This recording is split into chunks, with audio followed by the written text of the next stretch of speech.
Have I forgotten to do anything?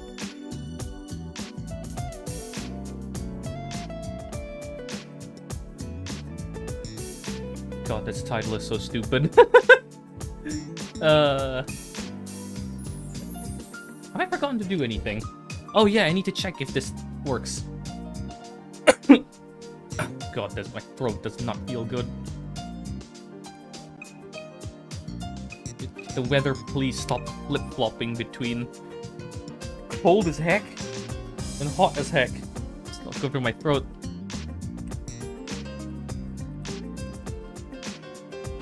Making sure this is working. Do we have... Yes, we do. 1 second.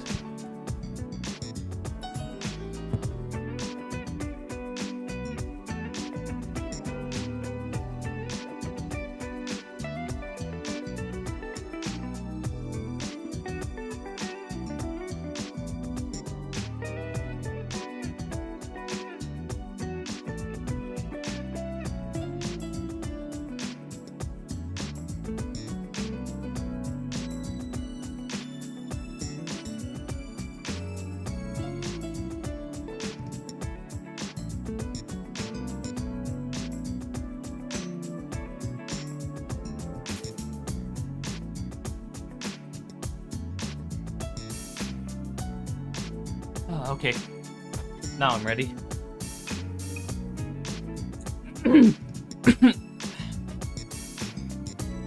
He's...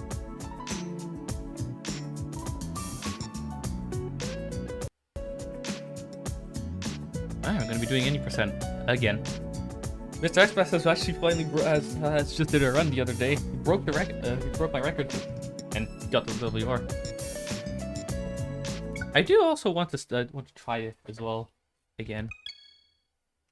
I do want to use this first run as a test run. That is to say, I think I was recommended to try another strat. So, I guess that's what we're doing first. We are trying a new strat.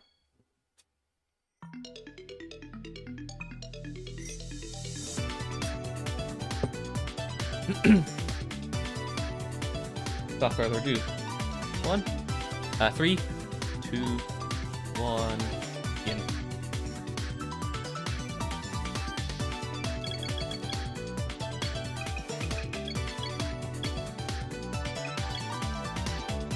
Let's try the EK.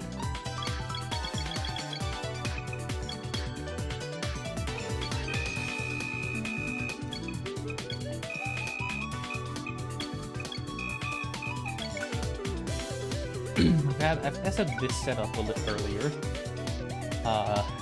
Just on the track that I'll probably be doing many things on.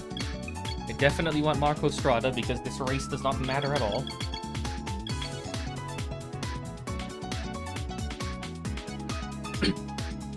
I did do a practice run yesterday before, late in the day, after I stopped being held hostage by a non-existent career.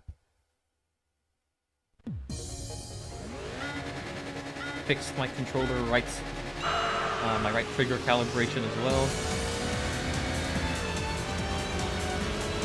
God. This is going to be painful in this car, I can feel it.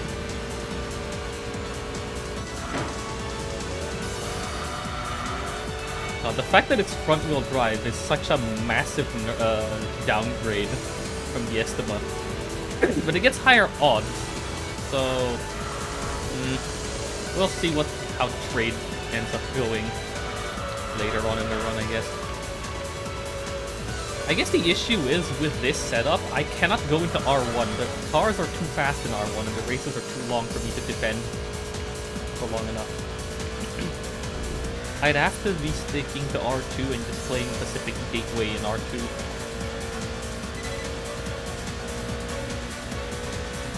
Also, as shown yesterday, it seems like the Estima can do Route de la Seine. This car definitely cannot.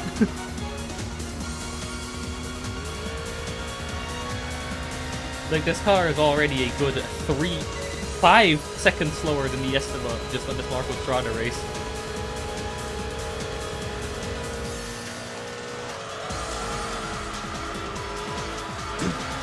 But I guess where it pays off is that the odds are going to be much higher, so we'll see.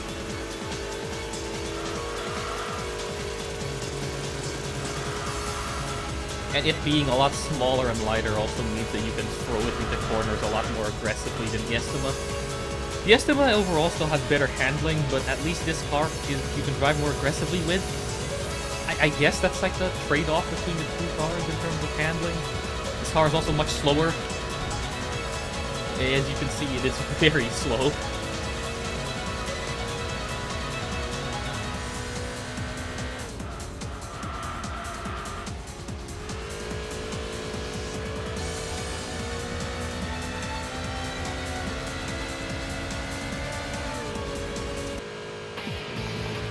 The Estima is fast enough to do rootless, and this car is never going to be able to do anything on rootless. And I almost forgot to split.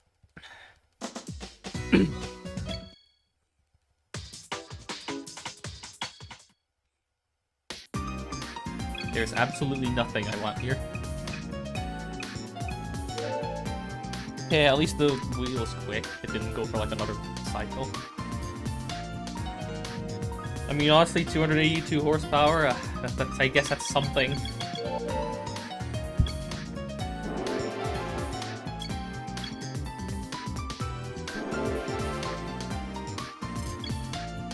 Two upgrades. At least this car upgrades quickly, which is nice.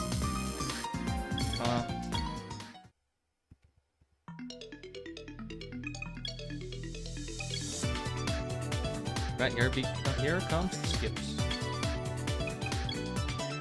What is happening?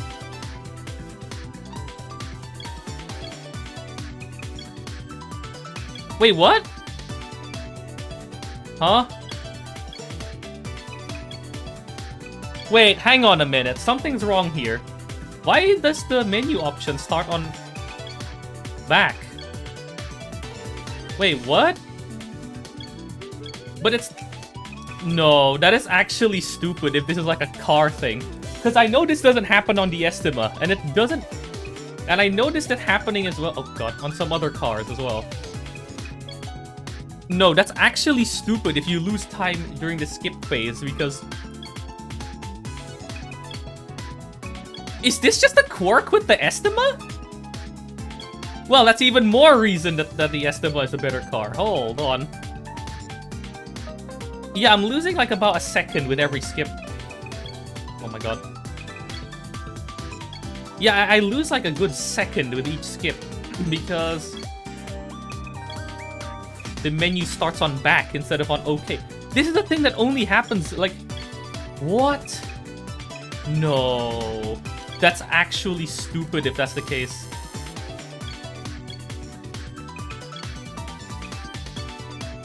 Wow, alright then. At least this is just a test run.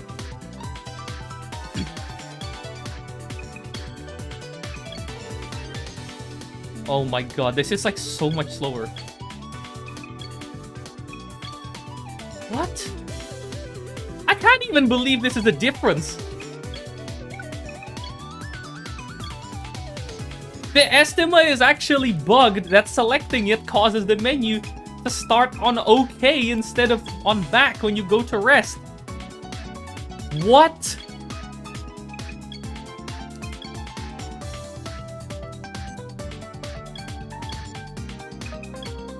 Wow, alright, that...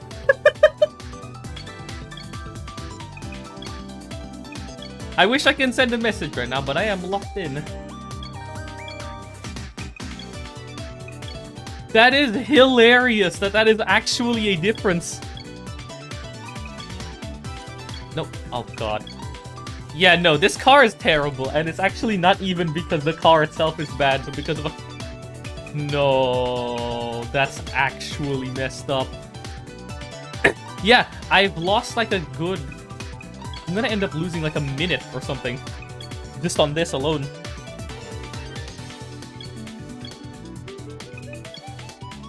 Because you have to skip like 40, let's see.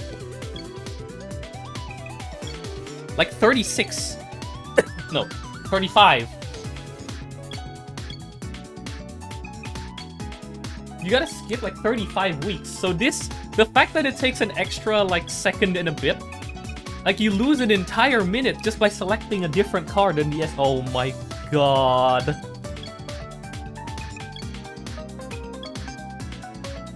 I noticed that this actually, like on the Estima, when I click rest, it starts on OK. But on any other card that I pick, it starts on back. And because the menus are so sluggish, using this card actually loses you like a second with every skip. Oh my god. Yeah, I'm okay, ignoring my bad menuing, I've lost like 30 seconds just on this alone. Oh, wait, no, don't. That's stupid. Okay.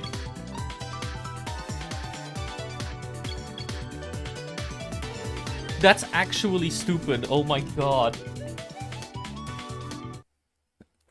So that means that mistakes with the menuing are even easier with this thing compared to using the Estima. That is stupid.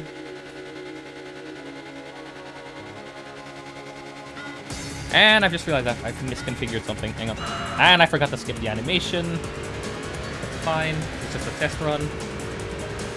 It's not fully optimized. I don't particularly care. Oh my god. You know the annoying part is? This car can actually lose RN, like can actually lose RN races in some scenarios, which is bad because in order to get out of RN, you need to like win twice. You need to either play 5 races, which is slow, or win 2 races, which is faster. This car can actually lose some RN races just because of how absolutely god-awful slow it is.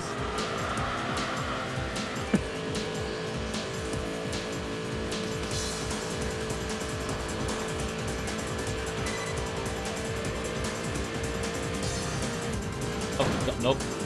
That was just me being careless.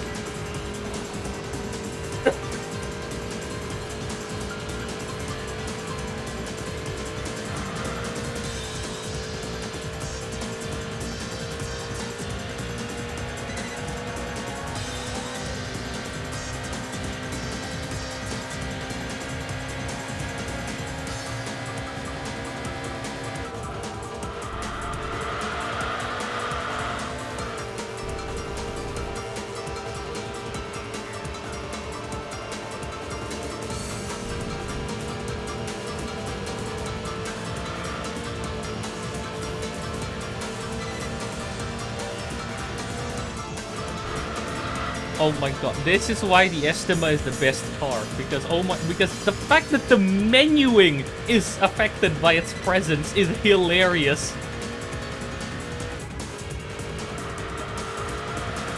That is extremely stupid, but funny.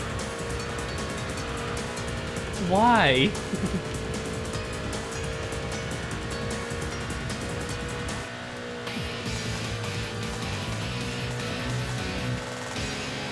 At least this thing has gets a lot of odds. That's at least the one consolation? Question mark? I don't want any of these. Please just skip. Good. Time save.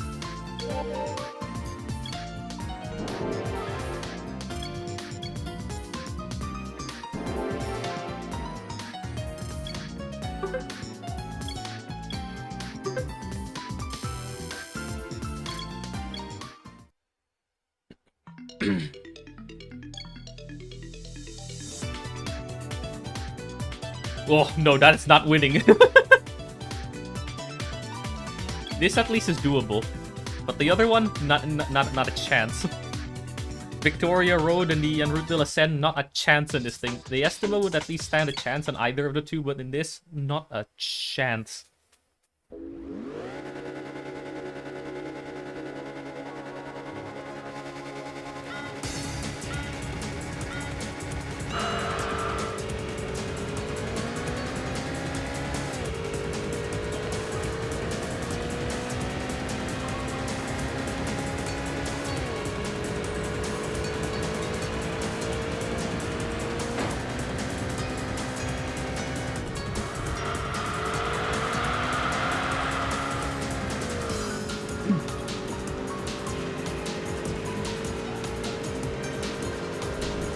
god, this car is so slow.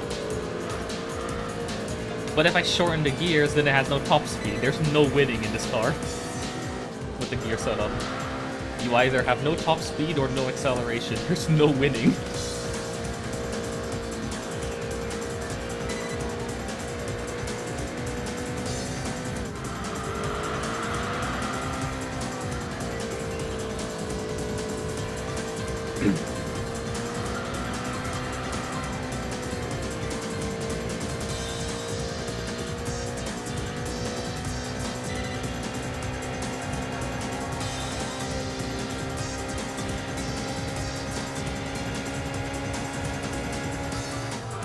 At least I don't have the braking distances are shorter, which is nice. But the fact that because it's a front-wheel drive, it has horrible corner exit performance.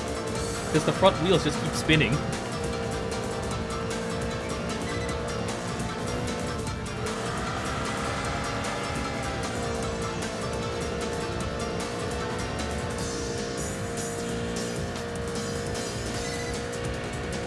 It's also not a manual, which means you can't hold the clutch through corners from no rotation. It's an automatic. It's a 3-speed automatic. Mitsubishi, why? Why did you cook this up? At least give this a 3.5 gear. It would be nice.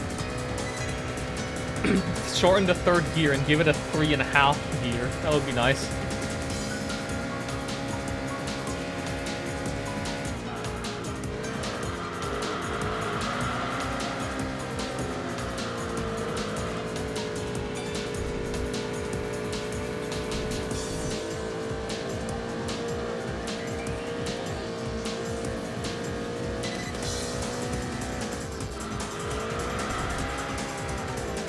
I guess there is sort of an advantage with this car, because this car can get rank 1 quickly. You can switch to another car. I guess you can, like, switch to another car sooner so that you can grind for cars in a faster car. I don't know how much of a help that'd be, though.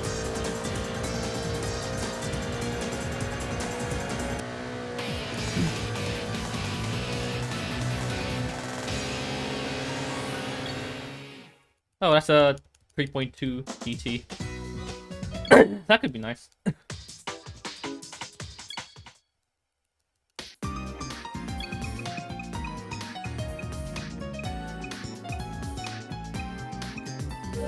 I'm getting the Z, which sadly cannot be given 900 horsepower. This isn't even the correct Z now that I look at it.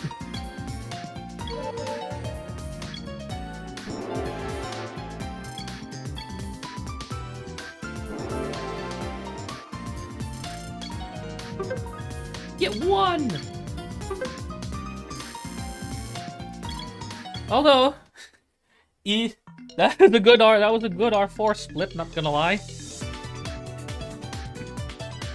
No, yes. There is nothing good here, but screw it.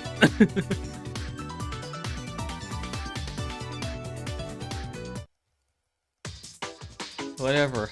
Oh, it's Autumn Hill time. Again. I'm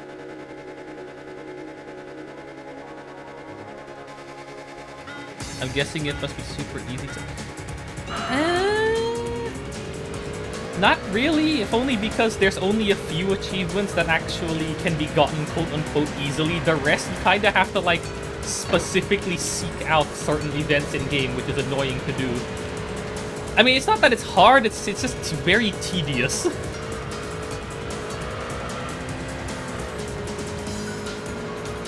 Well, looks like I'm getting second place here. That's fine. I think that's still a pretty high amount of points, relatively speaking. Hello, Riza. I'm trying out a different strategy. Oh my god. I can't believe that worked. That should not have worked. Like, at all. I'm trying a different strategy. I am trying this absolute piece of garbage. At least it gets good odds. Like, I managed to get through R4 in just one race, which Yeah, honestly, sure. Oh god. The mic noise a bit low. Okay, I'll go fix it. Not again. It's because I now fixed my emulator volume that now the mic is quiet relative to the emulator. God damn it. I'll fix it during the, what do you call it? The prize car spin. Because I have a couple seconds to just quickly fix that there.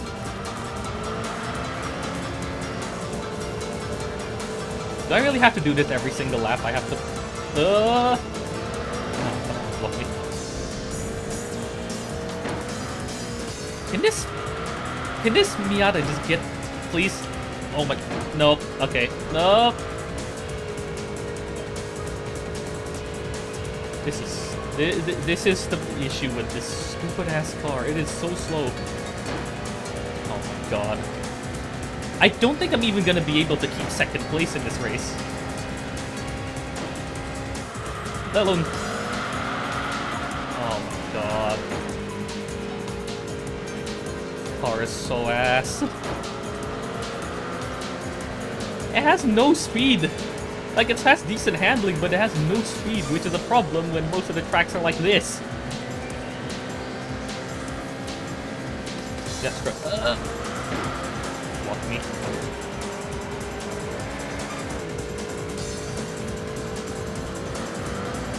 Don't block me, I swear. Go for it. Okay, second place it is. I'll have to just defend for 2 cars. God. This car is also tiny, so trying to block with it is impossible.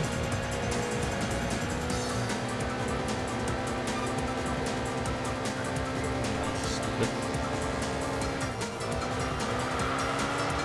Okay, so 900 points for first place, which means it's gonna be about 400 something points for third. Which, not that bad, honestly. That's like an average point gain in R3 in the estimate.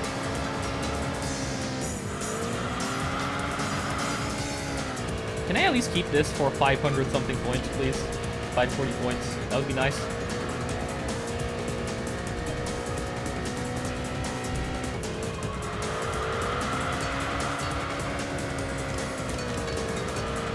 Alright. Since now I'm just holding down, once I... Is it safe? I think it's safe. Okay, I'll go fix the volume now. 1 minute.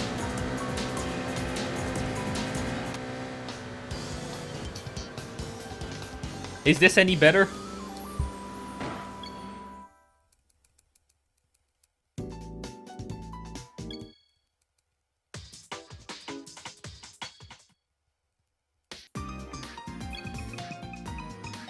I don't want any of these, please. Are you kidding me? That is the BB. At least I've been pushed around so much that it means that I'm not gonna get any levels, which is a little time save, somewhat. But it's also not good because this car needs all the levels it can get.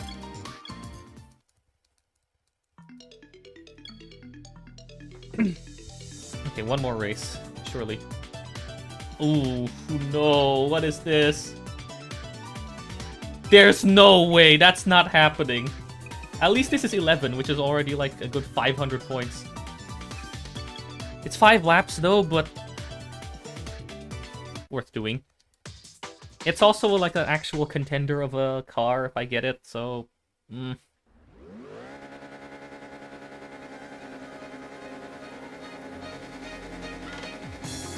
If I get to R2, that is at least means that I'll get Pacific races on Pacific Gateway.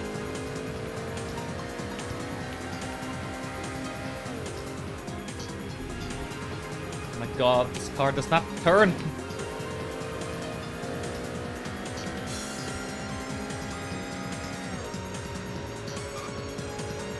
Does he slow down? If he doesn't slow down enough that I can catch up, then I have to restart. No, just get... Nope, I can't. Oh god, every lap's gonna be a battle. Not good for leveling up the car.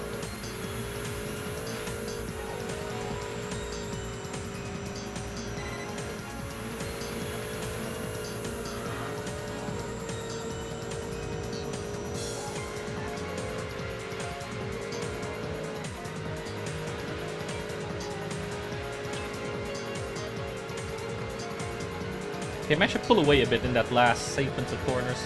But it's just gonna catch up on this rate. Oh my god, here he comes.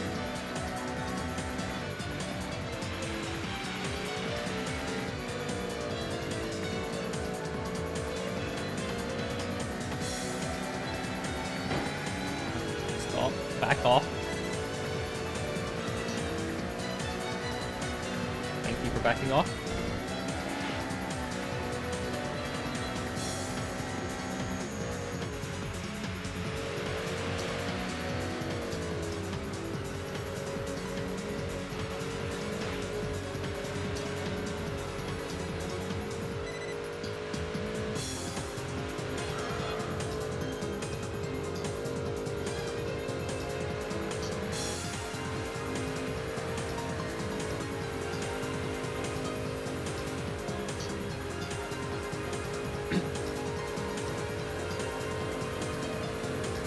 Okay, I am at least pulling ahead with each lap, which means I don't have to battle him as much.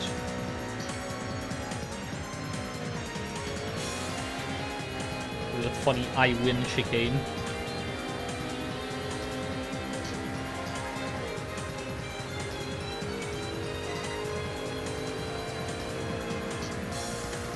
This chicane.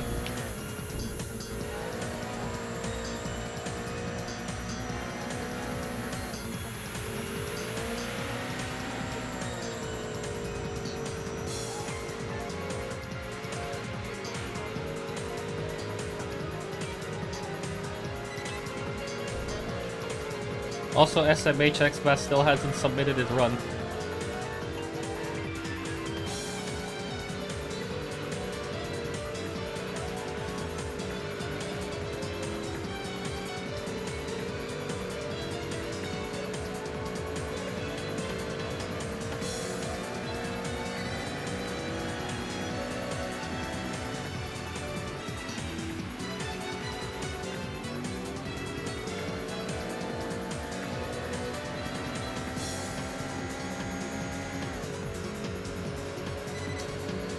I like the spotlights in this section.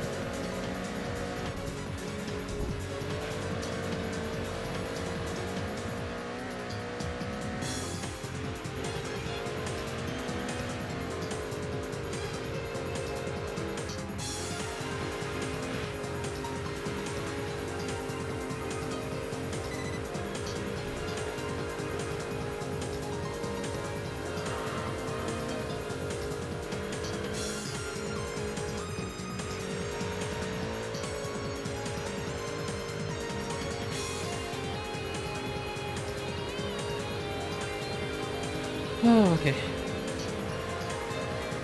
don't know why I was holding my breath there, but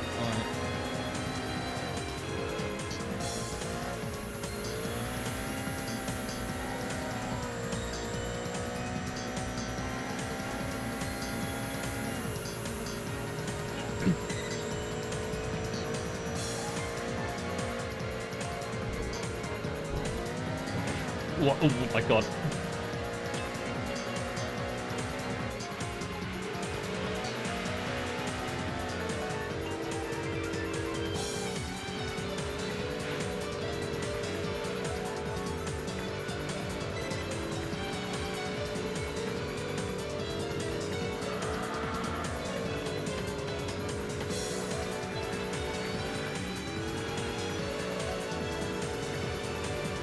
Hey, we beat the Celica. Let's see if we get the Celica. Because that actually would be a decent contender. It's not the ideal contender, but it's alright.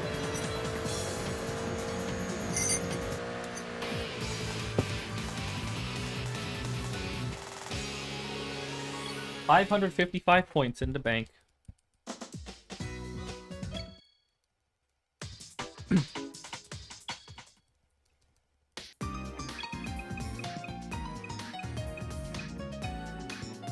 Oh, I got it. Nice. It's not a gentleman's agreement car, but at least it's light.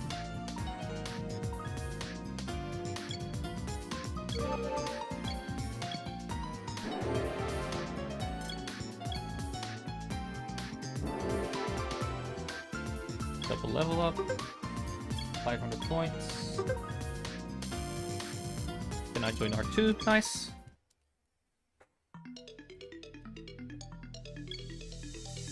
Please, I need Pacific Gateway. And I don't get it.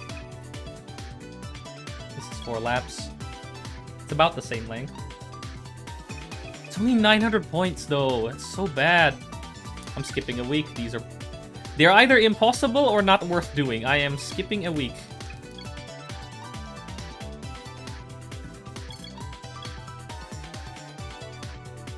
Also, something funny. The Estima actually has a hidden advantage in the section where you skip races, because for some reason only with the Estima. Oh, I'll take the 9.5. That's also pretty good. Only with the Estima, if you click rest, the menu button that it starts with, it starts on OK instead of back. But on this car, and I think most other cars in the game, if you click rest, it starts on back. So you actually lose time using this car during the skip section, not because the car is bad, but because for some reason the menuing is messed up. Alright.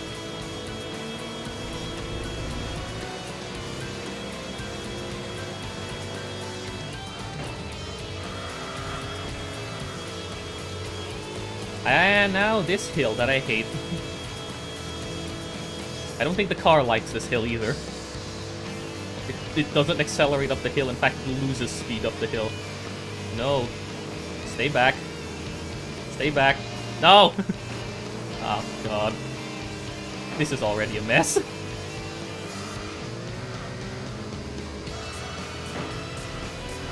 Oh my God. Don't turn over the front of me. What the hell?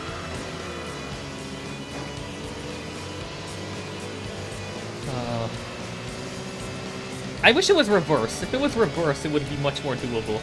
Like reverse Pacific Gateway. Because AI cars are not as good in the reverse version.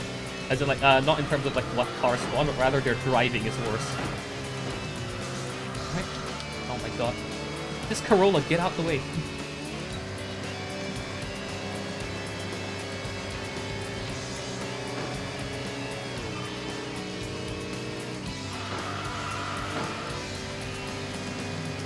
I want to win this by any means necessary, I think. Even if that means, like, almost sacrificing most of my entry points.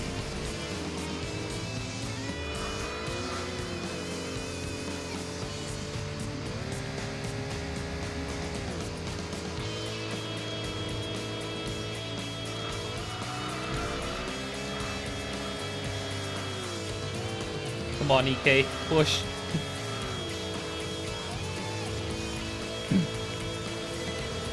Just one more lap. Yeah, and I have to stay in R2. I can't do R1 races. R1 races are... Unless the R1 race is on, like, reverse Pacific Gateway, I'm stuck to doing R2 races.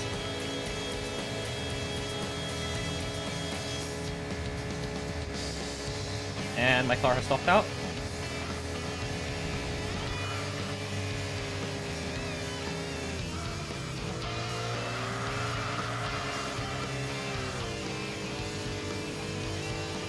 Come on. Oh, I hate this hill so much. Ah! Nope, get back. And he pushes through anyway. Hey, Gugu. Oh, come on. I hate this hill.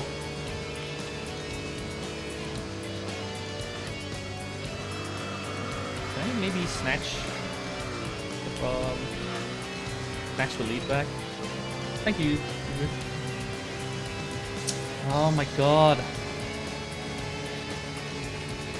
I hate this car. I hate the EK. Why is it so bad? I can catch up here? Oh, you blocked me. Are you kidding me?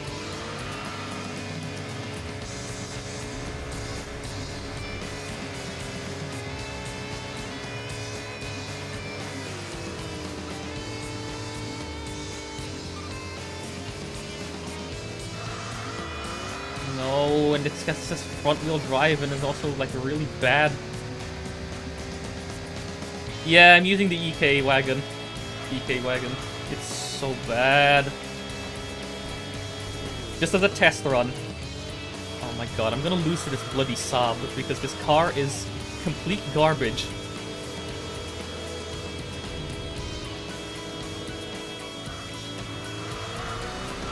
Oh my god.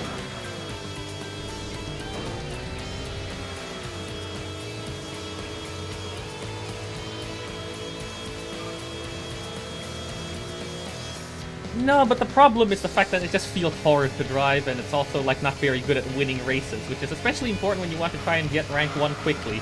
Oh my god, please. Can I just yoink that back right at the end? Oh my god.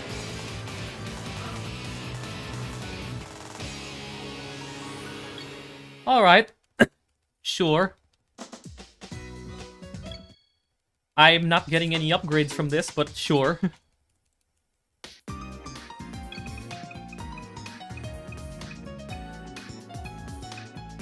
Oh, come on. Yeah, but the thing is, these splits don't really matter. The only split that matters is the last one, which is winning King of the Year. Okay. There's R1.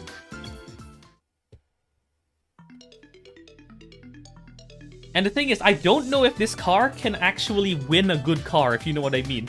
This car, I don't know if it can win a race where it can actually, like, win against a good car. Oh god, it's not reverse. Oh my god, can I at least get 4th, maybe? I'll try for 4th. That is an EB110, I'll try for 4th.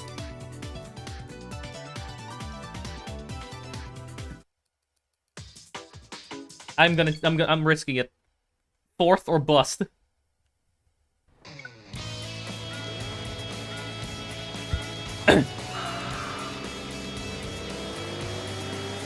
Oh god. No, dude. There's so many good cars in this race. How am I supposed to get 4th?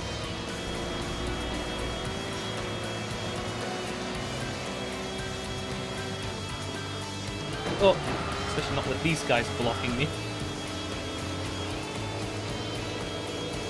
Okay, I'll just have to keep the Enthusia and Clio. You can't change. No, I can only lengthen or shorten the final drive. There's no, like, parts changing system in this game. Like in Gran Turismo. I'm just stuck with this crappy-ass 3-speed auto. Oh my god. I'll still try. If I can get at least 4th somehow, that's still a big win. That is like 1,400 points and also a chance for an EB110. I can get at least 4th. I just have to somehow snipe positions back from the Enthusia and the Clio. I will even throw all my N2 points in the bin, because I can afford another skip. If I can't catch up to the Clio... Nope, I can't catch up to the Clio. The Clio is too far. This car has no speed, which is the biggest problem with this car.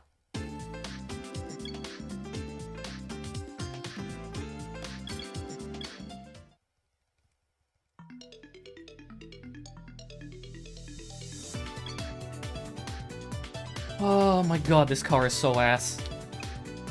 Oh. No, because it's kind of hard to do it because you keep getting shoved by everyone.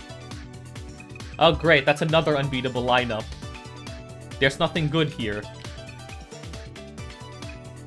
There's also nothing good here.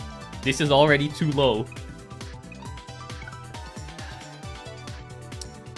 What week is this? Week 2. Well, screw it.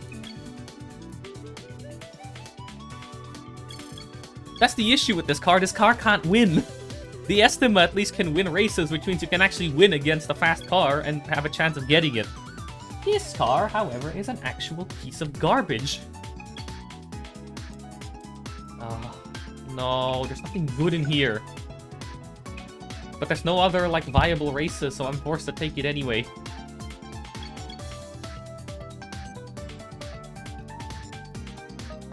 If I can maybe get it at least rank 1 through 6 soon, I might be able to switch to a faster car to try and win a faster car. I think the ideal scenario for this car is if you get races that you can where you can get enough points in order that you can get to rank 1 or 6 soon. And then, once you do that, you just switch... I forgot to shove ship. Once you do that, you can switch cars to a faster car that you've gotten to try and get a faster car with that car. An even faster car with that car, that is.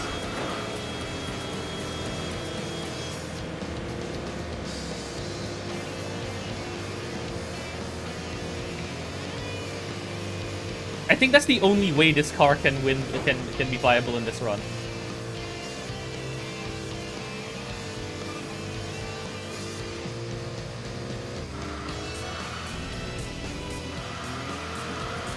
But the thing is, you need to get at least 4th if you want to try and get a good car. So look at this. This is not happening.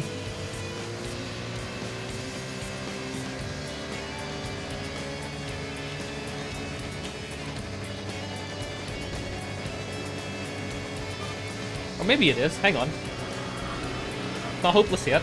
Oh.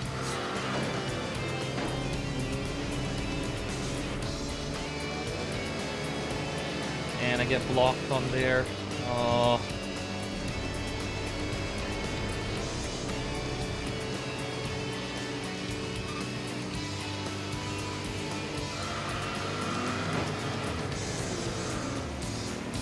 But this car is so slow. If it had 4 gears, it would be better, but no, it has 3.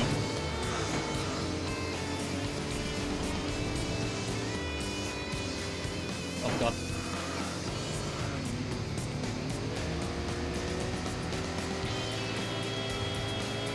If the 3rd gear was split into a 3rd and a 4th gear, it might be better, better, or at least good enough to be able to be competitive, but this car's just straight garbage. This isn't even going to give me that many points if I finish in 4th. It was only like, what, 700 points. By this point, your Estima, if you were using the Estima, you would already be able to be fully upgraded and are ready to take on pretty much every single car that you see.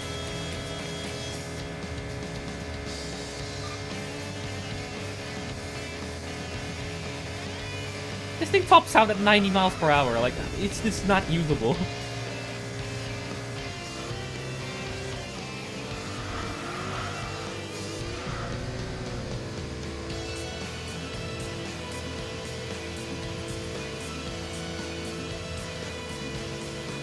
I think 3rd is only like 1,000 points. Which again, if you were in the Estima, you would already be able to be pulling 3,000 point wins against far better cars in R1. But no, instead you're stuck with this piece of garbage if you're using the EK. Like, the EK breezes through the early section, but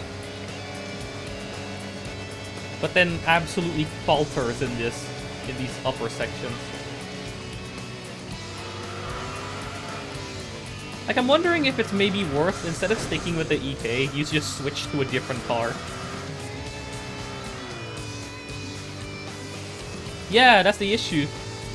At least the Estima is good enough to beat R1 races and some RS races, but this car cannot survive in R1. This car is dead in R1.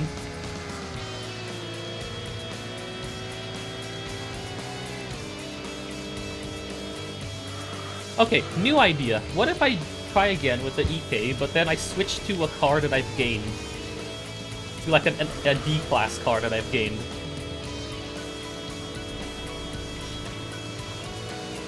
I don't think the speedrunners even set up the car. Last I checked. I don't think they set up the car, so it is already with a setup to make the car drive better.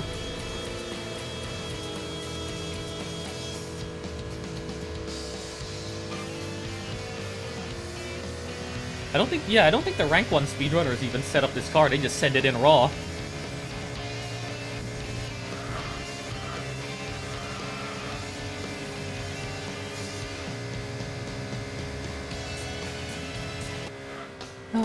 What? Alright, where are we now? 0.4, that's gonna be about 14, 13-ish effective odds, which means... yeah. Now, if I close the diff all the way to the right, what ends up happening is that the car becomes oversteery and just becomes impossible to control. I close it halfway, which seems to be a good compromise on front-wheel drive cars.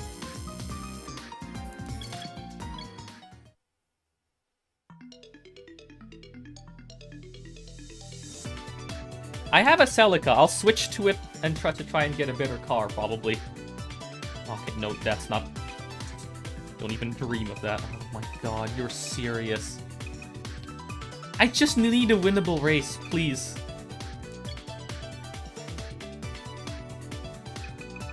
Oh my god, on this track?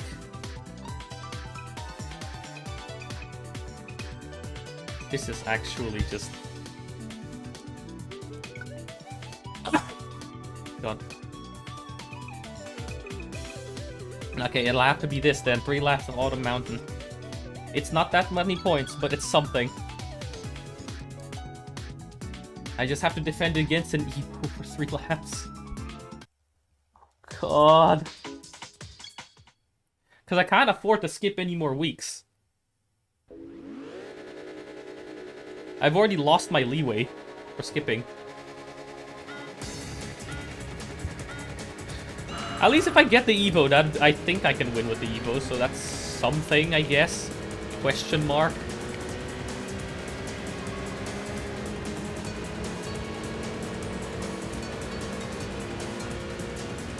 Yeah, at least if I win the Evo, that'd be something.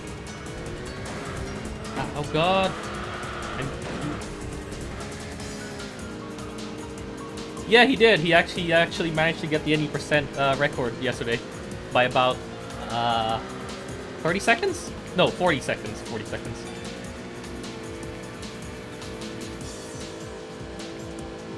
But he hasn't submitted it yet.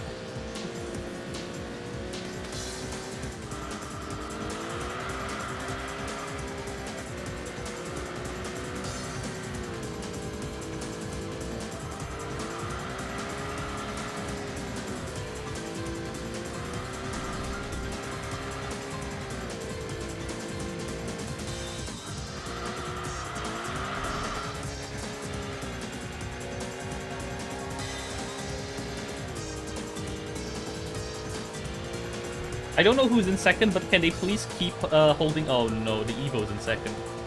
Wait, the Evo's in second? How is he so slow? Huh?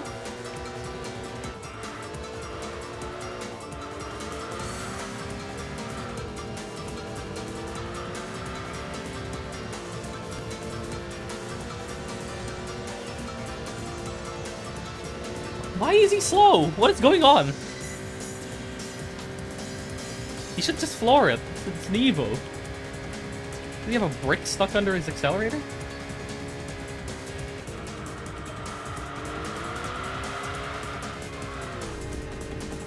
I mean, yeah, it would have to be a perfect RNG run with this car where you'd have to win an actual, like, maybe this Evo, for example. And then I'd have to get to rank 6 through 1 as fast as possible. Then change the Evo. Then maybe question mark. I don't know.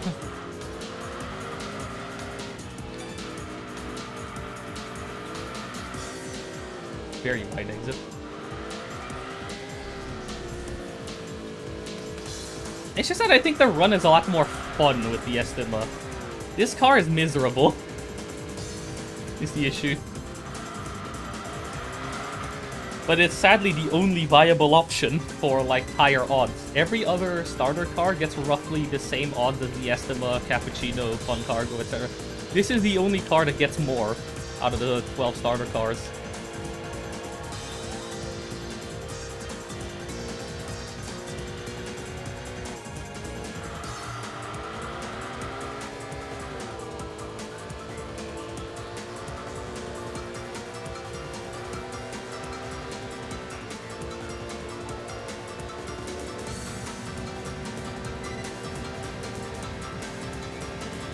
There we go, the Evo finally put this foot on the gas.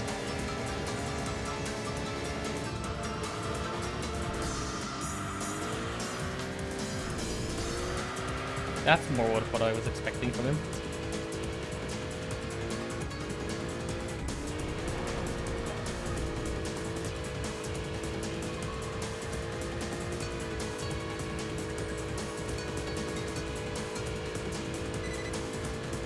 The Estima at least can, like, consistently win races. This car, not so much.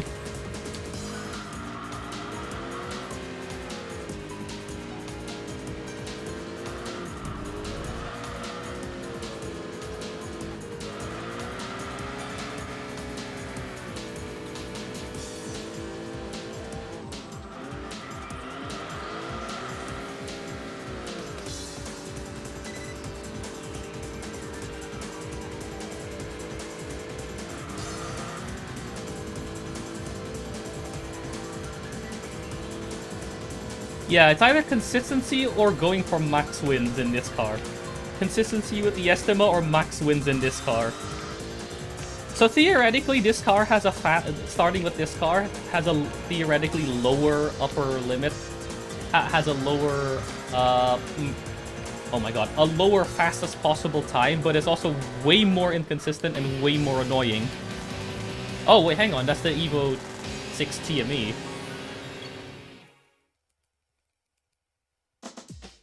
I mean, if I get that, I'll actually be happy.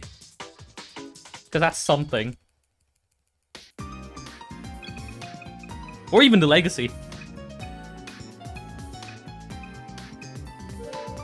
Okay, that's something. That's a 276 car. I'll actually take it. It's better than the Celica.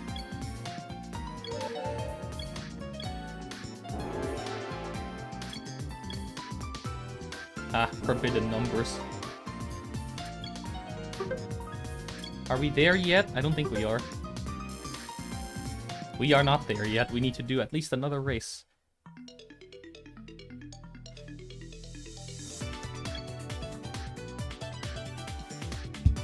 Please. Okay, no. Oh, hang on, it's reverse, it's reverse. I have to go for it. I have to go for it. I have to go for it. It's reverse as well, which means I actually have, like, a chance because the AI are much worse in reverse. I have to risk it. This is a 7-minute race.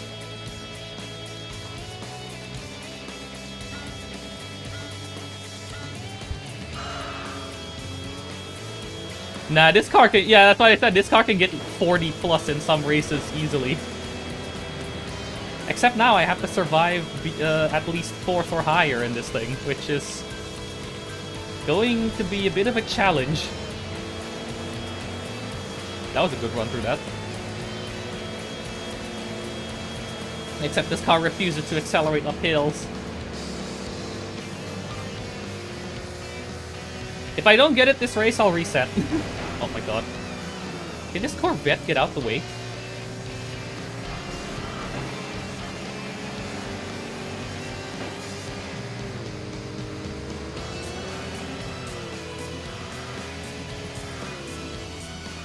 Oh god, no!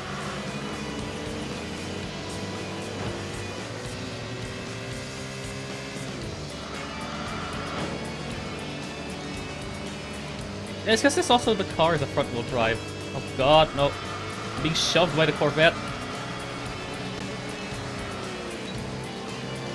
Yeah, but the thing is, that was a lower division. I had to go to a lower division to find that race, which means it's worth less points overall. Because this is an R1 race, I think I had to go to R3 for that other race. I believe it's R3.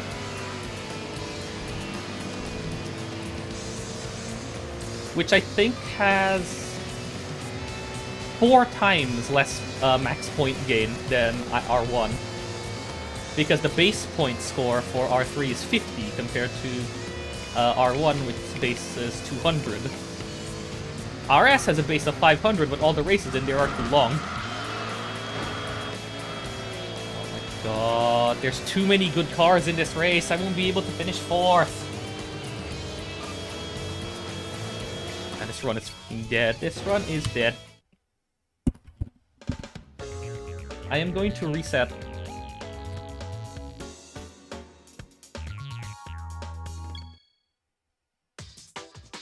I just kept getting bad races. This car is... Going with this car is essentially like saying, I give my life to RNG. It's in your hands now. All in on black. Not even all in on red, but all in on black this time. So no, not even all in on black. All in on 00. Is what this car is. All in on 00. Give me a second and I'll start another attempt.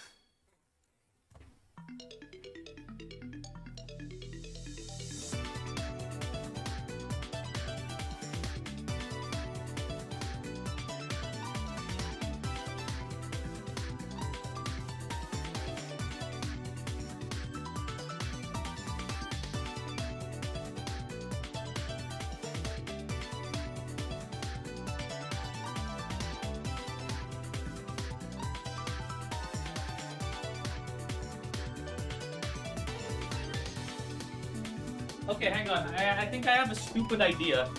I have a stupid idea.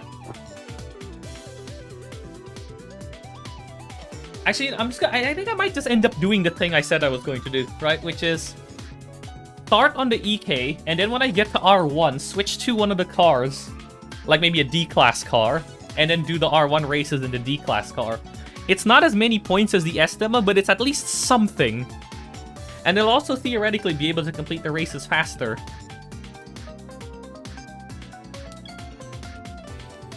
I forgot to start the timer. Hang on. I forgot to start the timer. Reset.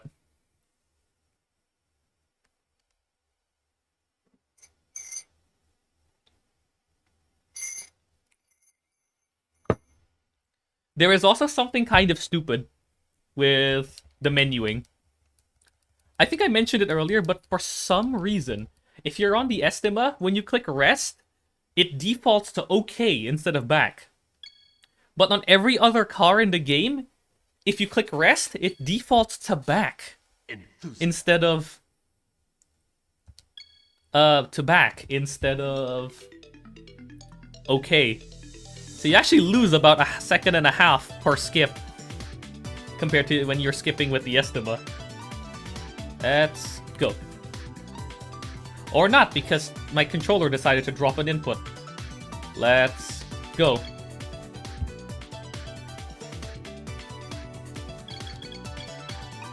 Alright, all in on 00.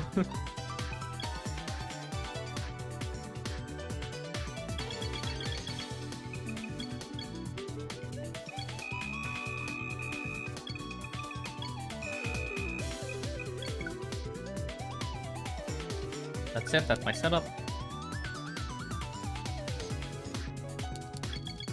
It's 2 laps on this, which is fine. It's about the same level of speed as Marco Strada.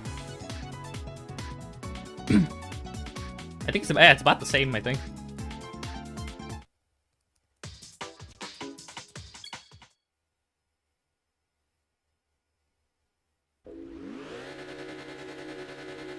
Oh. Lost a bit of time there because I forgot to skip the animation. That's fine. I guess...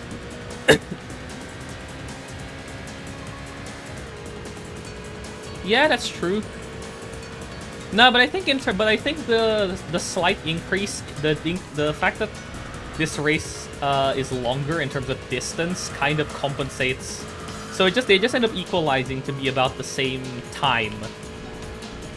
Like, because this track flows faster than Strada, but is much longer, they sort of equalize to be about the same time. Rev City is still the longer one out of the ones available. That one is, like, too long. To the point where it's not worth doing. This and Marco Strada, I think, are the only two that are worth doing in RN. I think I got a 108 in Marco Strada. Let's see what I get here as like my first lap. Actually, this one might be a bit faster, just by a little bit, over Marco Strada.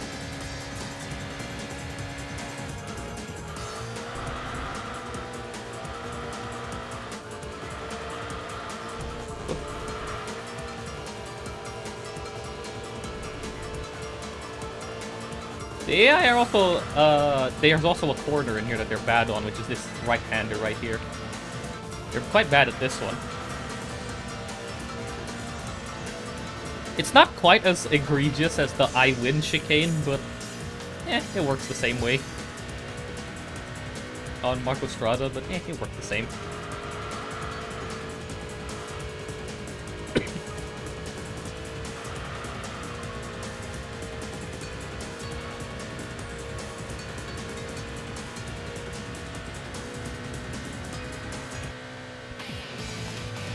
Okay. This is now where I lose time because for some reason the menuing is messed up, but it's fine. It's better than... Okay. I don't want any of these. Please just skip. Thank you. Actual time save.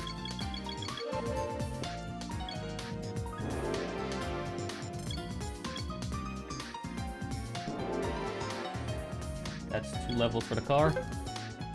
And 124 points. Alright. So, when you start... So here's where I'm gonna lose time. For some reason in the Estima, when you click rest, that 2-button menu that pops up starts on OK. But in here, it starts on back. And I don't know why. And I think this happens with most other cars. But with the Estima, consistently it starts on OK. And I don't know why.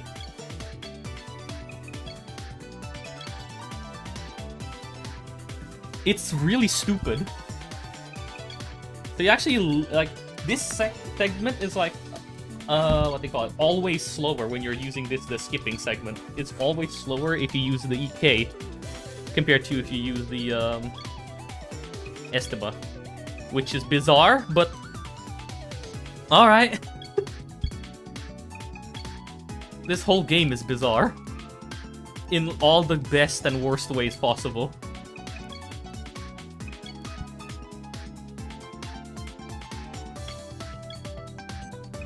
For any percent? Oh, it's because the ranking, the only ranking points that matter, the ones that actually contribute to your total that you see at the bottom, are from the best 9 races of the last 12 calendar weeks.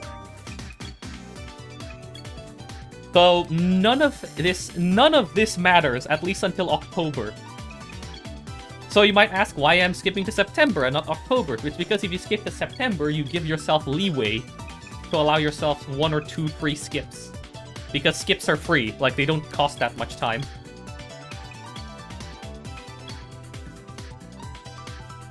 And if you start on September, that also means that lets you get rid of your second RN race sooner in the calendar, so that you can get to the more meaty races with more points when it actually matters within October onwards.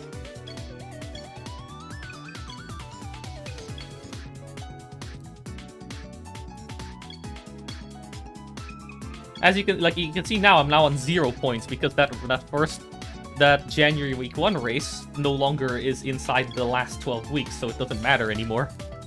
So it doesn't get counted for the total anymore. So skipping to September essentially just lets you skip most of the fluff.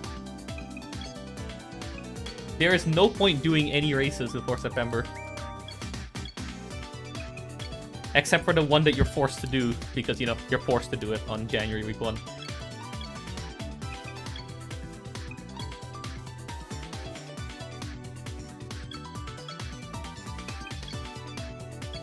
No! I hate menuing in this game. Time loss.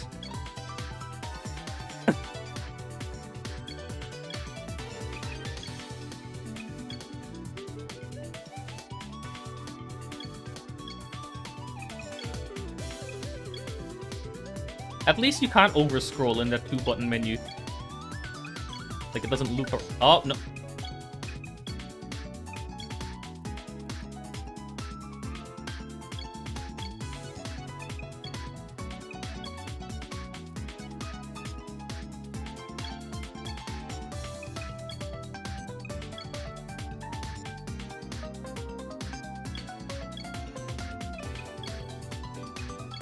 No wonder my muscle memory was getting a bit thrown off.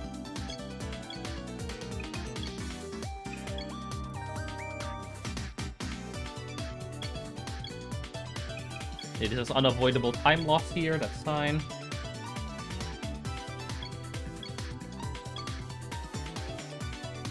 Alright, let's see. This is also good. Okay, nothing here that I want, which means I also want no cars from here.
I added a little lack in my attention. Great.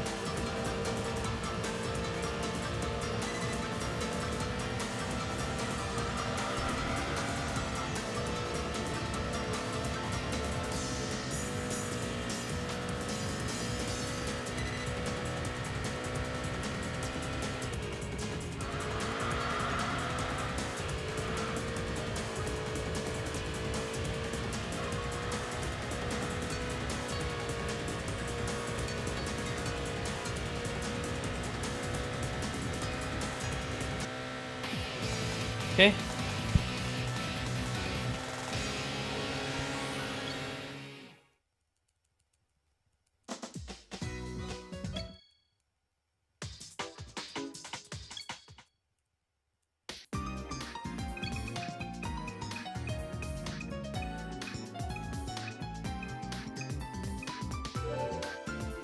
Time loss.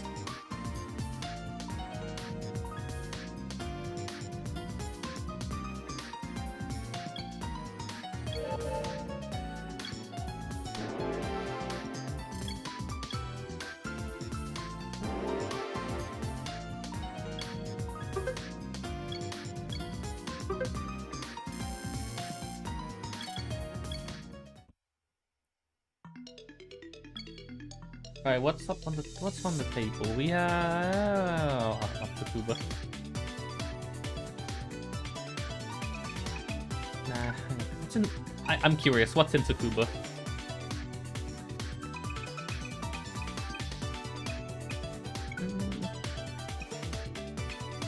You know what? Risk it. Screw it. Give me Takuba. I think this actually is a minute faster overall.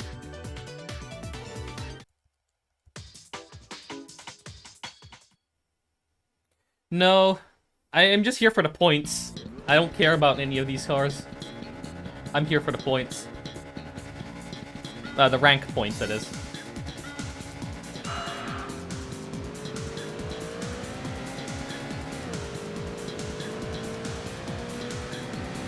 There goes the G-Wagon and the 37.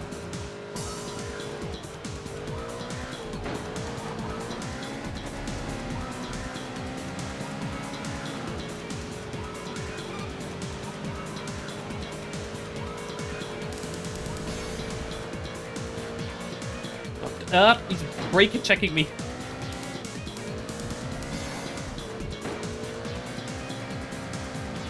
Should have just gone for autumn kill. Oh well. The 037 is gone. Mess.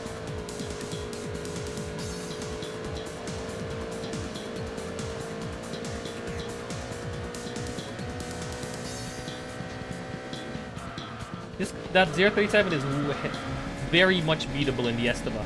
But in this car, yeah, you can kind of see the problem.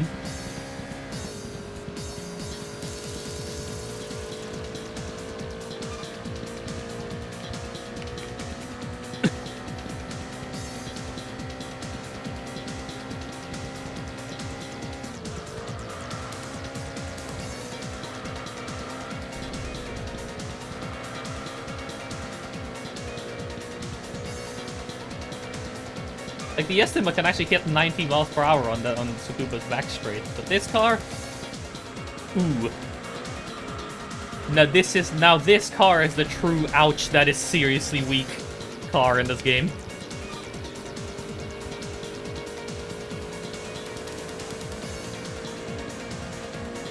I swear, don't brake check me. Oh my god, he still tried to do it anyway. Oh. Really?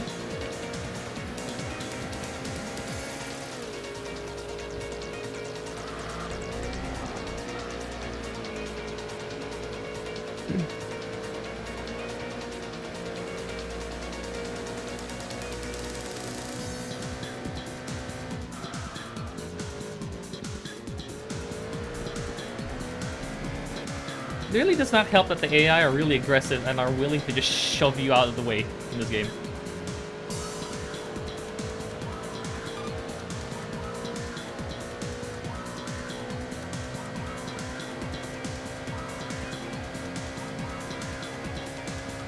Okay, so, noted, don't go on this track in the EK, only go here with the Estima. Because the Estima can actually win in this race. This car, no. This car is ass.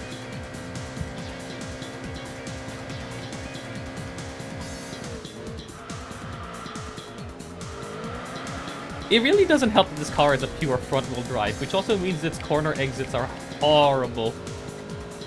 The Estima is a four-wheel drive. Like an actual four-wheel drive. This isn't like like one set of wheels powered by electric, other set of... No, it's an actual four-wheel drive in this game, so... It's actually quite nice.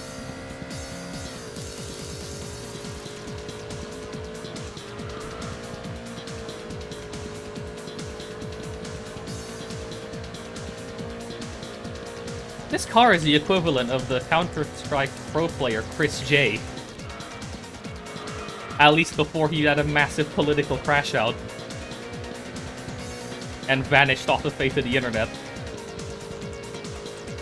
He's either, at the time when his prime, he was either the best player in the world on some days or or absolutely bums out at the bottom of the leaderboard on other days.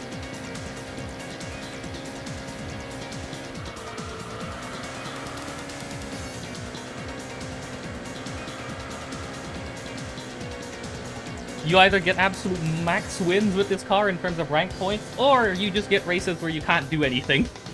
Because the car is just slow.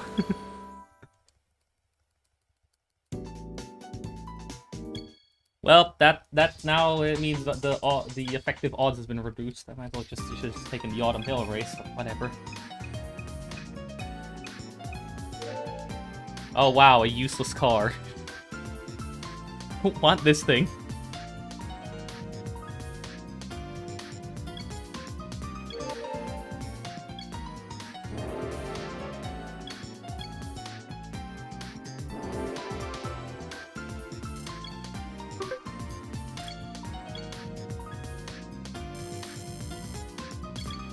Alright, so one more. That's fine. Oh, Marco Strada, that's good.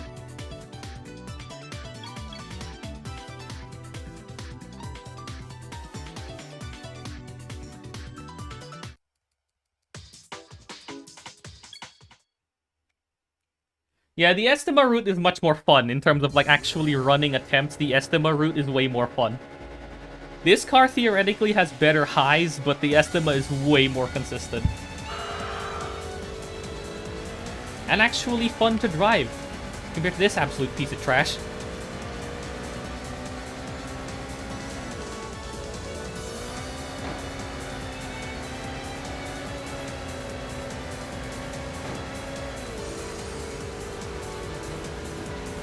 Oh, great. Now the Alphard's in front, which means it's gonna block the road. Oh, never mind, it brakes super early, which lets me just slip through. Thank you, I Win Chicane. Shout out to the I Win Chicane on Marco Strada. Gotta be one of my favorite corners.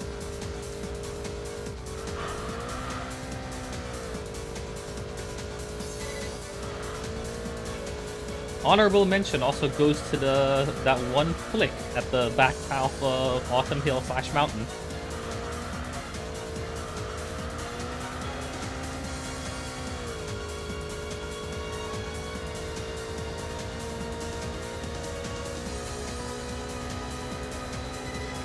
Yeah, that is pretty much what it is.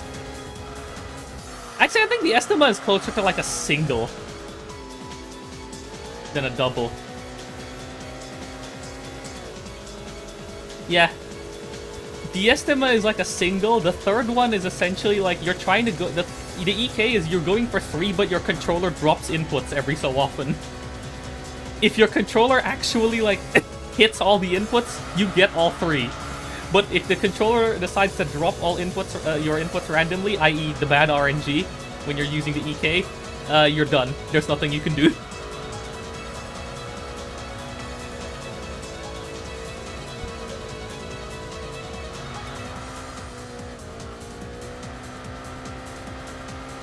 Yeah, pretty much.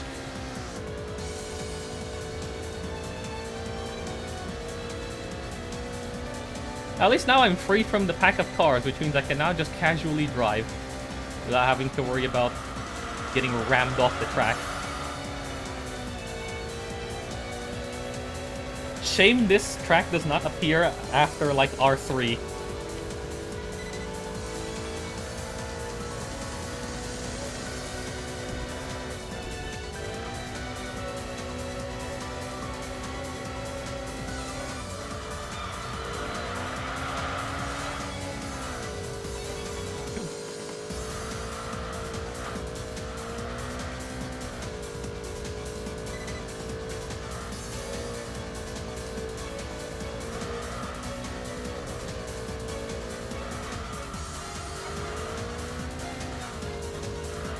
The Estima also lets you do more, like, I'll leave maybe one more race in the time that the EK can spend, simply because all the time saved by completing races faster in the Estima, I think lets you do one extra race for a car.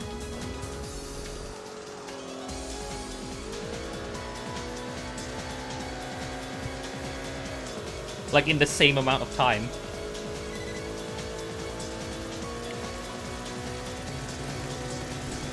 Especially in, like, higher speed circuits. You could even take it to tracks like lone steering perfectly fine, but this car would not even survive a lap on lone steering. You would be overtaken in the first banked corner, and there's nothing you can do about it in this car. At least with the Estima can go like 120 in that banked corner. This car can't even tops out at 90. Miles per hour, that is. Freedom unit of large distance per 1/24th of a day.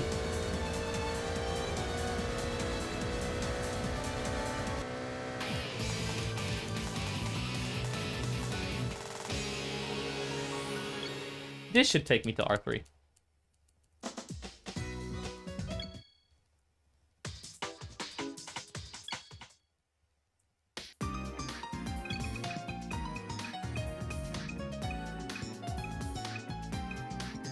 Time save, let's go.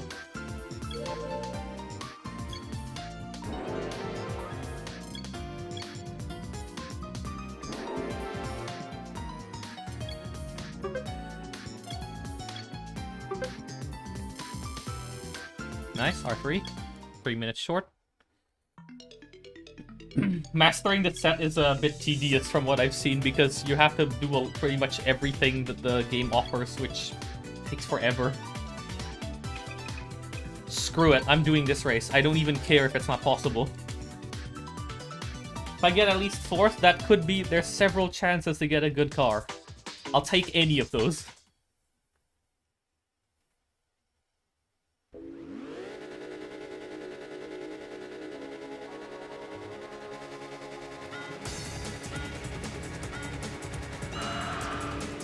I'll be taking any of those.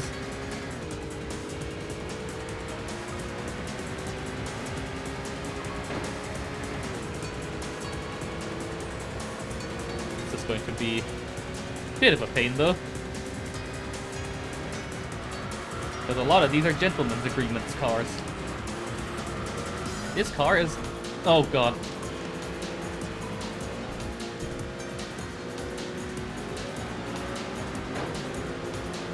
Come on, right flick, save me.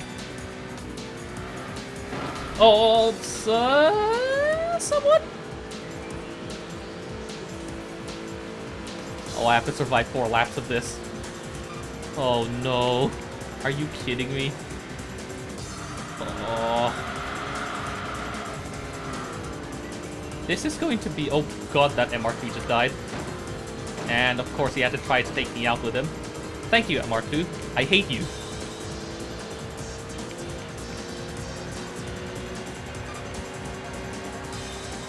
Thank you, MR2. I hate you too. Asshole.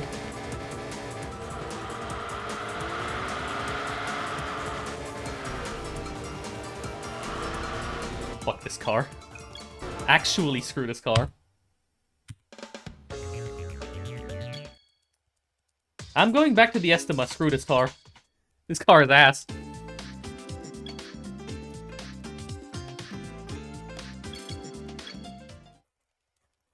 Nope, I am resetting. This car is ass. Session terminated. Here we go again.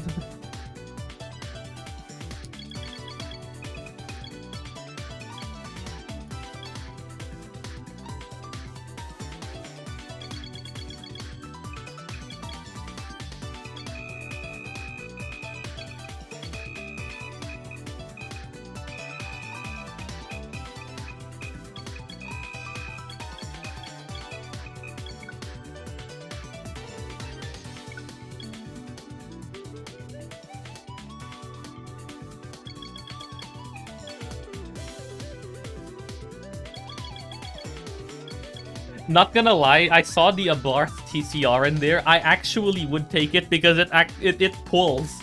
Somehow it pulls.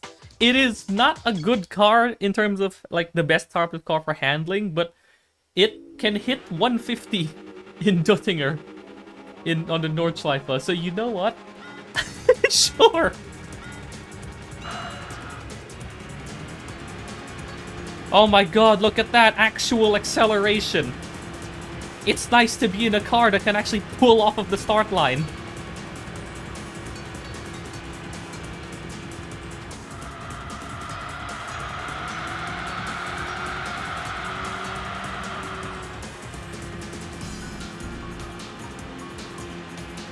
We actually have a car that can pull out of the start line now. Like, it's actually drivable at high speeds. No, sorry. Correction. It actually goes at a usable speed.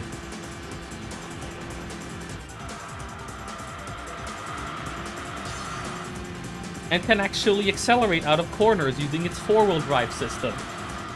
Instead of having wheel spin for 3 seconds. And I'm hitting all the walls. Because I'm not used to driving this car now. After using the EK.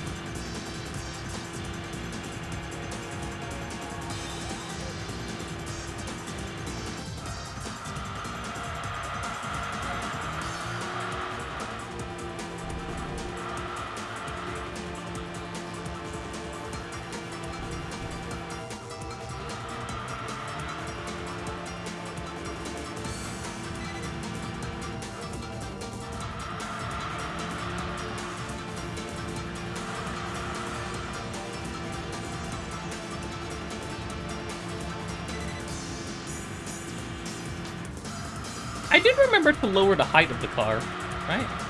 I think I did.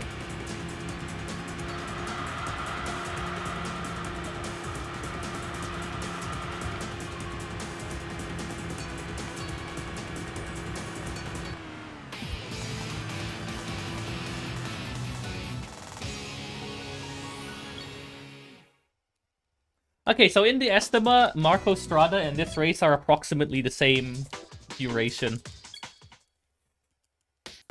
So, okay. Imagine. Oh my god. Alright then. Funny car. Not particularly the best car, but you know what? If I have no other choice, I'll actually use it.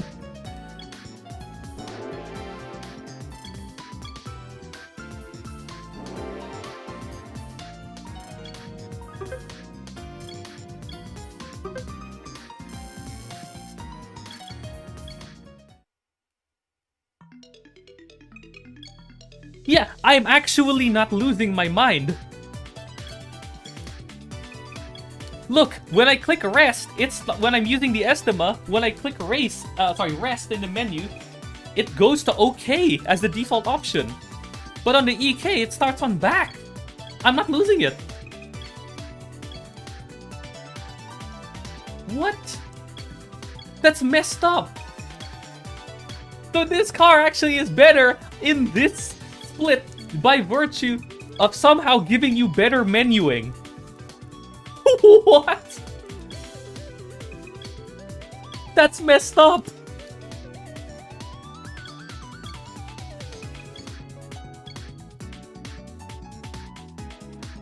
I think the issue is that the EK is still theoretically better if you just want rank 1.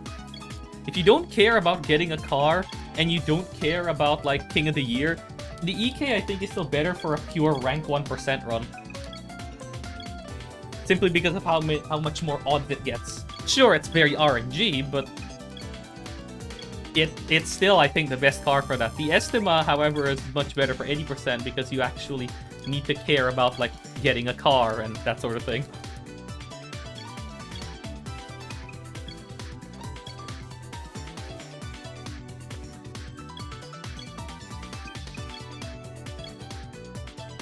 Yeah, I'm not losing my mind. So you actually lose a second with another car on the skip section for every skip that you have to do because the menuing is worse because it starts on back. I was wondering, like, every time I wanted to try and skip a race in another car, why my muscle memory felt like it was thrown off. I wasn't losing it. There genuinely was a reason why my muscle memory was getting thrown off. It's because it started on back. So you can't just spam buttons.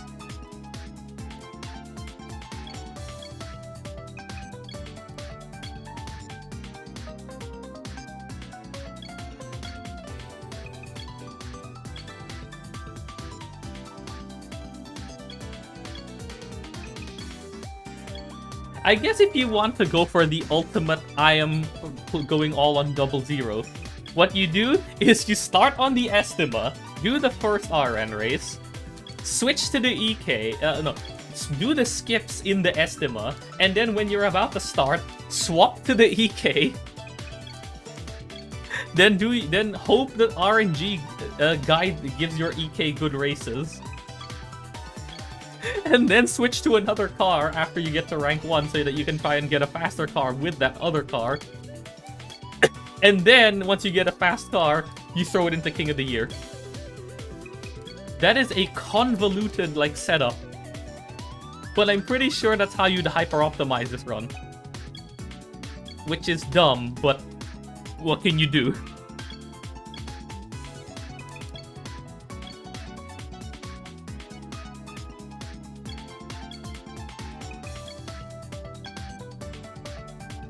I think I did fumble the menuing a bit earlier, so it's fine.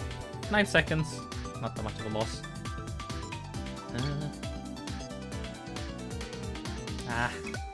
I'm gonna actually check what's in here. Nothing. All right. Actually, no, hang on. There's the C2 Corvette. Yeah, it's a C2 Corvette. I would actually take it because it's actually quite controllable. I'm actually going to take a risk. I'm going to actually go for higher odds races. I mean, for races that have good cars, even if they take longer.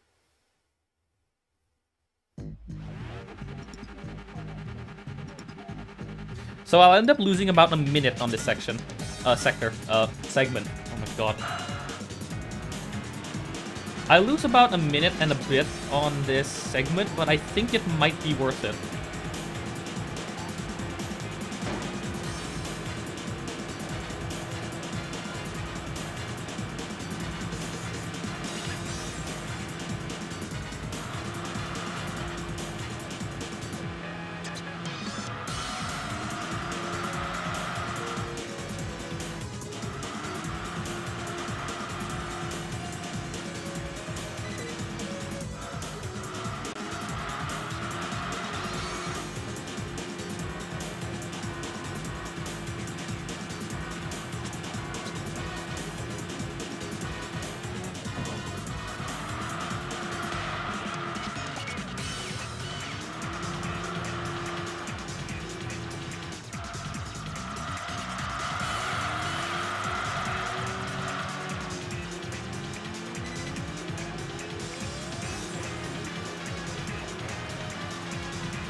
I need to remember to switch the heater off in my room after this, because it's getting hot in here.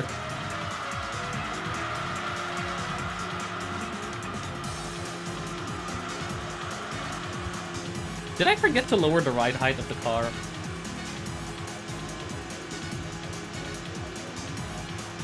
Got it. It's turned off now.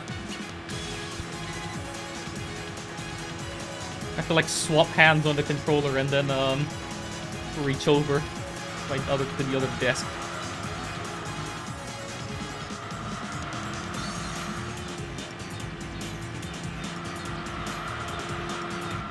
If I get the C2... Ooh. I did, okay. So I guess I'm just not used to driving it right now. Since I've been driving the EK, I've just not gotten... I have to get used to this car again.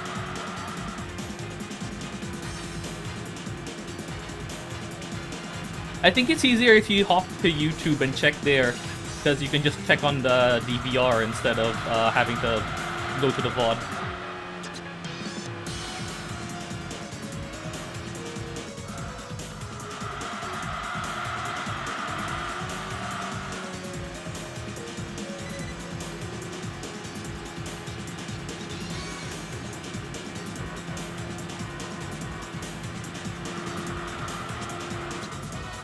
I think it's because this car hasn't been fully upgraded yet, so I have not used, so it's still got quite a lot of weight to it.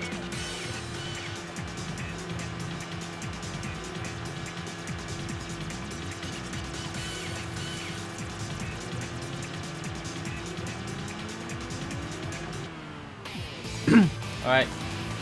What does the race with the forbidden numbers as odds give me? Okay.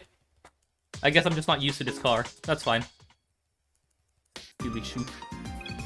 Come on. Corvette Stingray, please. Or the S60R. Ah, alright. Ah. Well, that wasn't worth it.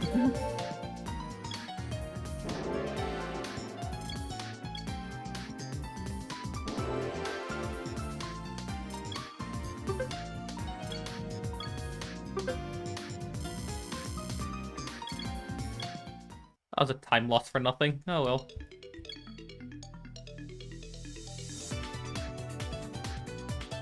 Oh, another one. Let's go.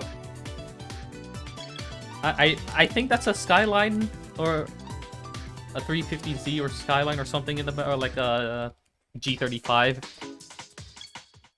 in the back. I didn't notice what it was. So, you know, that's pretty good. Oh, I forgot to skip.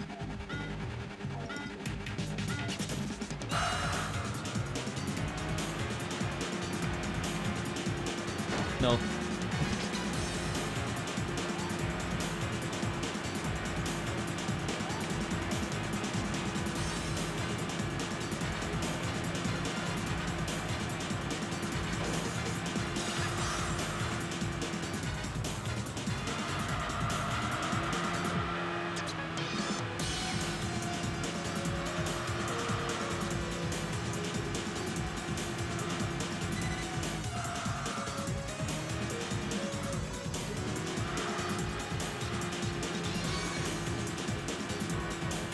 Yeah, it's only 2 laps, so it's only 3 minutes. It's one of the faster races in R4.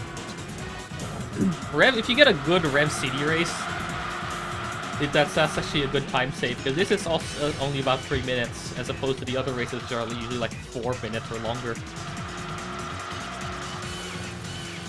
Like 3.5 to 4 minutes. So this is actually one of the shortest races in R4.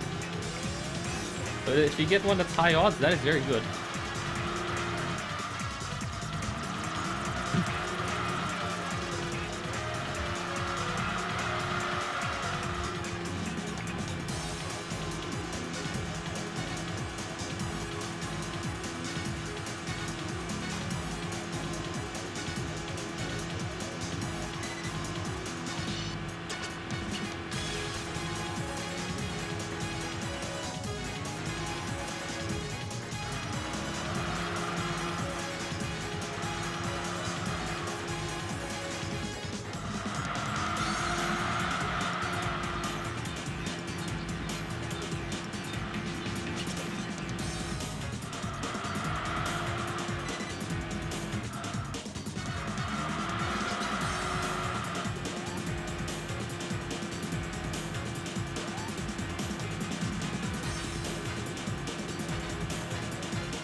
Nice.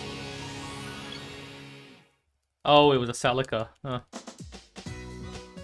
And it was the SS2, which means it's weaker than the GT4. The Celica GT4. I don't want any of these. Okay, good. Okay, cool. I get the death crap. This thing is ass.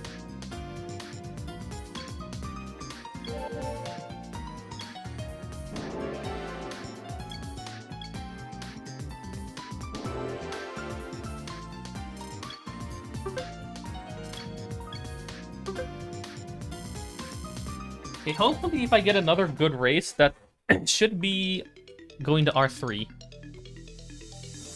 Please. No, it's a bad one, but at least it's on Rev City. Nothing. There's not even any good cars in there either. This is only 120 points. I don't think that's enough.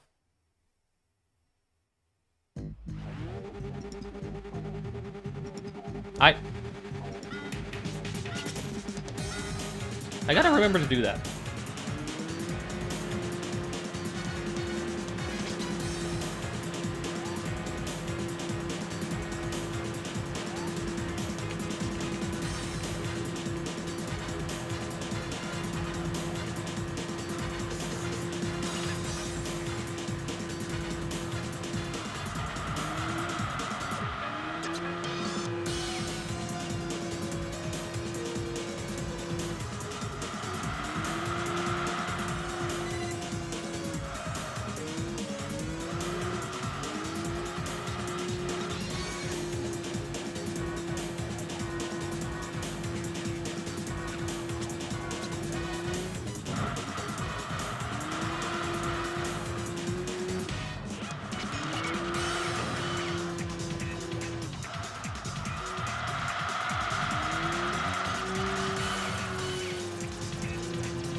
I getting sleepy all of a sudden?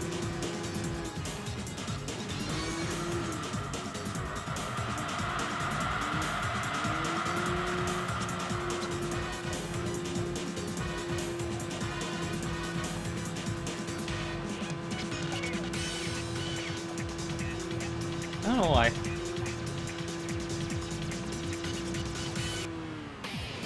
Okay.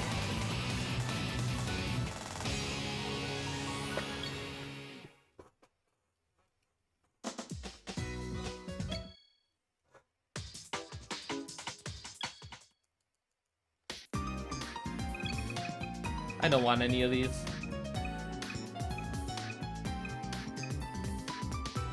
Cool.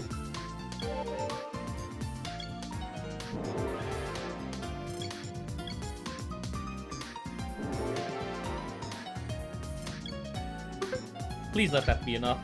I don't think it is. Ah! Oh! Undo. Nope! Undo, undo. There we go. Good. I remembered my hotkeys. No. Okay, I'll take the XJR or the SL500. Those are alright. They're not ideal, but screw it.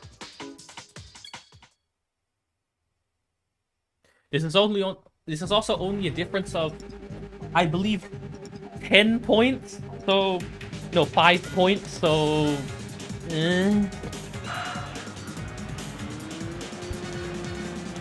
like 395 versus 400. Who cares about 5 points?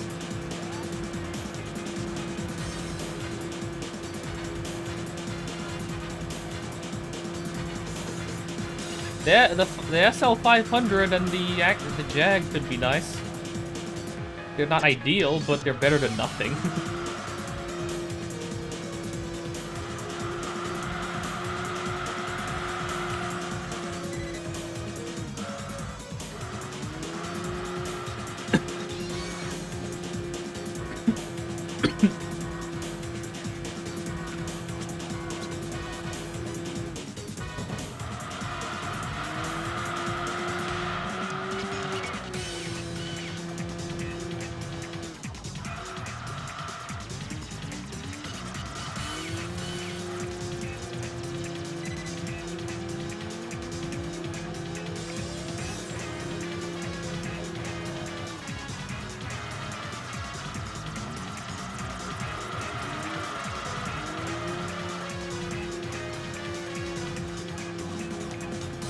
I think this will still be a faster split than the PB though.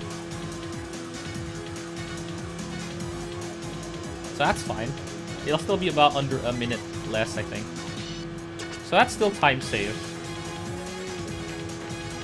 I'm okay with that.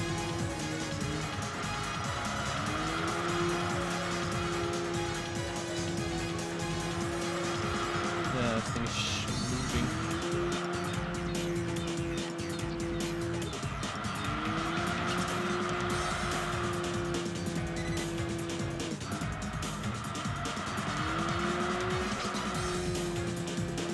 I've already eaten breakfast. Why am I tempted?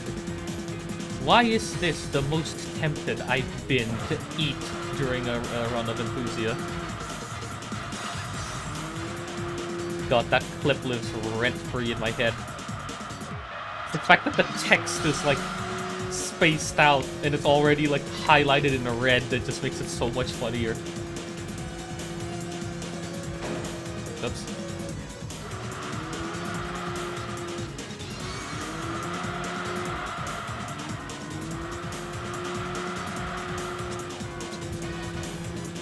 Next time I should hide a burger in the thumbnail. That'd be funny.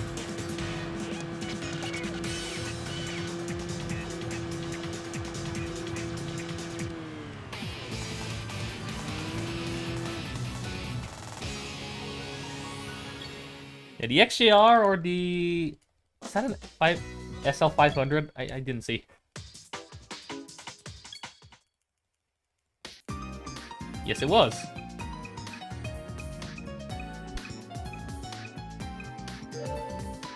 Oh! Yes! Could be alright, 370 horsepower. Not ideal, but it's something. It is heavy though.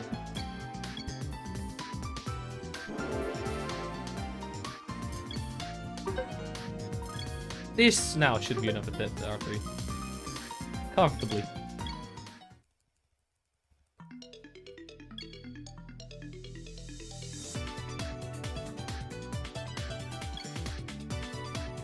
I got the drag and okay, the Mustang is actually quite good. I tested the Mustang, it's actually quite drivable. So if I get the Mustang, I might use that. The 2005 Mustang. I might use it.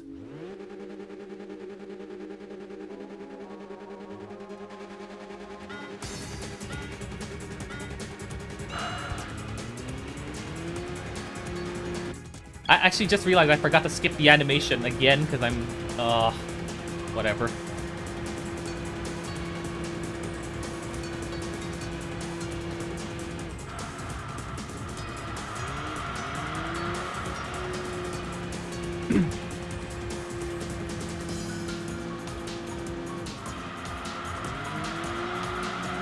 Whatever.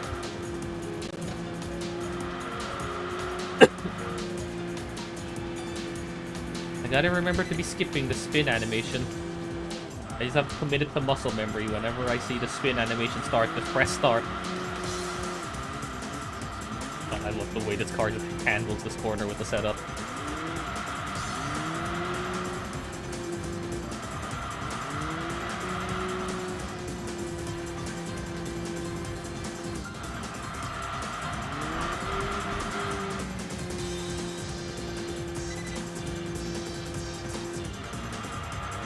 That's the Mustang, right? Yeah, I'm pretty sure it is. Either that's the Mustang or it's another Jag. I don't know which one it is. As I know the Mustang's in this race somewhere. I don't think that's the Mustang. I think that's another car.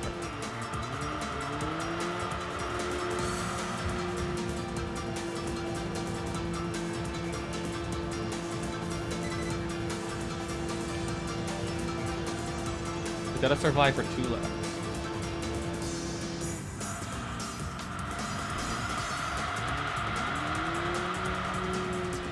Clean.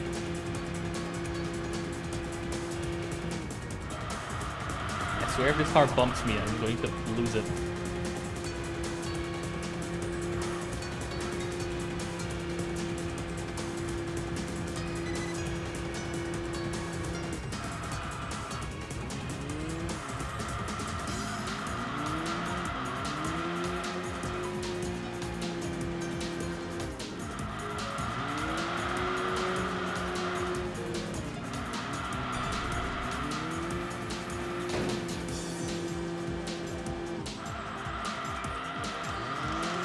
Acceptable wall hit, I'll take it.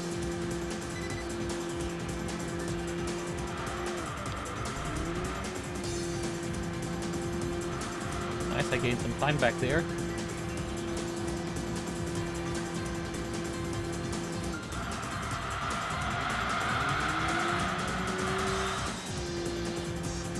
This game actually has proper counter steering, like, support, where if you're counter steering, the game will actually, like, make the steering smoothing less aggressive when you're counter steering. It actually knows how to do proper counter steering, unlike some modern sim racers who can't seem to figure out how to make proper counter steering controls. Project Motor Racing.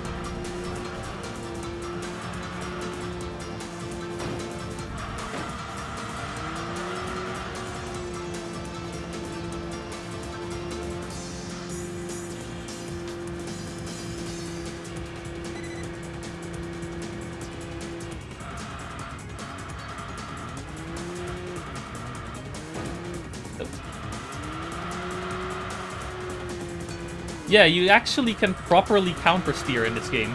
Imagine proper counter-steering controls on a gamepad. Groundbreaking lost technology from the early 2000s. Apparently.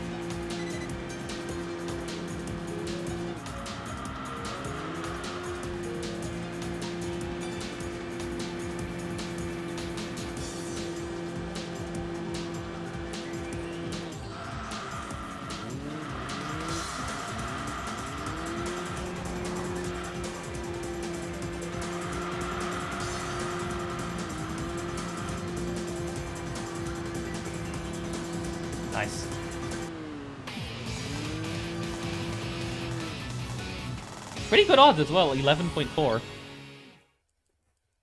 What do we got?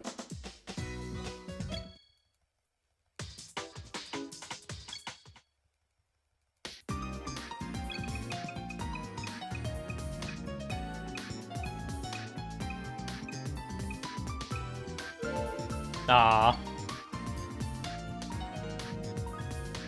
I don't want your Nissan Primera. Get it out of here. Thank you.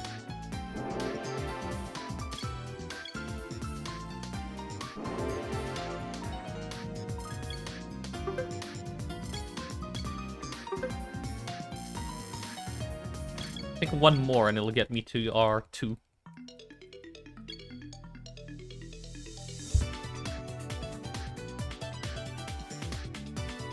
Worth it. Okay, not many good cars here, but it's worth trying. But I guess I'm just gonna be here for the points, and and currently my best car is the Jag.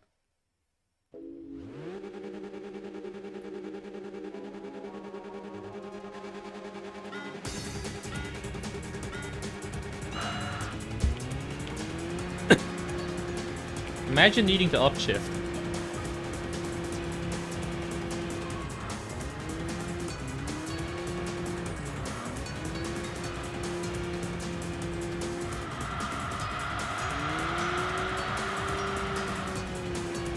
Not the best line.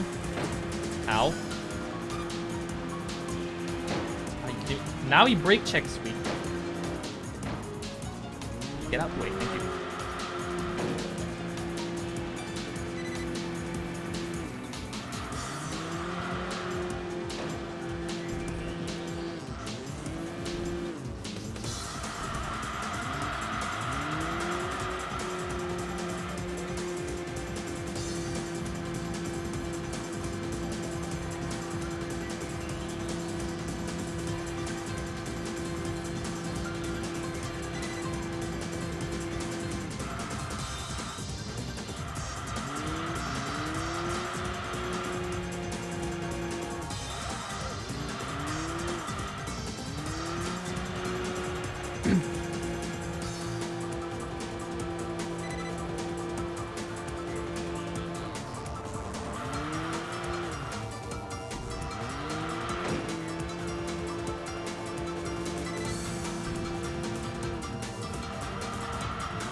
This run genuinely makes like the N2 point system way more engaging. Like instead of just being this thing that gives you penalties and then also eventually just becomes no longer a problem once you level up enough because you just have so many of it when you enter a race.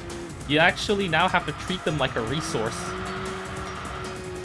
You can spend them in order to try and get to drive dirtier in order to try and win a race. But you can also attempt to save them so that you can then do it later. Or, you know, to level up a car faster.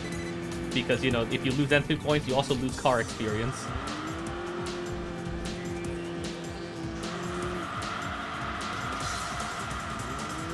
So actually, there's a nice push and pull with the N2 point system in this speedrun, as opposed to when you're playing casually when it just feels like this annoying, arbitrary thing.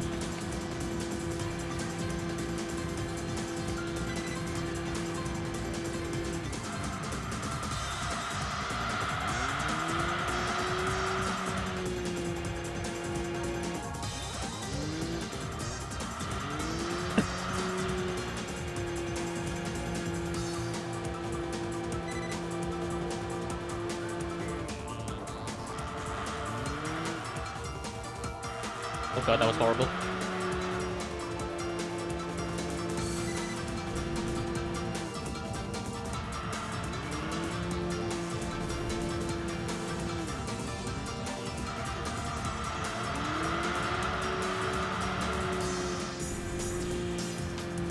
Perfect exit from that corner.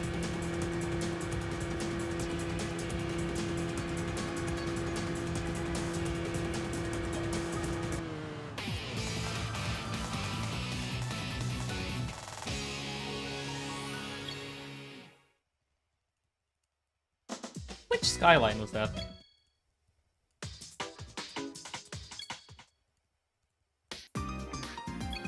Oh, normal. I don't mind the Z. Never mind, I got the SW20 MR2. The Mr. 2.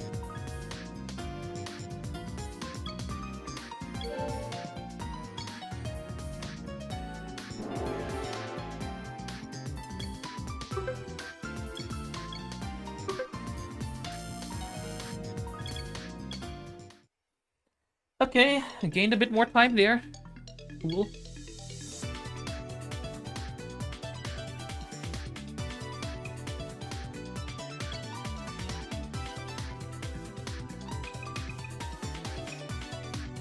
Okay, we're going for this.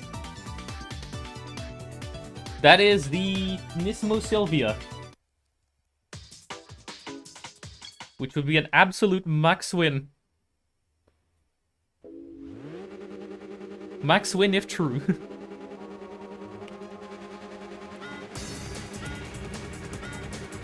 Go, go, go. That launch.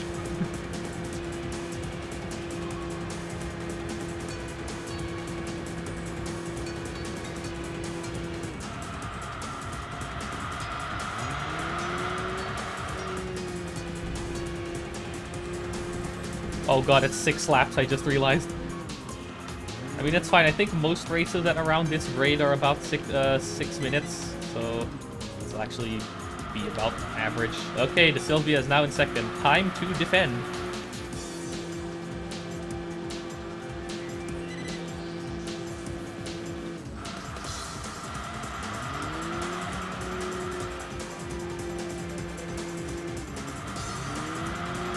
Yep.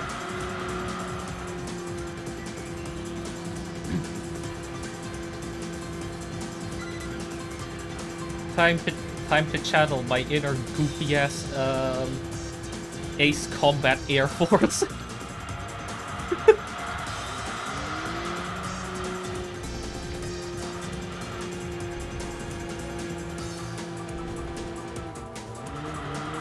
Come on.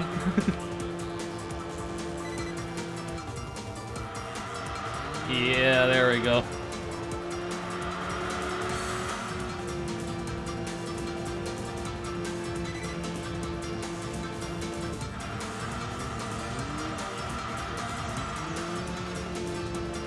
I think by the end of the race, I will have to start blocking it at this straight, because it will. I think this is where it's going to catch me the most, this straight. He's there. You can just about see him in the rear view. Yeah, I am losing about 600-ish milliseconds per lap to this Sylvia. So it's time to start defending.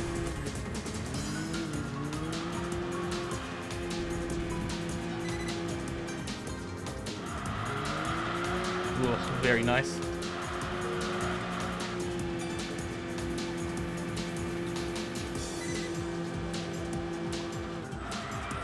Yeah, I gain a bit of time back in the in that sector, but then I also lose that time again in the start-finish straight. Because I both want the car and need the rank points, so time to start driving 2011.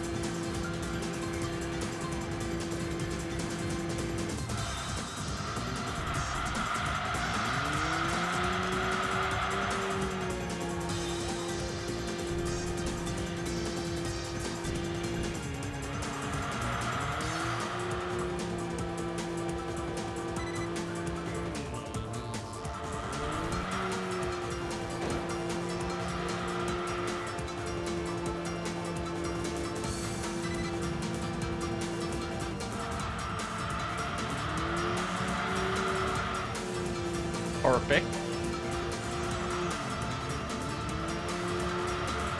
And also perfect through that last sector. Let's see. That's still a 51. Okay. Yeah, I'm losing my leeway.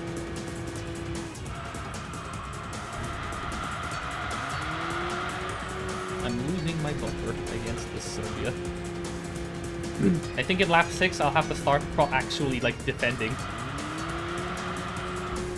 Instead of just, you know, hot lapping. I'll take the wall hit.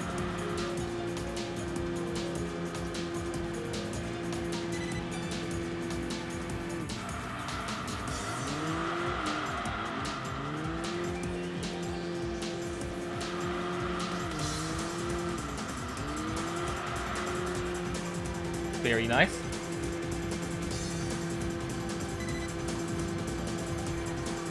I gained a bit of time there. Like 300 milliseconds.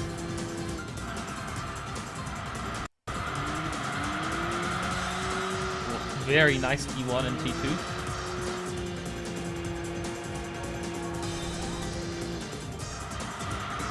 Nice lift. And straighten the car out. Brake tap. Whoa, cutting it very close, that's nice.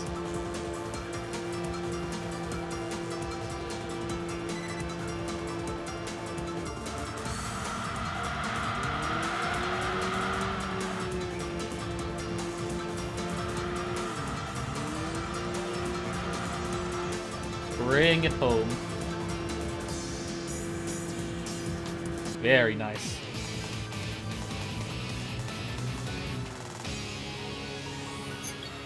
12.4 odds and a chance at the Sylvia. Let's see.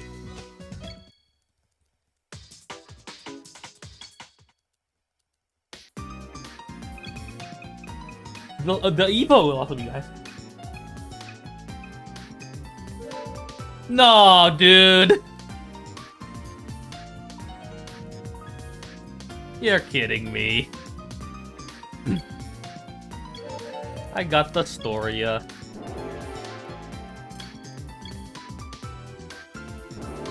Yeah.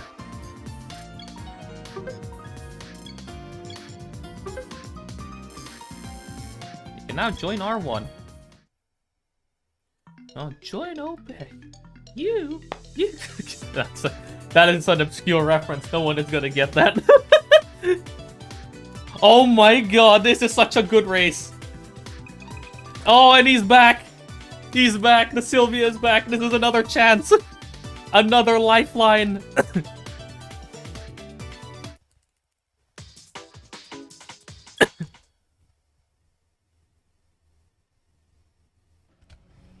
Let's go. This is the track, one of the tracks that I'm best at in terms of actual driving. Let's go. Send it. Hit it. Look. Hello, lad. They're gonna lift here, that's fine. Goodbye. I think there's a lot of cars here. I think that was an RS6. There's an RS6, a Sylvia, and an R33. Those are all amazing choices, I think. I'll take any of them.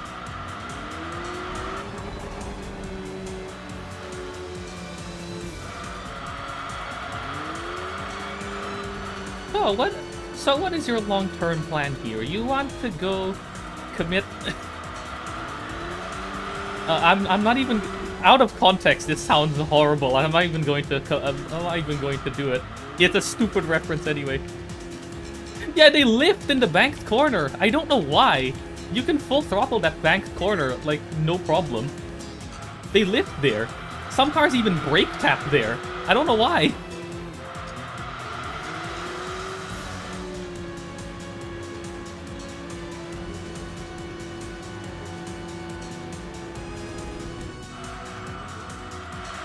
There's 3 good cars. Any of the back 3 cars I would take. The RS6, the R33, or the Sylvia.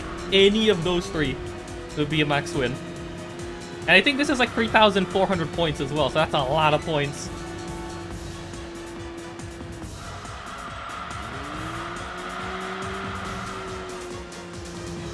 Yeah, pretty much.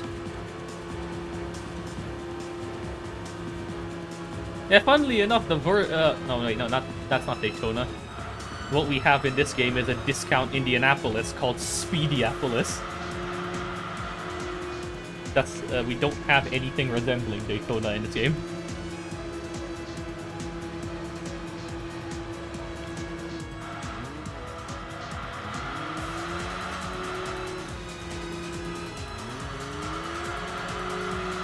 Oh yeah, look at that drift.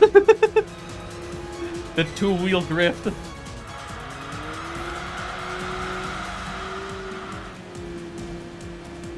Okay, it's now the Sylvia behind me. Time to defend.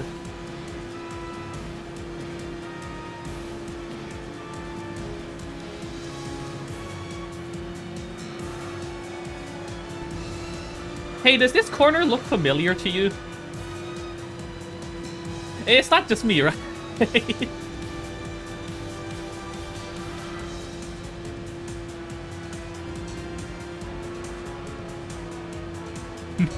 Yeah, must just be my imagination.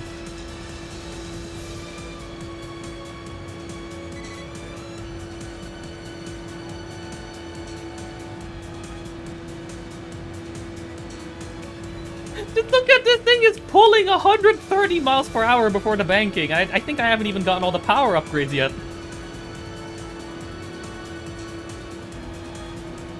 The EK wagon could never.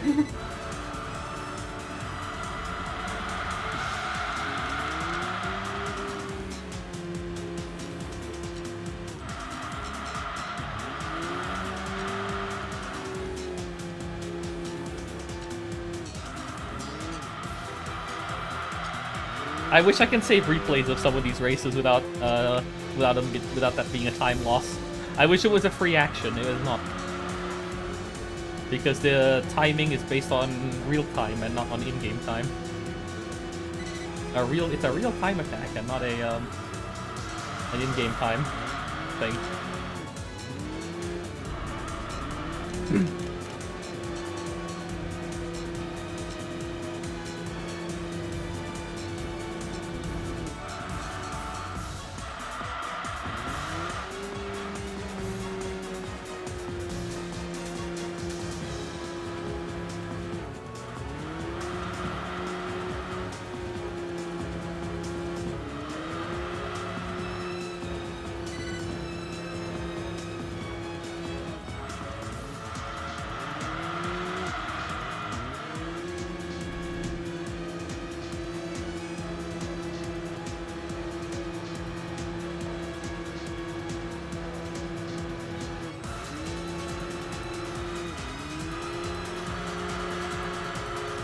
Oh my god, that's a good turn through there.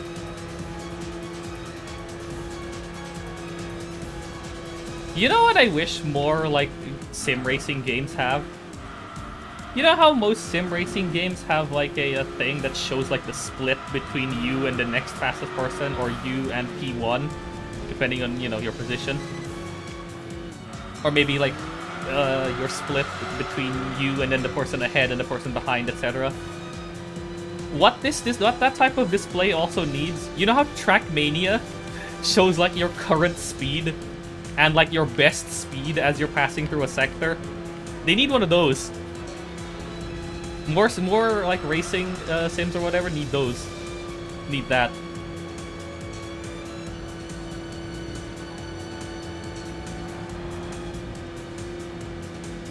Yeah, look at that.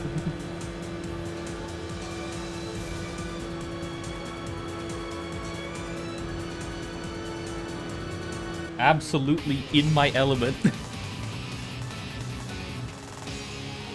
Screw you, Sylvia S-Tune. I have passed the slap. In an Estima. Imagine.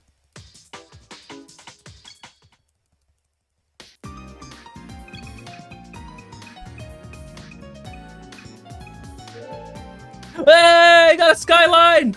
We got the R33!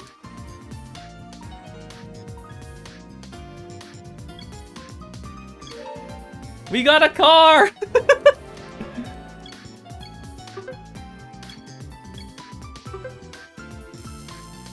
Straight into RS. Rainbow split or gold split. Yes, that's the only thing I just need to do, I think, maybe 1 or 2 more races. No, not there. That also works. Ooh, this is a risky race, but it's worth doing. I know there was low searing next to it, however, this is also about 6 minutes. Ish.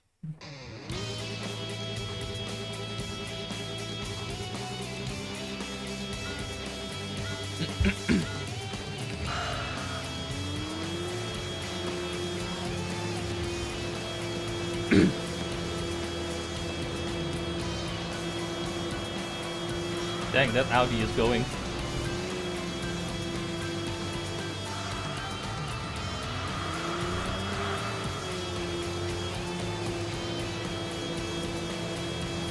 I think the low-end steering race had much lower odds. I think this was like 15, the low-end steering race was like 11.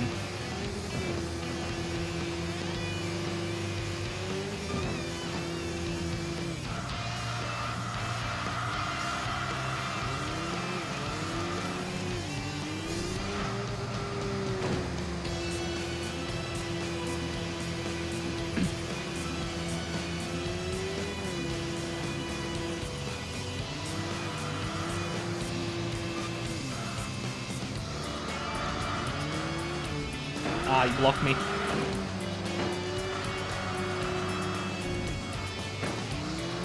Oh, it's an A8. Okay. I thought that was like an R6. No, it's an A8.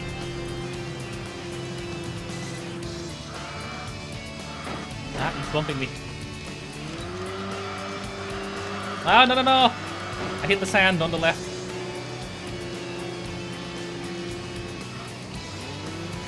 Oh god, the NSX blocked me. Ah, the NSX is blocking me. Get out of the way!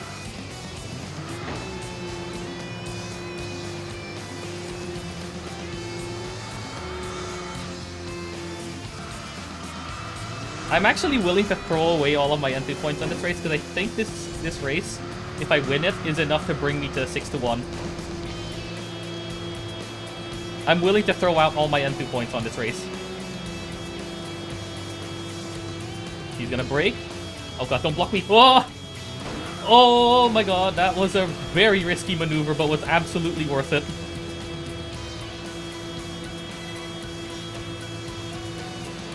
Oh yeah, actually, you want to know something kind of stupid? So you know how in when you're doing like the skip to September, you notice that when you click rest, it starts on OK. That seems to be a thing that happens when you have the Estima selected. If you have any other car selected, it starts on back instead. It's really stupid. So you actually lose about 1.5 seconds per skip if you're using another car, say the EK Wagon. It's really stupid.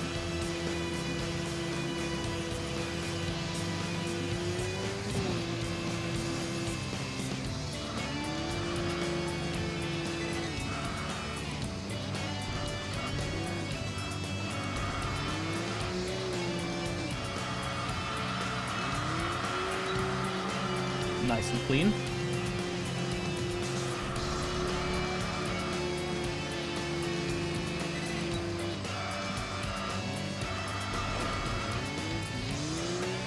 Also, you haven't submitted your run yet. Go submit it.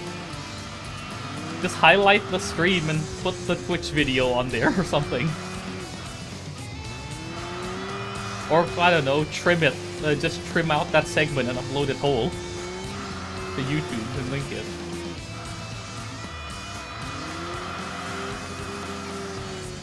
With like your emulator settings and whatever in the description.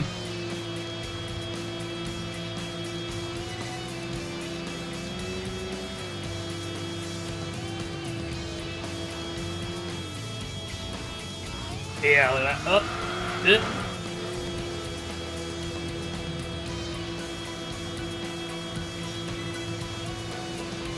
yeah, this race takes about as long as Lewin Searing, so it's fine.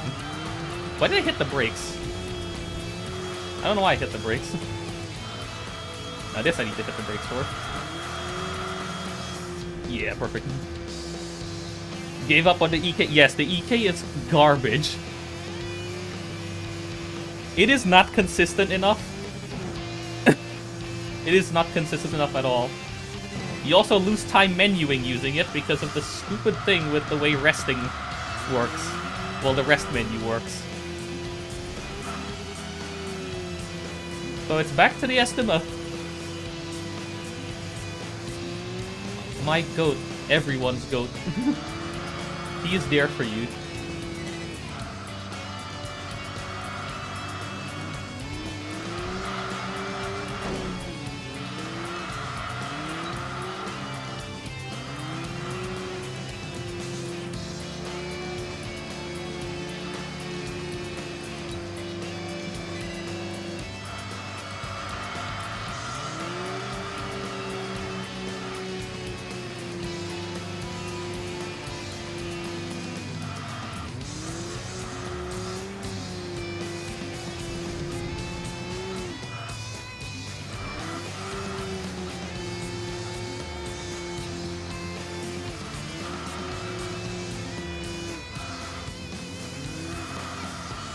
Yeah, the EK, garbage. Absolutely horrible. Don't even bother.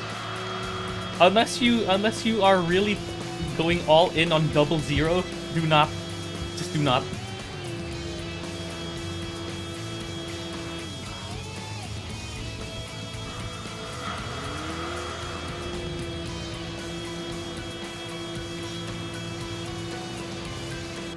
That was worth it. That was worth throwing away pretty much my entire N2 points bar, except for Sliver. That's 16.2. That's 3,200 points. That was absolutely worth throwing out all of my N2 points.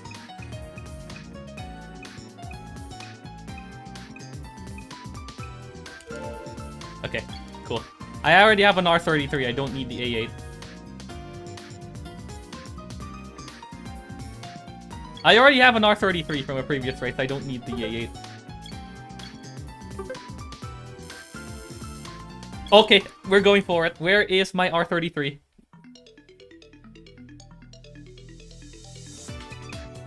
Change car, search. Yes. R33, okay. Yep. Empty. Right, there we go.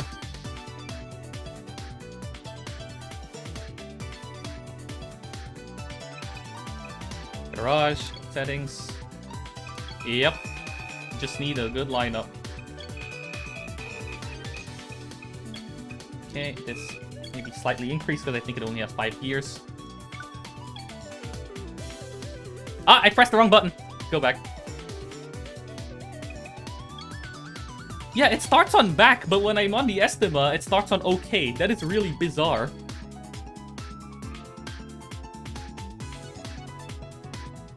And why does it, like, take longer to load as well? On the Estima, it loads very quickly. Oh my god.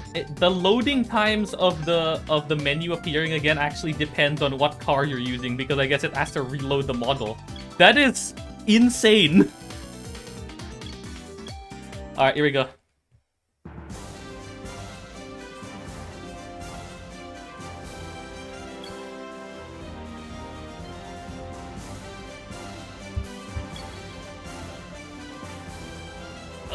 Okay, I'll just have to go for it. That's a Vanquish. As long as everybody else holds it up, I should be fine. Because the last time I had a Vanquish, it got held up by, I think, an MR2. Or a Garaya.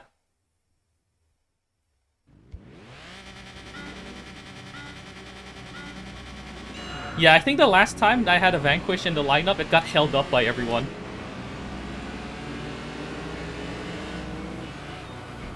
Oh god.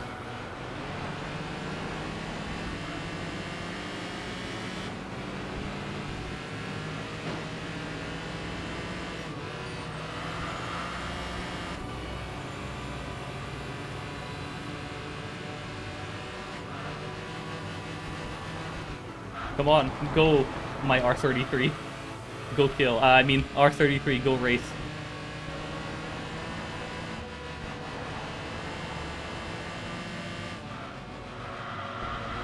Go, my R33. Where does this peak? Okay, 7 point... Oh, God.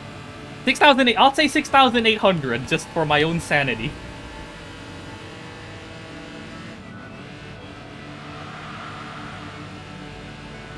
Nice corner.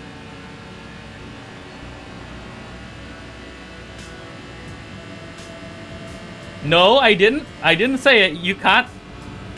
You can rewind it, or even go back, or clip it. I didn't say it. I stopped short, and then said 6,800. Oop. I outbroke myself. That's fine, I think. Thank you for having such a good all-wheel drive system, but it still launched off the grass at a ridiculous pace. Okay, Lancia, you are being an absolute hero right now. Please keep holding up, everyone.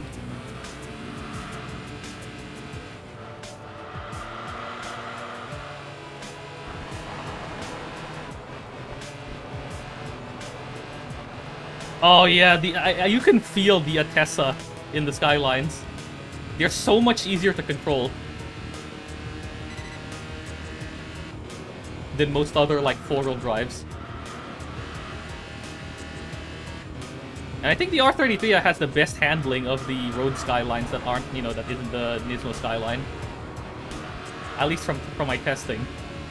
The R34 is a lot more sluggish in terms of cornering than the R33.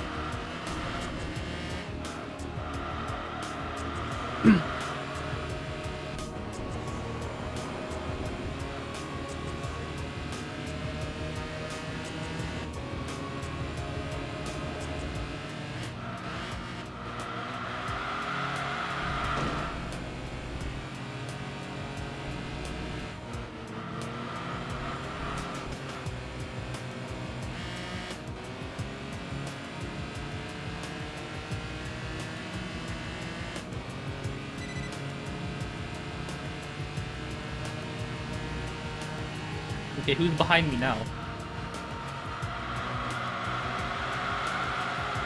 Okay, the Vanquish is behind me. I guess it's now time to start running away. He's 10 seconds behind right now, but he'll probably catch up in a couple seconds on this sector. I believe this car has 5 gears.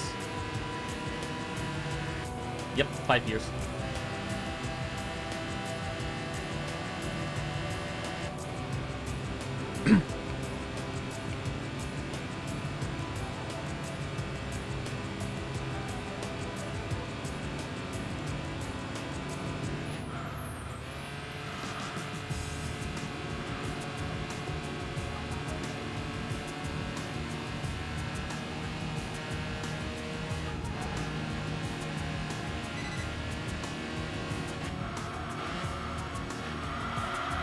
It is a Skyline, GTR though, so it is a bit heavy, so I have to brake a little earlier than I think.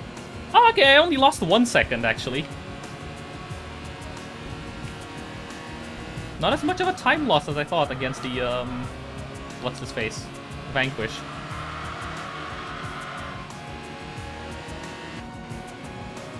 Oh, why did they make the cover car of this game so bad? I'm so sorry. They should have just used the SLR or something as the cover car.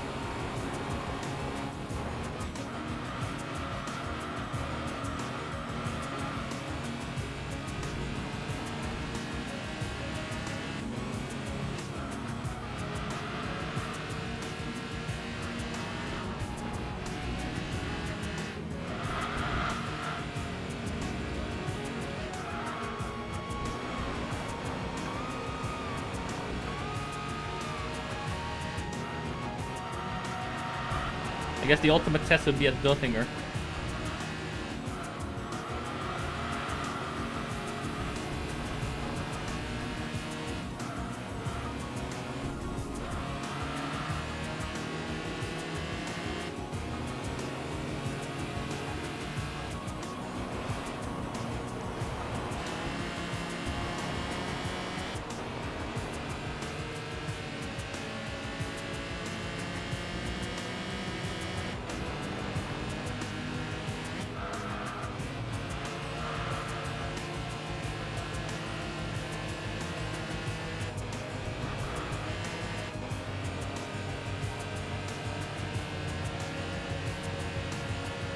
Where's the next sector split? Just so I can see how my progress against the Aston Martin.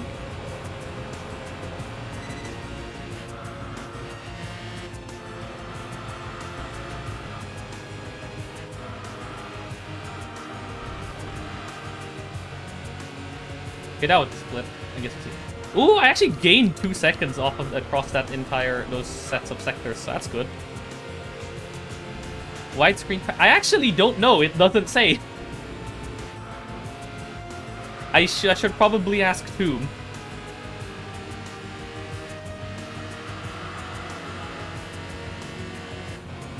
Just to actually make it clear whether it's allowed or not. Because no interlacing seems to be allowed, but I don't know about the widescreen patch. I'll ask.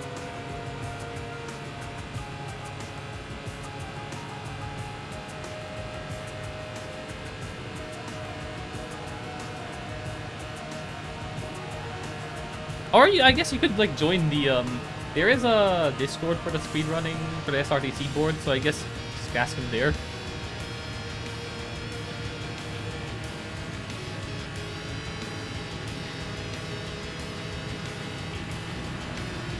Okay, it reaches 165. Nice.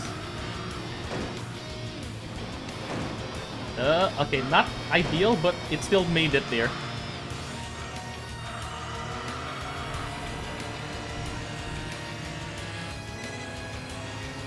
Alright, so where is the Vanquish?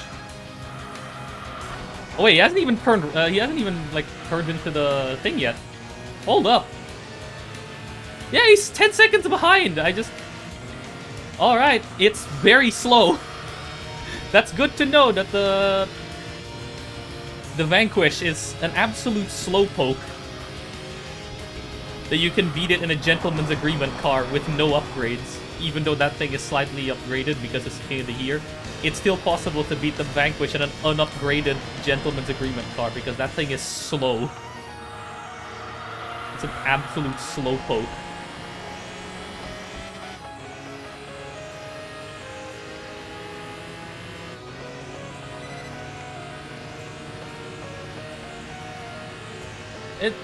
It's not even like it's a Japanese bias or anything, because the best cars in this game are not Japanese, but like... as in the best road cars in this game aren't even Japanese. So no, this is just the Vanquish being bad. And not so much that the Japanese cars are better.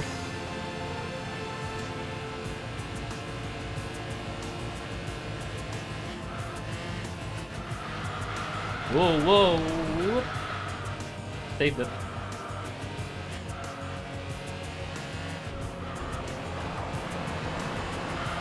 Oh.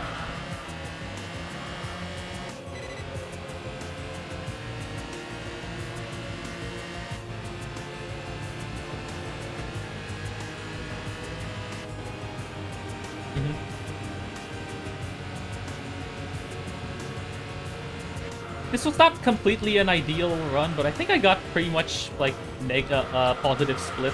Positive in the sense of like better splits in general.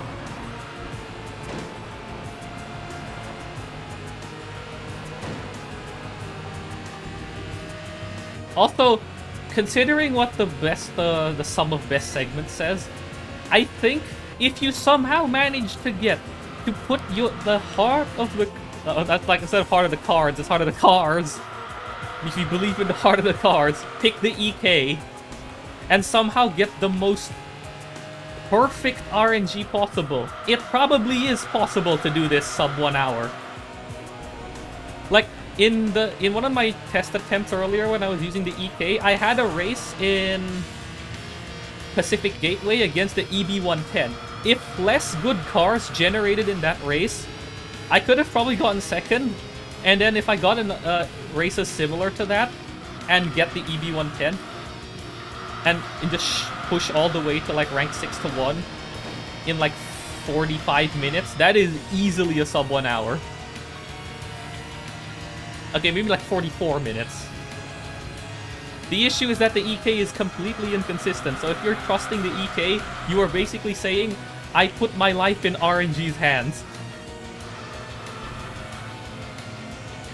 The Estima can at least somewhat compensate for bad RNG, the EK cannot.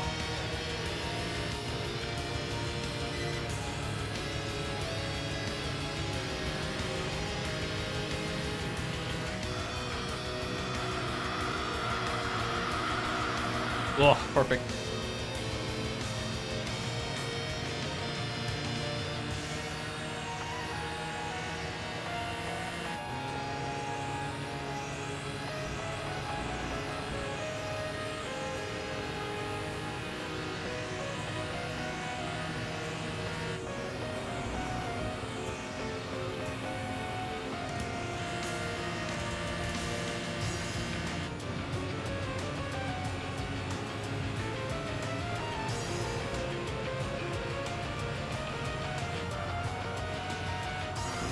Thank you, R33. You are a very good car in this game. For this event.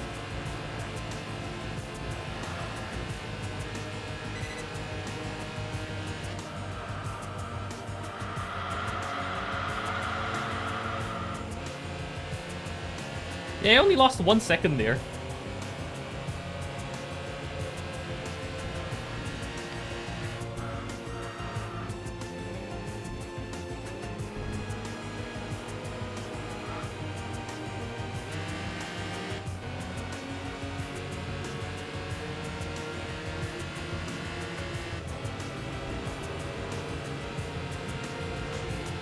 Honestly, the sound team cooked up such a perfect theme for this racetrack, especially when paired with how they presented it as well visually. It's in the early morning. The sun is still not completely up. The sky is still like somewhat dark blue with tinges of orange.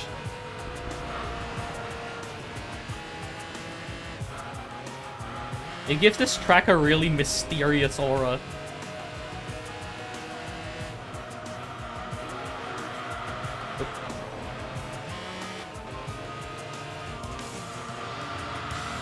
I just wish they made the loop section a bit longer, because I think the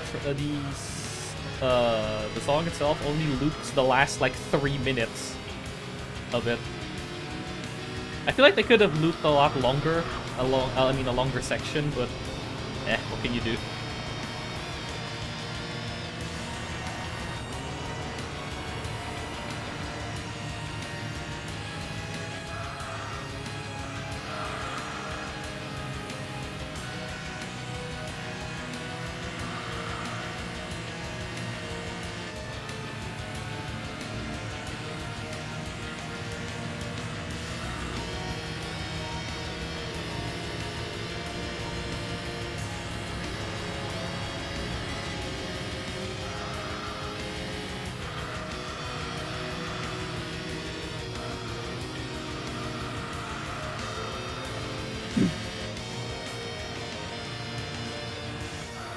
Gotta bring it home.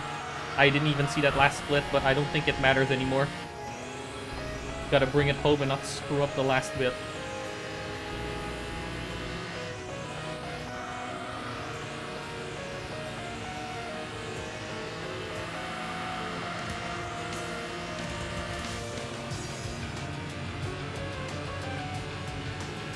Here we go. Down here one more time.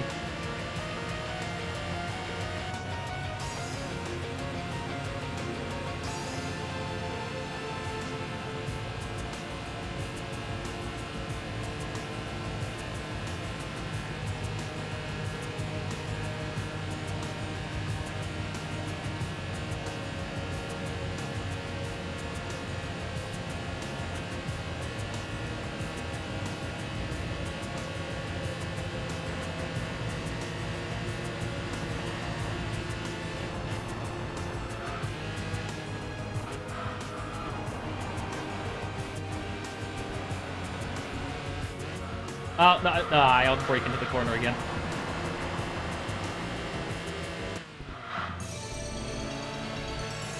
There it is.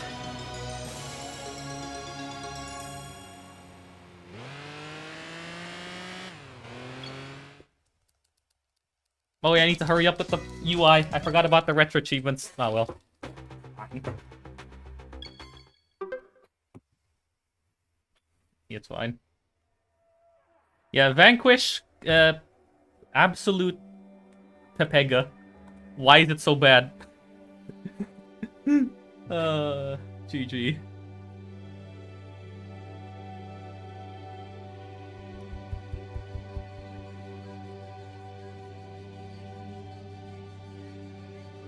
Yeah, the Stasia I honestly could have beaten it, considering that this Skyline only topped out at 165. You might be able to. It would probably be about on par with the Tamora that you had to fight off. It's actually not that. My fastest lap was like just about 8 minutes, I think it was. Imagine. Alright, game. Why do I need this? The R33 is clearly better.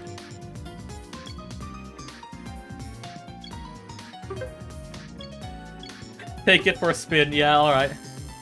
I will.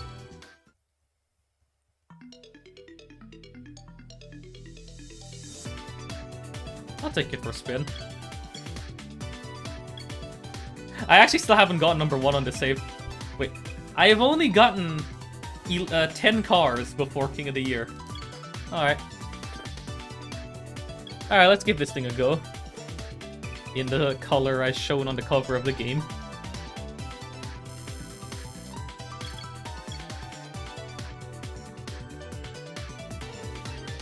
Because I remember testing it and it just was not particularly good. But let's...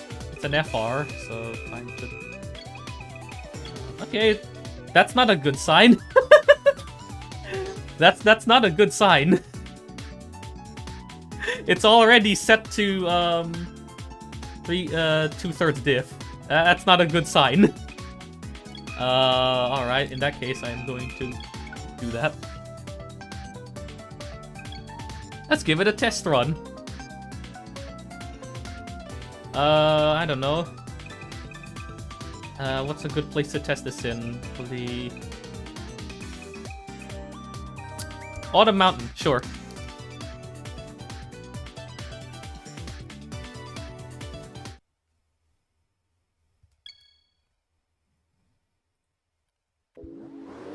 Let's take this for a spin around Autumn Mountain. This is a relatively technical track. Would give it a full showcase of its Oh god. It was already starting to drift to the right because of the wheel spin. Let's see. Okay.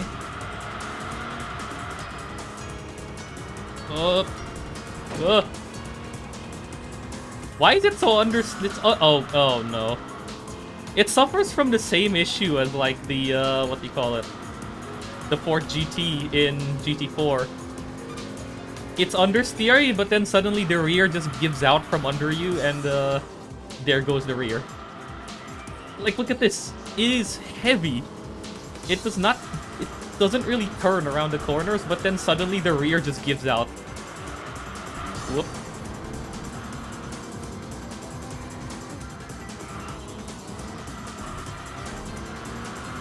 Ugh. I always have to forget. I need to... Oh, it is a manual at least. That's...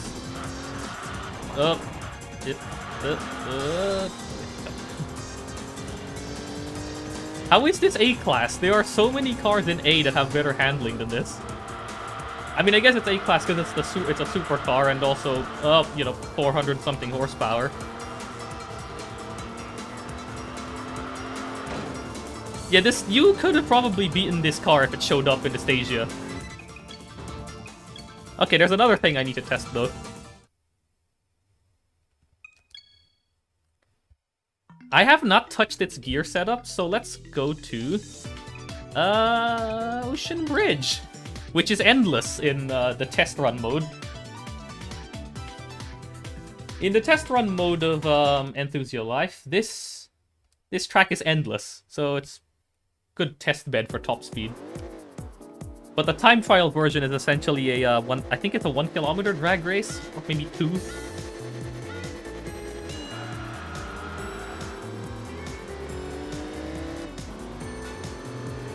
So let's see, how fast does this go?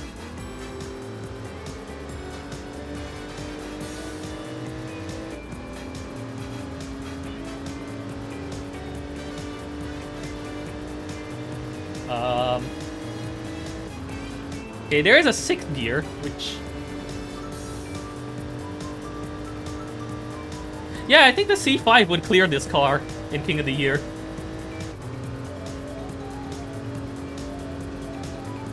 Oh my god. Do you want to know something? The RS6 has faster acceleration than this. The Audi RS6 has much faster acceleration than this. Sure, this thing has a higher top speed, but in the space that you have in Duttinger, the RS6 is faster.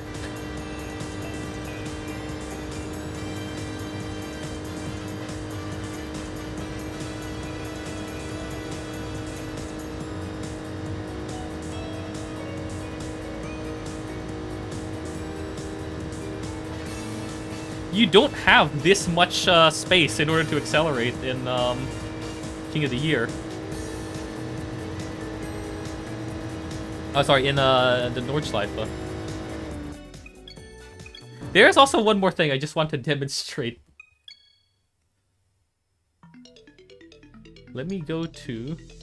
I'm gonna change cars again.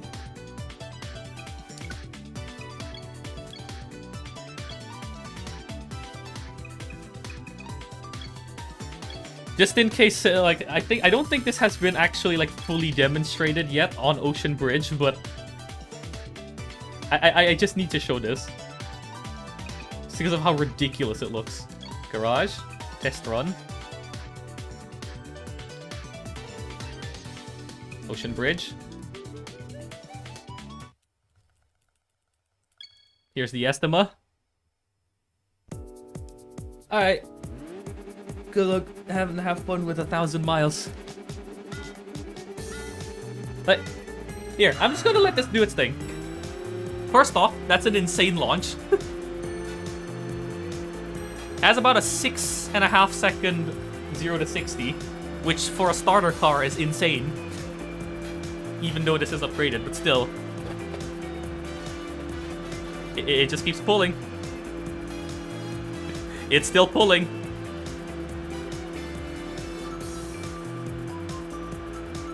It's still pulling.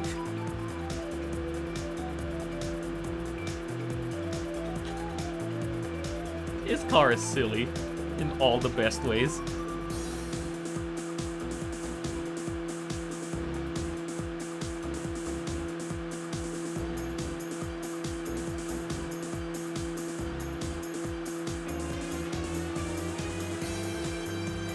I think like the last the time it takes for it to get to 150 miles per hour, which I think is 240 kilometers per hour, which I think is its like highest speed before the CVT gets too long to accelerate through.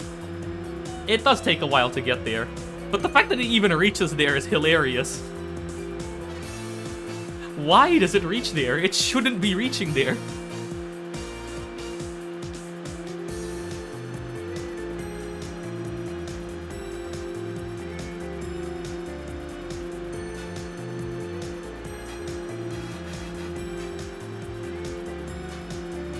Come on, we want to see the 150.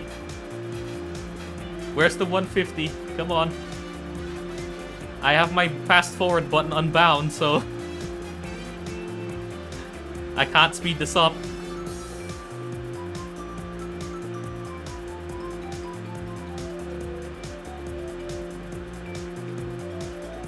Come on, one more. You can do it. 149 it is, I guess. Yeah, I think this is as fast as it goes, but still, this is about 240 kilometers per hour. It's like 149 point something. Can I test something as well? How fast does it take to stop?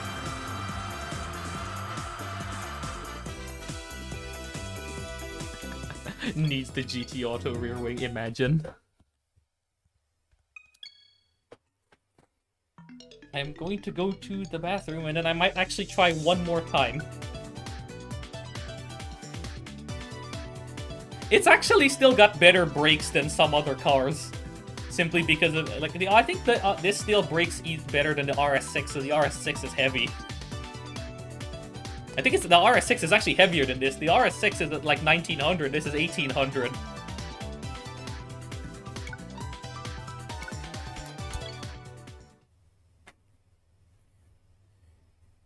Yeah, fair enough.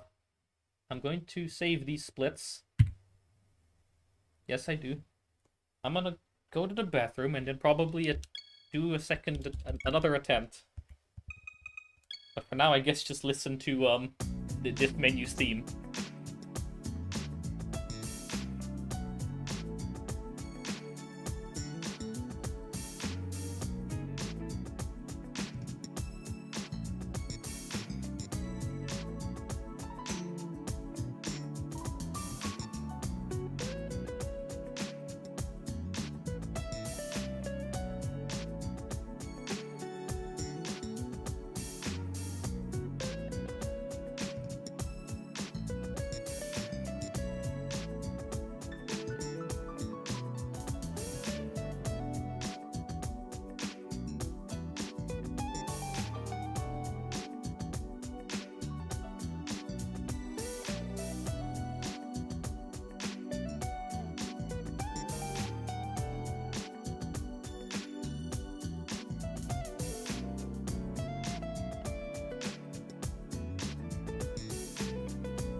How did the first run end? Oh, I was testing the EK. I quit that run.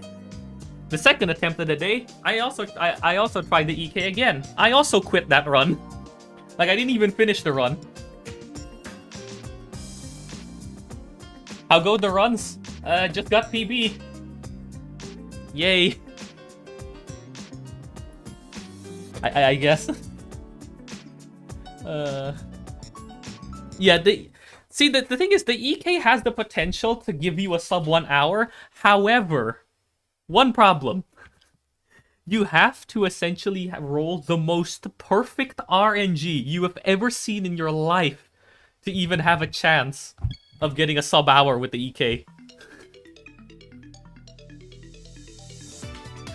Like, at that level of RNG, you might as well be speedrunning Yu-Gi-Oh! Forbidden Memories. At that level of RNG that you're doing. So, you know, for your own sanity, maybe just use the estima. For your own sanity, just use the estima.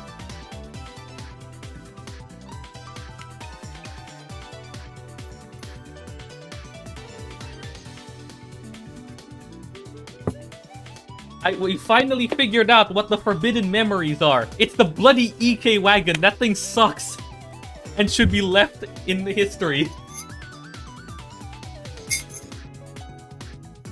What was that one Latin term that meant, like, not only was is the person or entity considered when a person or entity has done something so unforgivable that even their memory is damned? Yeah, that's the EK. It sucks. Anyway. 3, 2, 1. Alright. I have to remember to actually skip some race animations this time. Also, if you want the estima in a different color, you can kind of pre-move the selection while the car is still loading. So, you know, if you get tired of the pink.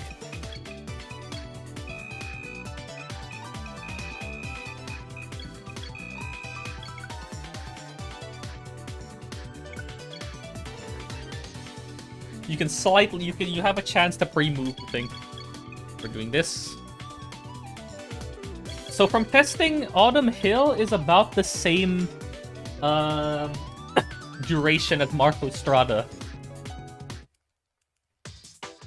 Just from earlier testing. This is about the same duration.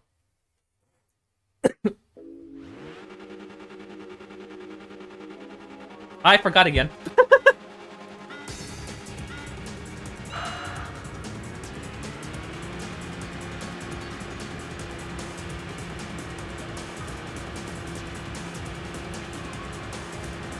At least I didn't let the full animation play out, so I didn't lose all the possible time.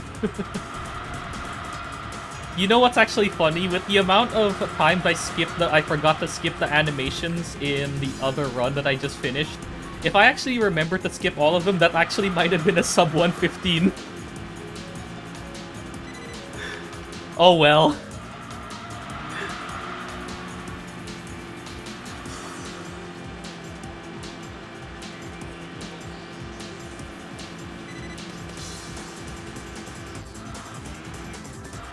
What can you do?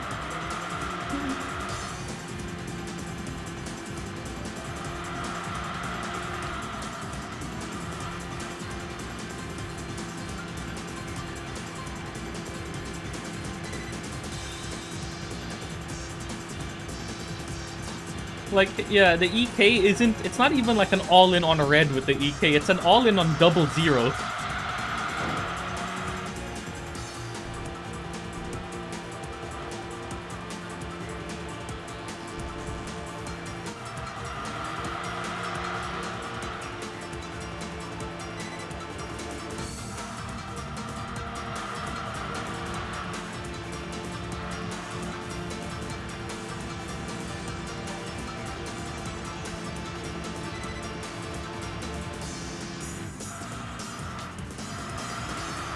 Its handling is also just horrible in general. Because it's a front-wheel drive, its corner exits are even worse than the Estimas. So you just get wheel spin for like a good second after a corner exit.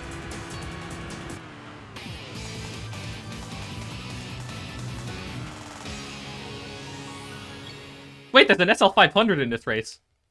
That could be alright.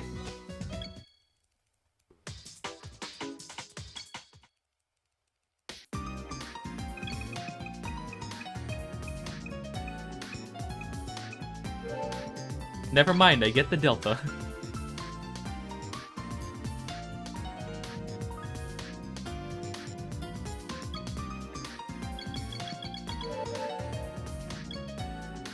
As usual. This game loves to edge you. That's why for the longest time, I had the eye unit as the background while playing this game. Because that's how it feels to play this game.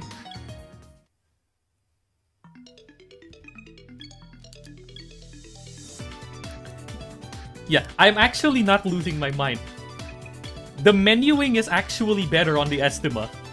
So I think you're seeing right now, right? When I click rest, the cursor starts on OK.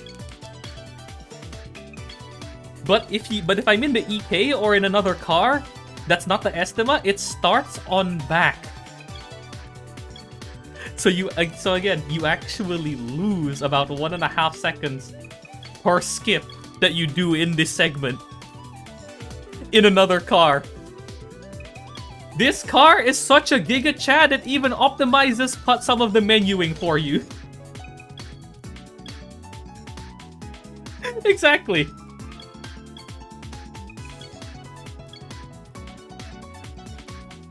Not only does it perform well in races, it also gives you a bit of a boost in menuing. And that is why the Estima is our GOAT. He is there for you. Now I just need to, I guess at some point I need to find a 3D model of this particular model of Toyota Estima. Cause I have a stupid joke that I want to do with it.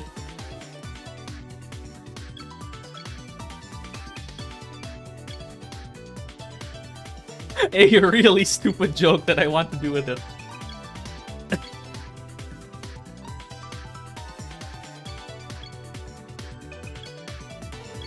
Like, I'm not sure what model year exactly this is, but maybe I might be able to find like a model for it somewhere. The 3D model.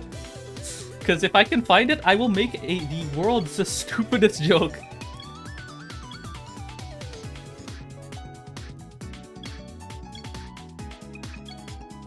The world's dumbest and least expected crossover shit post anyone has ever seen.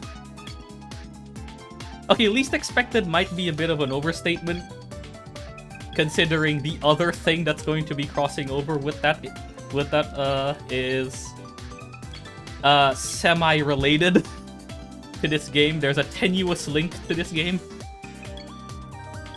I say tenuous as if it's not like as if it's like some kind of distant relation. No. Pretty obvious relation.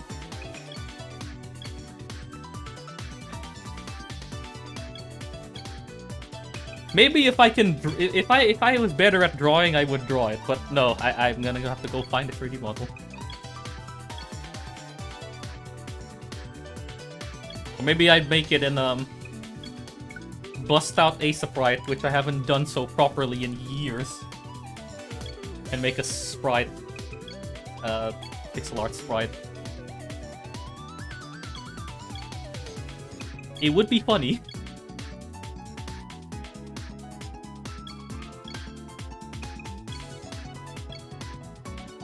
More.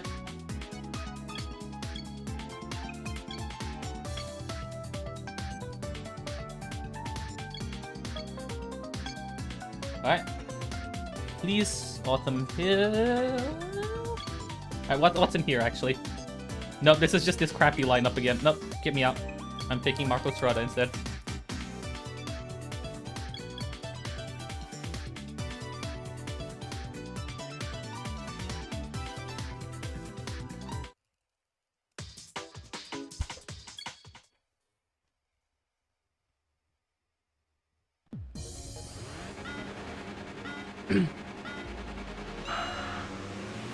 Should I just spoil it? I mean, I'm just gonna spoil the idea. Just maybe someone can pick up this idea and run with it just for the funniest joke ever. Well, maybe not funniest, but for just one of the dumbest jokes ever. You know how I mentioned... You know how I mentioned Forbidden Memories earlier, and how both this game and that game are both Konami games? We need to put this. We need to put a certain someone inside the Estima. You know who? Our other goat. Put him in there. Put him in the pink Estima. Have him drive it.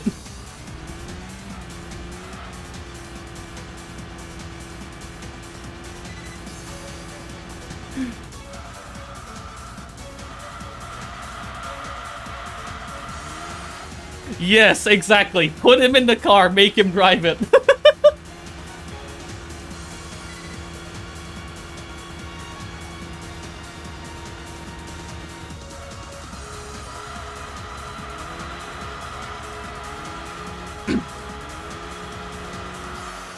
Yeah, I guess we could. Possibly. I don't know if it'd be legal, but it would be funny.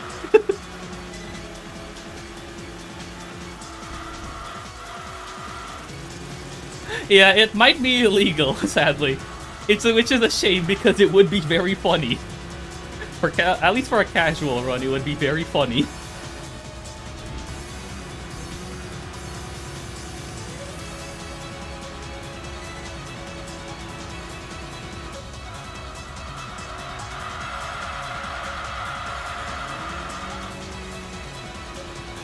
Yeah.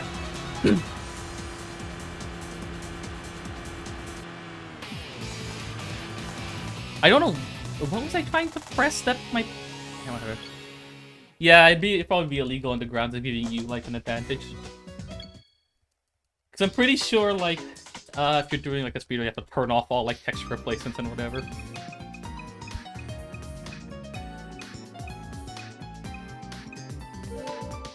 Okay, cool. I'd rather have the newer Mustang, but alright.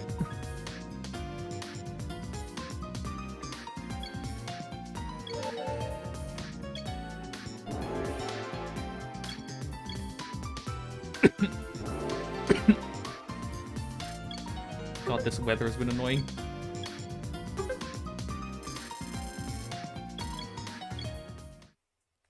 It has been on and off. Cold, hot, cold, rainy, hot. And my throat is absolutely shot. Because of it.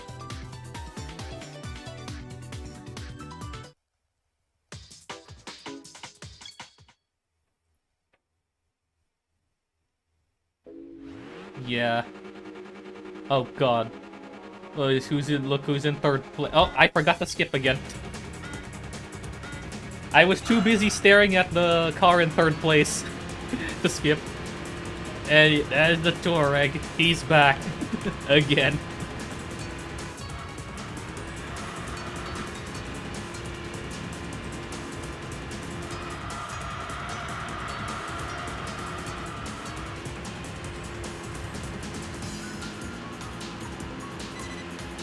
Oh wait, yeah, no, this game is 2005, so hopefully that Touareg is not part of Dieselgate. At least I hope it isn't.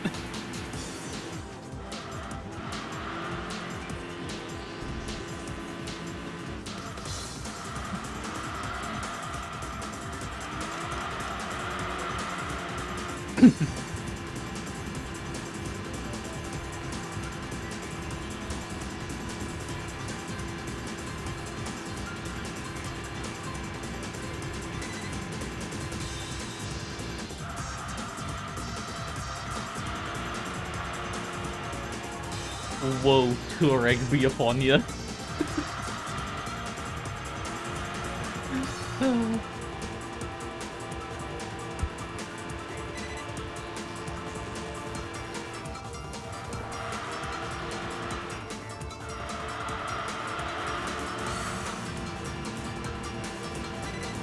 Okay, I think I've gotten used to the car again compared to last run where I was just crashing into all the walls in this course.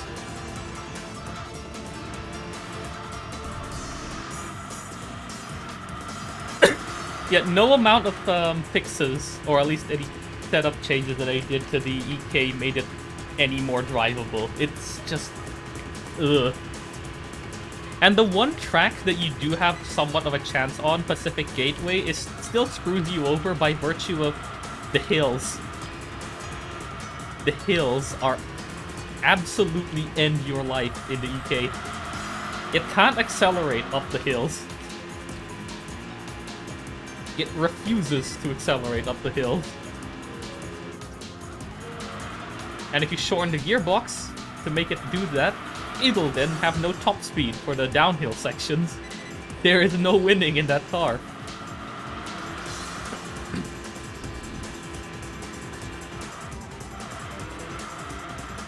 What was Mitsubishi thinking? What was their vision with the EK? What did they mean by this?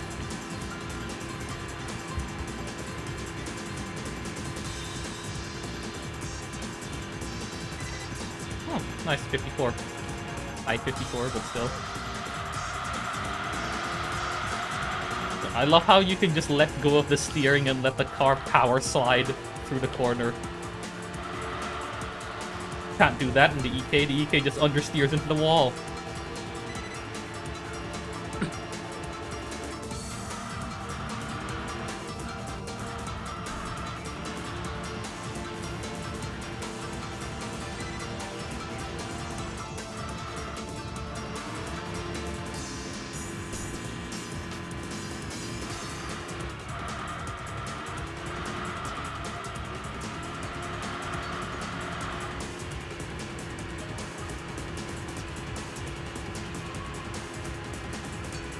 Yeah, I guess just to reiterate what I said earlier, the 80% speedrun makes the entry point gauge a much more engaging system instead of just being this annoyance that just sort of exists in the game.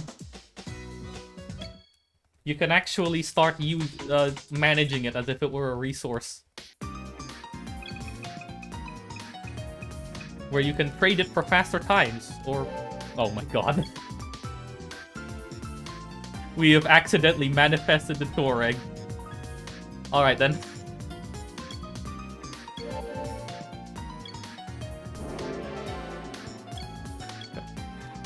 What a machine.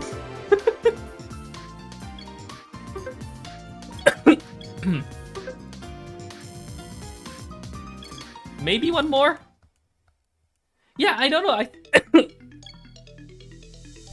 The earlier division races seem to use a lot of the same... oh my god, these odds are horrible. Screw it. I'm going for it. I need the points. I will have to do one more race after this in R4.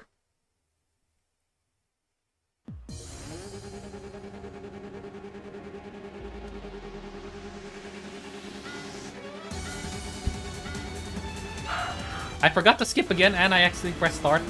Whoops.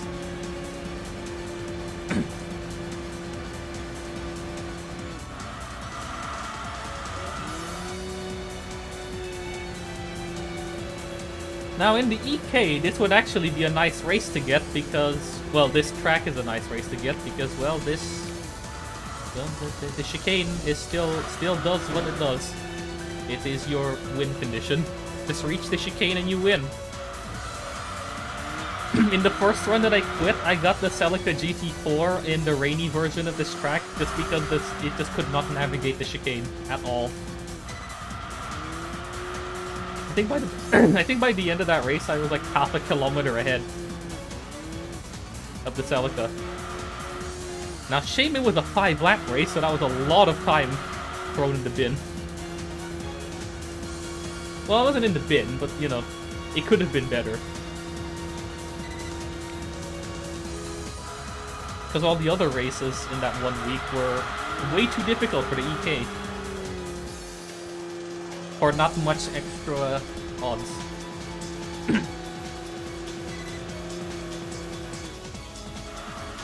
I am now taking the chicane wrong. I know, it's fine. I need to hug the inner side of the chicane. I don't want to go in from the outside, I want to hug the inner side of the chicane. Just like in that one Driving Revolution mission where in the MX-5 where you have to like hug the wall of the chicane without hitting it.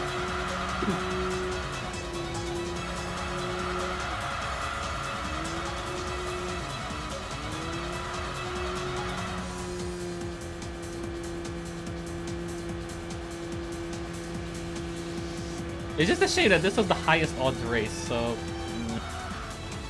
Maybe it would have been worth a skip, but... I don't know.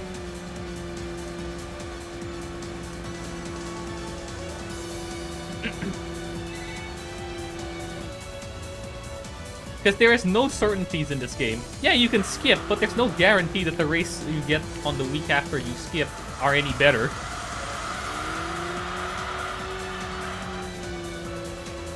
Unless, of course, the races are so bad that it can only go up from there. Then that's like a guaranteed skip.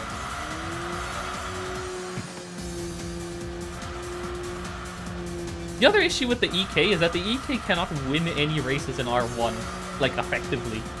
And it's too easy in R1 for at least 3 good cars to generate in one race. So, you know, you can't even get 4th. Oh no, 4 good cars to generate, so you don't even get 4th.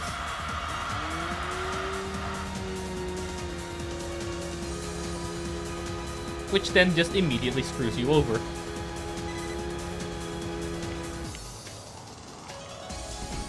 And I hit the inside of the chicane. Amazing.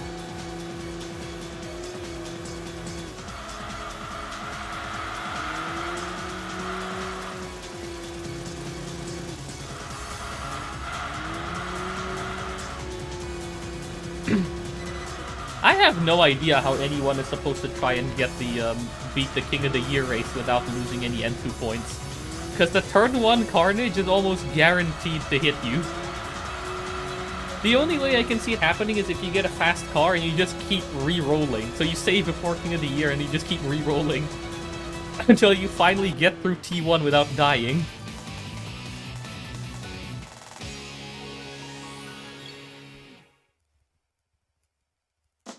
I don't want any of these cars, please skip.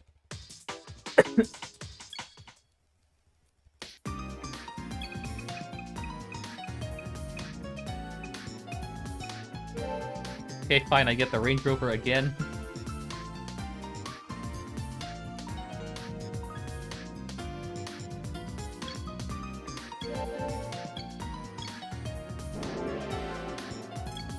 I think I'll have to do one more race. This is nowhere near enough points.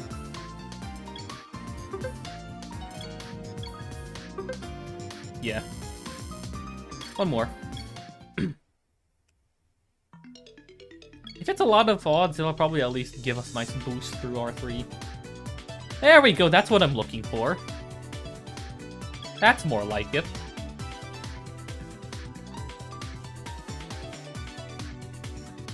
.9 odds, that's more like it.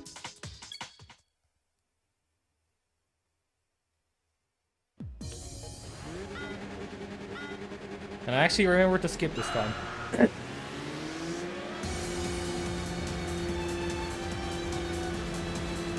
And it's 3 laps, which means I actually might... No, it's already too late. I'm not gonna get a good split on R4. I'm not gonna get a good get to R3 split. So which means I'll have to make up the time in later splits.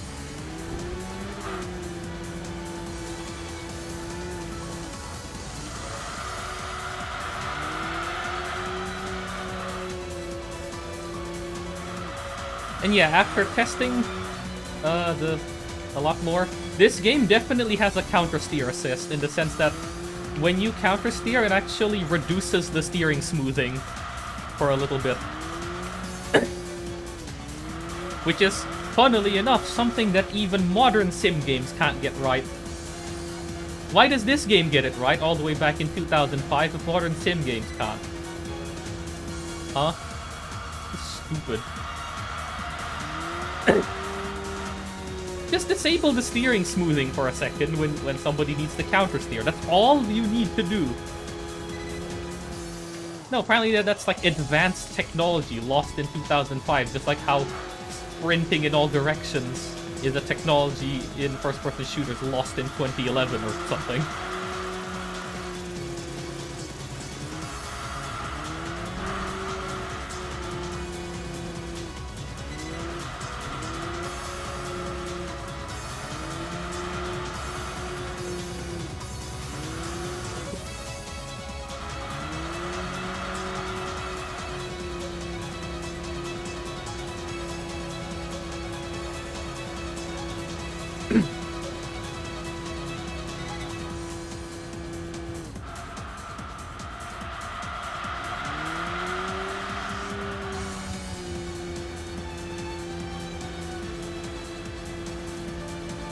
Okay, I'm gonna lose about a minute on this split, that's fine. As long as the other splits are better, then it's still time safe, but otherwise, oh well.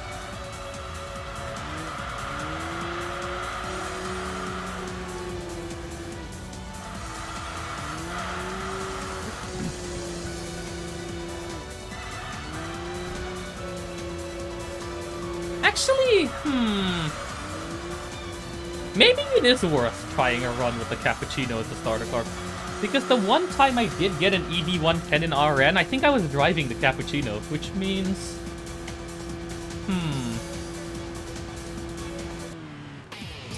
I think it was an RN race in, what's his face? Rev City.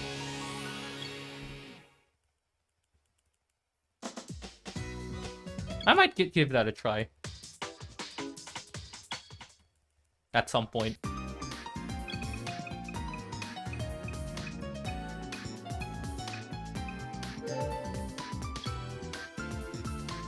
Well, at least it's not pink.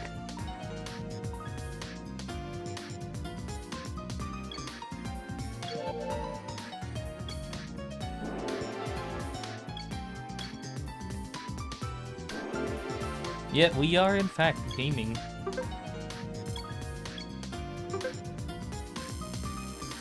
That is R3.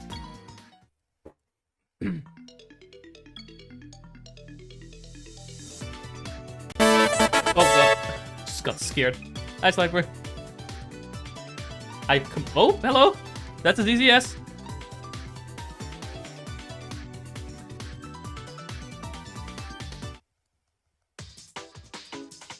I forgot I actually said it to be that loud. Oh my god. Jump scared by TGM, grade up.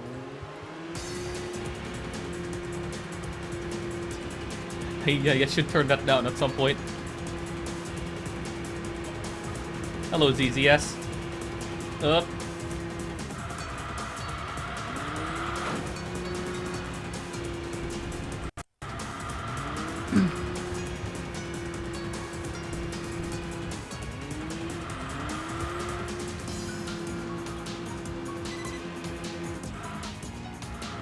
Uh-oh. Oh my god. I thought my right trigger got stuck. No, it didn't. It's just that my index finger suddenly stopped feeling things for a second. Never mind, it is stuck. Oh no. It is slightly stuck on some... Oh no.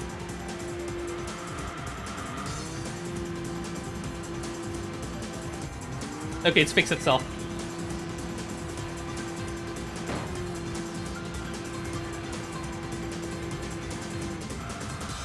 No, never mind. It is stuck. My right there is something wrong with my right trigger. Oh no.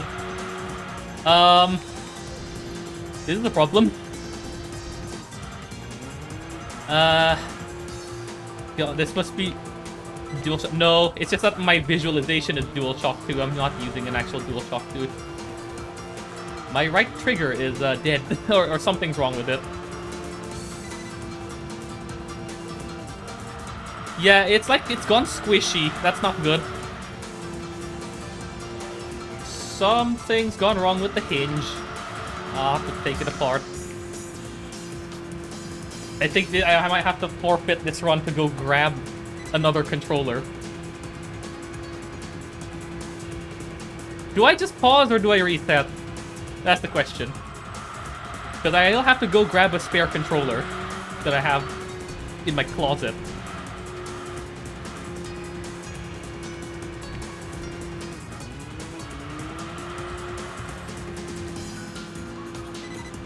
Yeah, look, you can kind of see it happening on the throttle. It gets a bit stuck. Yeah, if I don't get the ZZS, I'll just reset.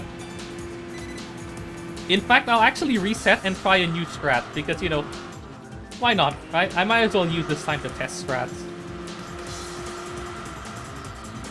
If I don't get the ZZS, I'll reset. Oh, I see what's happening. Oh, God. No, I don't actually see what's happening. I think the hinge is just broken. I'll probably have to take it apart and fix it at some point.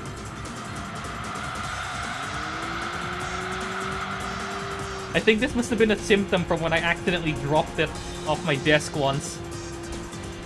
I'm using a 8-bit Do Pro 2, but but this one that I'm using is my older one that I've dropped. I have a spare. Actually, this is the one that I'm using. Is one that I've dropped. I have a spare one that's a bit older, and I think still uses, you know, traditional like joysticks instead of, you know, Hall effect sticks or TMRs. But screw it. Oh yeah, the right trigger on this one is gone. It is getting stuck. I think the hinge has gone loose. I have to take it apart and fix it at some point.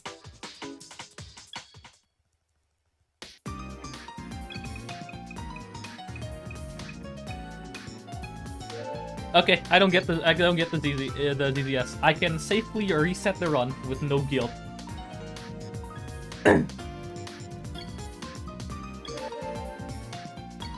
I am going to go grab my spare controller from inside my closet.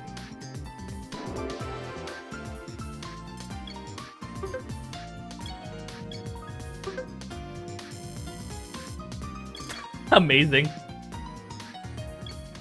I actually landed exactly on 500.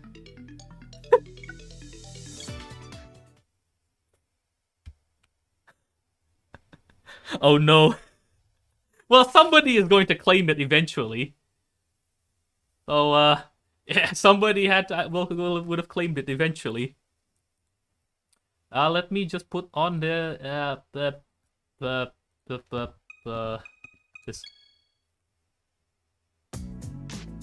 Alright, I'm gonna go find find my other controller.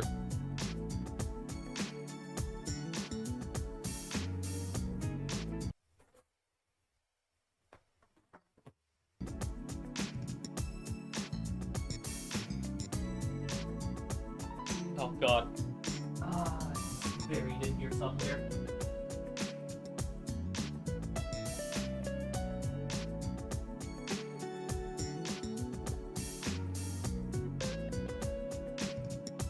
If all else fails, there is another controller under my desk, but it isn't ideal. It isn't what you would call a traditional controller,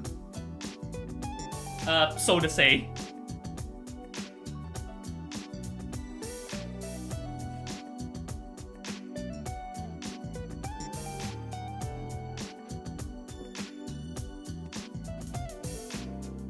Because Just for reference and completeness sake, I am not going to be speedrunning this game with a train controller. I'm not doing it.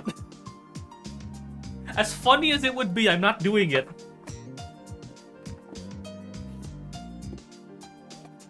It's already hard enough to play GT4 with that controller, let alone this game.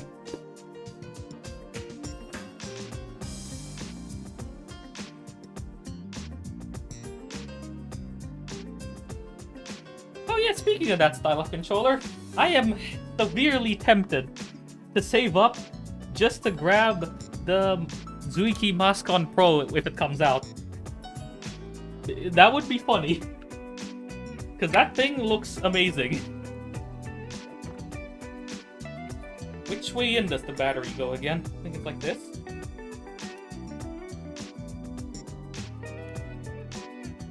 I'll probably have to use this in wired mode because I haven't plugged this in a while. It's maybe at discharge. It's been like a month since I've used it.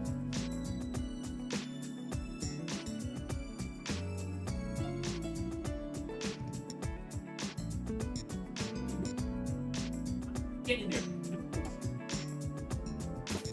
No.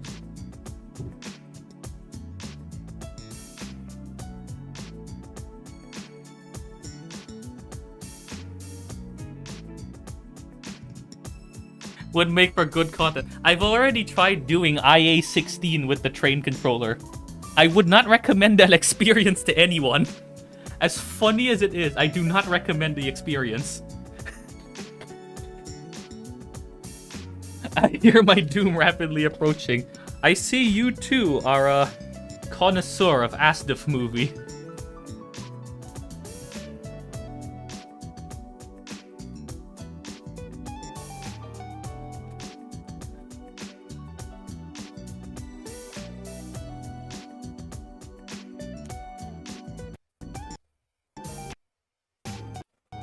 Oh, there you go. Time to configure this controller. I have not done this in forever. Okay. Let me make sure that everything's working. Okay, the triggers on this one actually seem to be working fine. Like, there's no issues with them.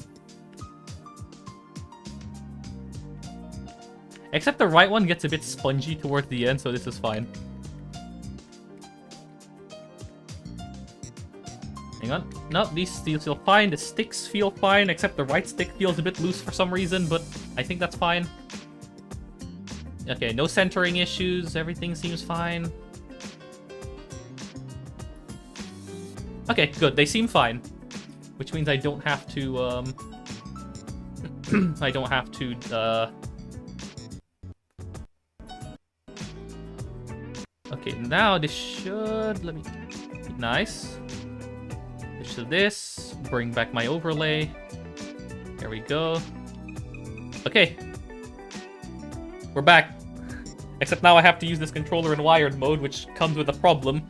Whenever I don't know what it is. I think it's just an issue with my current laptop. If I'm using USB peripherals, they have a habit of sometimes disconnecting. Well, silently disconnecting. They disconnect, but I don't hear the Windows, like, disconnect sound. Also, 1 second.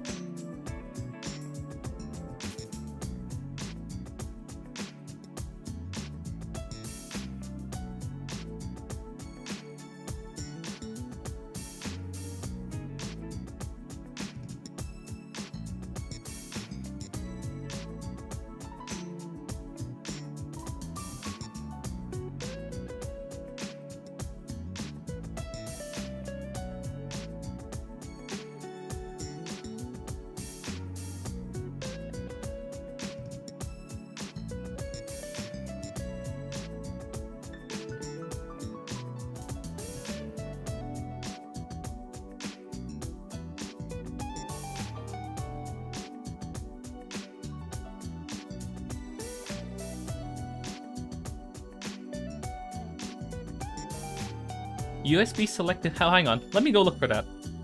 Is that in like control panel or something? Let me look for it. USB selective. Is it in device manager? In power options. Huh. Change plan settings. Change advanced power settings. I don't think I have that option.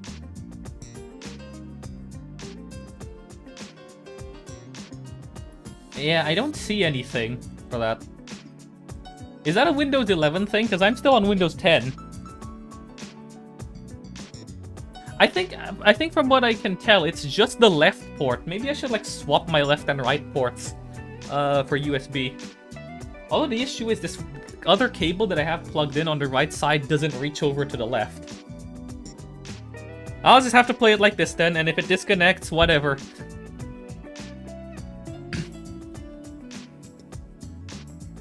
We're going for it. Oh, new strategy.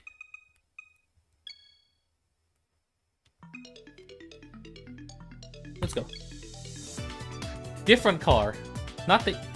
Oh, God.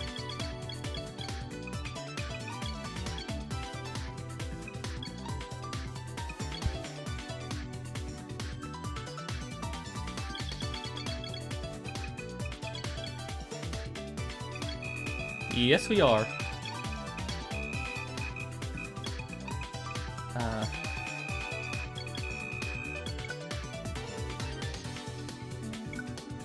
We are testing a brand new strategy.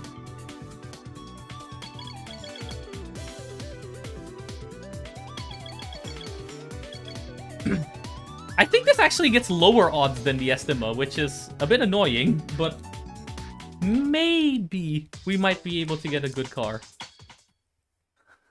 Maybe. I don't know. Maybe the car lineups will be different.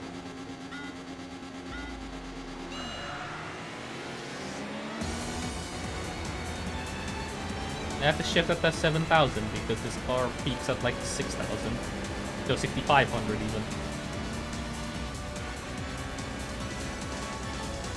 Yeah, with the setup, this car now drives like an absolute dream with the FR setup.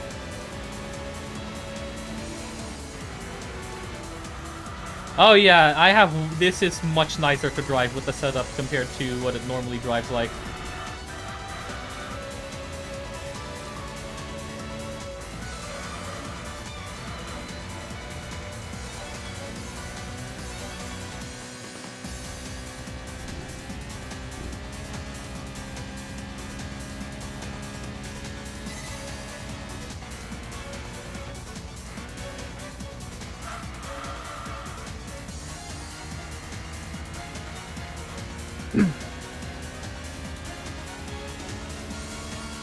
Yeah, it's about comparable, because I sometimes also get 103s in the Estima if I'm driving a little more carefully, which I am, so I think this can is probably about on the same race pace in this track as the Estima,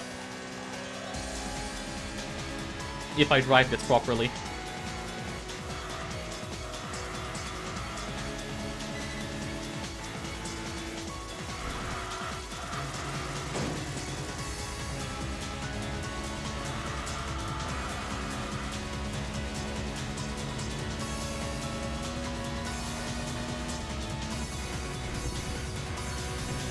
This is also the only starter car with 5 gears, so you know, that's already a pretty nice advantage over some of the other choices.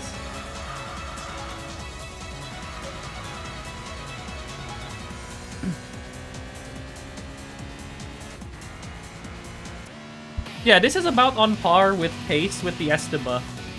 That's good. In like slower tracks like this. That's good. It's certainly a lot faster than a certain 3-speed shit off the game. I'll shut up about it. Hey, time save! Hey.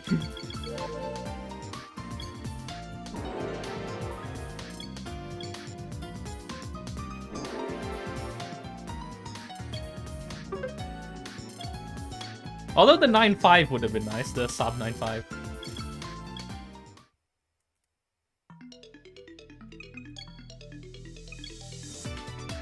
Oh god, yeah, because this is not the Estima. You know what that means? Oh god. The menuing is worse on this segment.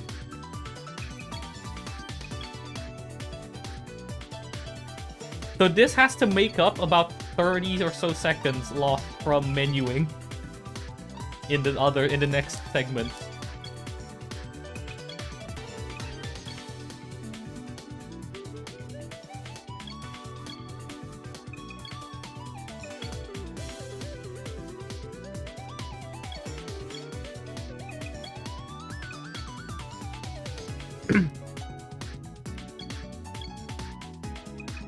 Yeah, I wonder if maybe this, like, thing uses, like, the same... Oh my god, that actually might be it. Wait. If anybody has the game right now and has, like, a complete save file, could you Oh my god. It's just a shame it's not a starter car. If you have a Prius in your save file, can you switch to the Prius and then do the same and then click rest? If it also starts with...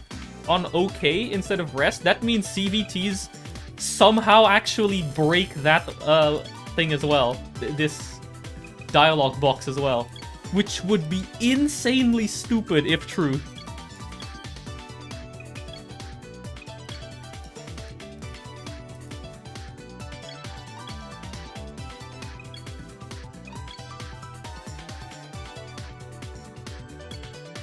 Wow, this game really likes CVTs, don't they?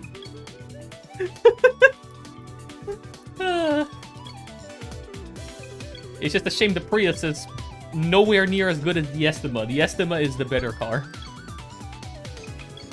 And I think those are the only two CVTs in the whole game. So that's probably why this bug never was discovered by any of the devs. Because there was only two CVT cars in the game, and nobody ever noticed.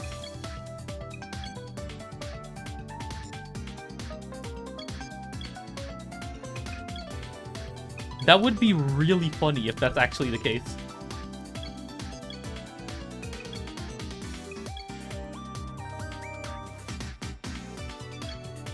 That would be an interesting bit of trivia to bring up in an event, in a speedrunning event where it's like a commentator, as a commentator. Hey, did you know that that picking this car actually has another advantage? Because in the menuing, in the segment where we have to skip all the way to September, because of the forced automatic gearbox selection due to this car being a CVT, it makes the rest menu start in OK instead of back, which saves 1.5 seconds per skip.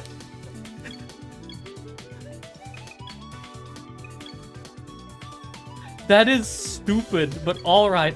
I'm not even surprised.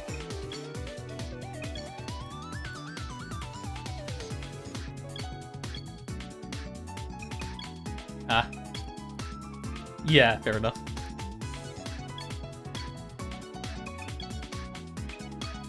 It's also annoying that you can't immediately press left to go from back to OK. There's like a delay until you can do it.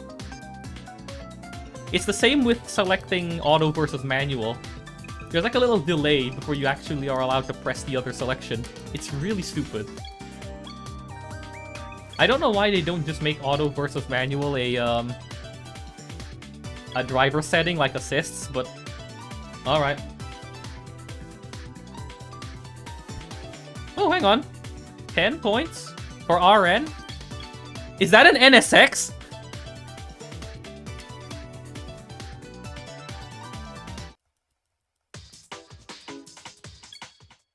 That's an NSX! What?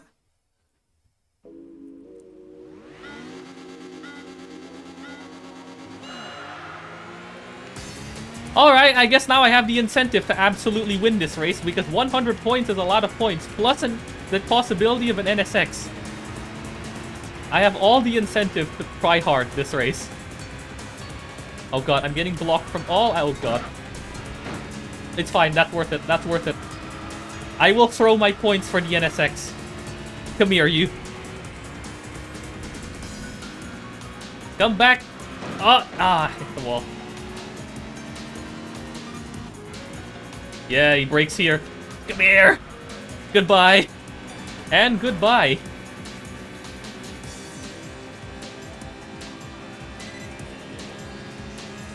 Okay, so It seems that the Cappuccino attracts strong cars to itself. Because I'm pretty sure this was the car that I was using when I got the EB110, when I got a race versus the EB110 on, what do you call it? On Rev City. I think this was the car I was using. So the Cappuccino has a tendency to attract stronger cars as opponents. Which, that actually might make this a lot, might increase its viability in a run. Ow. I'm punted around by this NSX.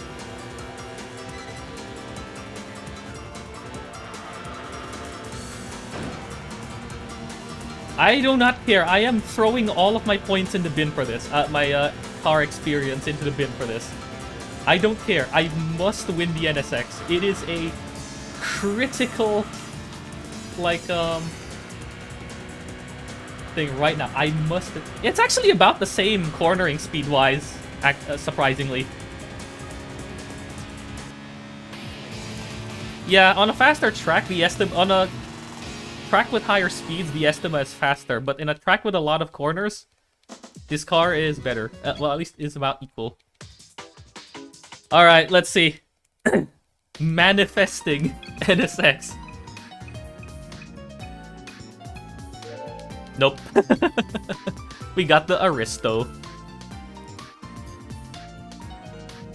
No sex.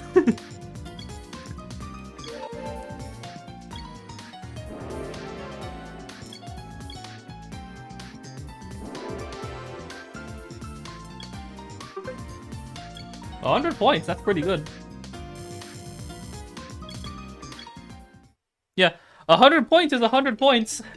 Can't complain about 100 points. What else do we have? Okay, these are kind of meh, but I guess it's gotta be Tsukuba. Oh, there's the C2 Corvette. That could also be good.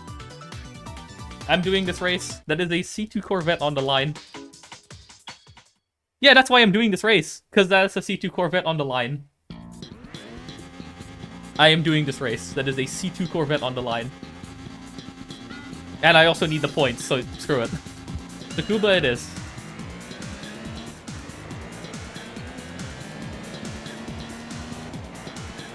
I forgot the... whatever. I actually forgot. Yeah, whatever. Late.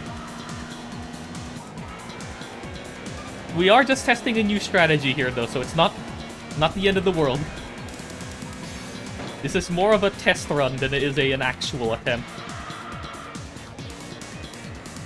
I will say this car has better brakes than the Estima, so you can brake into corners a bit earlier. The Estima, I think, still wins in the acceleration department, though. Having basically 3 times the power. And also, you know, 4-wheel drive and a hybrid system, so it has a lot of low-end torque.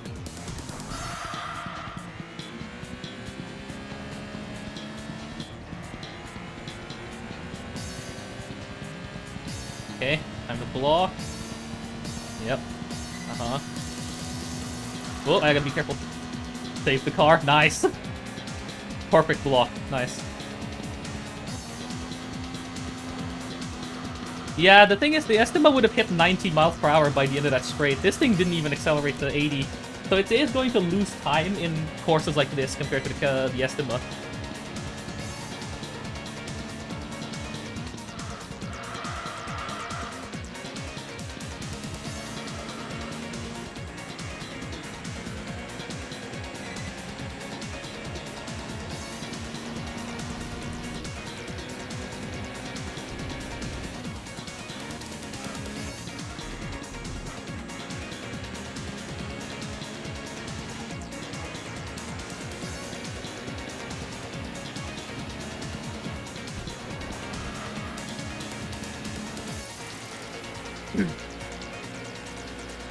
Also, yeah, with the setup for FRs, it's really good. In terms of, like, its handling. It doesn't feel, you know, nervous. It's quite stable, actually, with the setup. While also still being very nimble. Alright, here comes the C2. Time to block again. He's gonna make a move. He's gonna make a move on the right. He's fishtailing.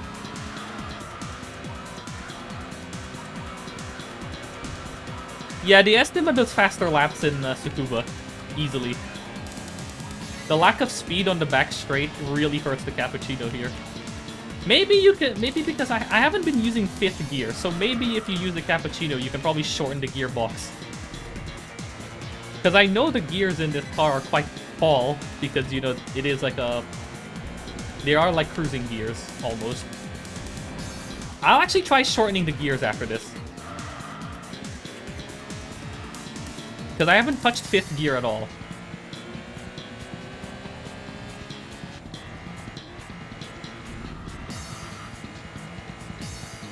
Maybe that might help.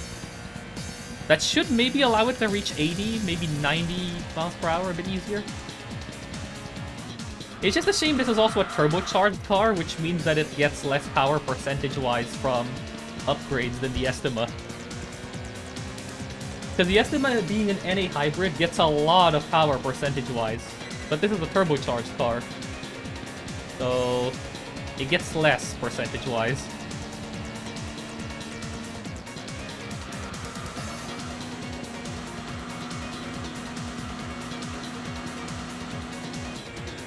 What a turn. Alright. B2 Corvette, where? Come on. You know you want to.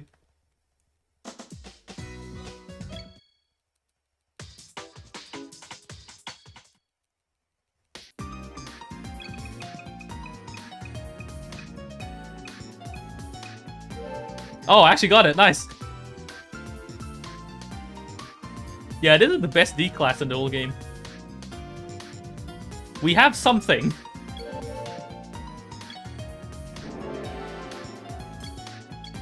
So that is our first choice.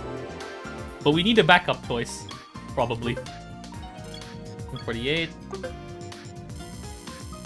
Okay. I am going to quickly garage. Yep. Gear ratio to set it like here. Yeah, one more.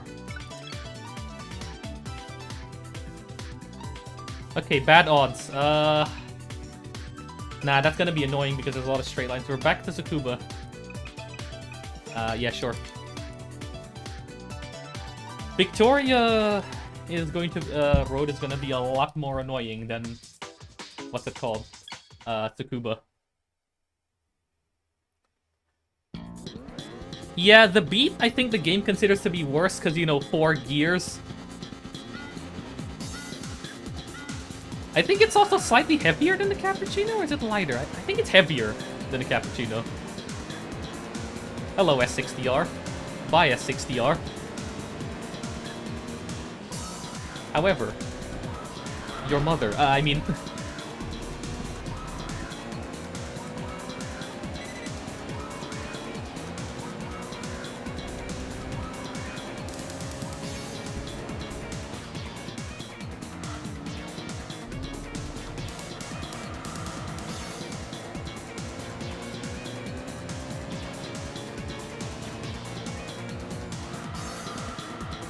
I could probably shorten the gears even further. Like, depending on how long 5th is, how long or short 5th is, I could probably shorten the gears even further. Let's take a look at this back straight.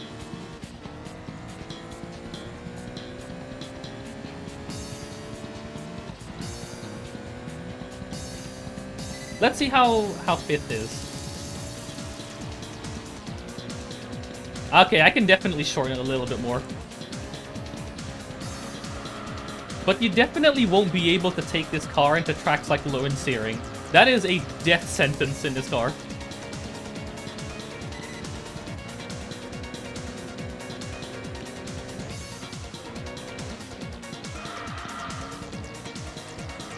The Estima can at least hit like 130 miles per hour with all upgrades in Low and Searing. This car, not happening. Not with this game's upgrade system, at least. You would have to import a cappuccino tuned in Gran Turismo 4 to be able to get that kind of speed out of it. Or maybe Gran Turismo 2, that also works.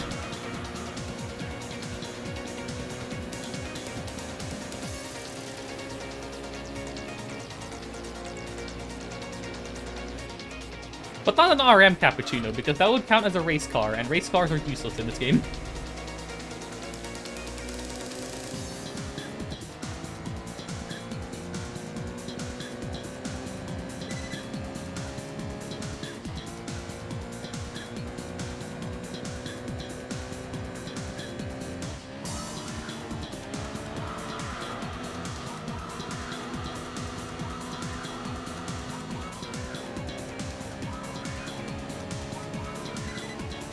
Yeah, it almost reached 90. It probably will reach 90 with the level 2 and level 3 power upgrades, if I were to guess.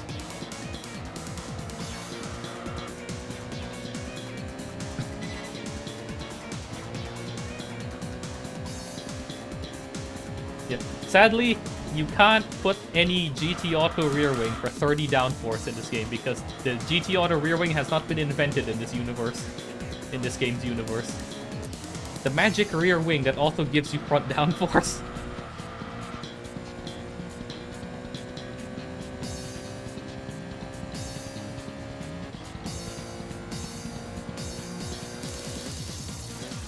But you can at least turn the assists off, so you lose less speed through the corners.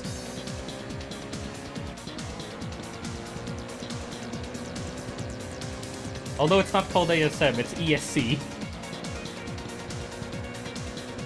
Also, what the heck is this lead? I just looked at the minimap and I suddenly realized I am an entire straight ahead of P2.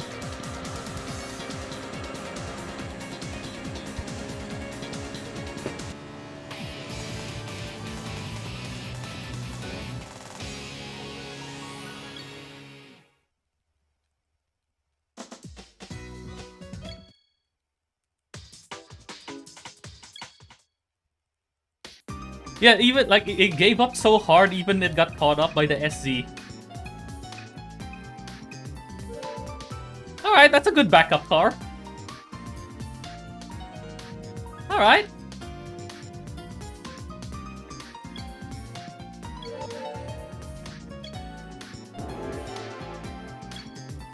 Not bad.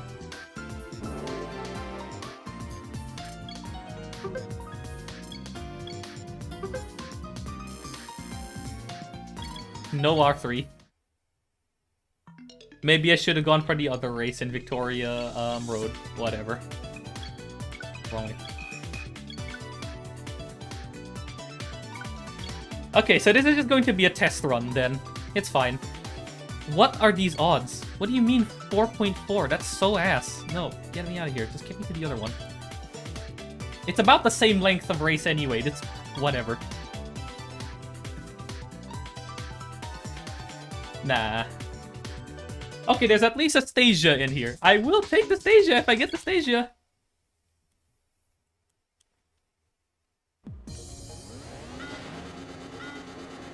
There's a Stasia behind me.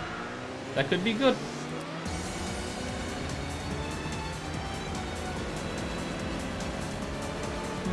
Yeah, you make a good point.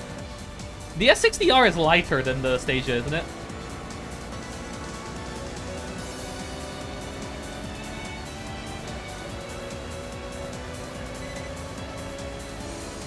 Yeah, but the thing is, the Stasia is listed as 276.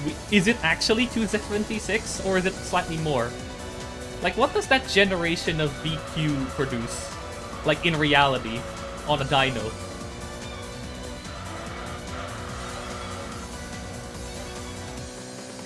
Because that's 276 listed because it's a gentleman's agreement car. It might actually be like 300, closer to like 300.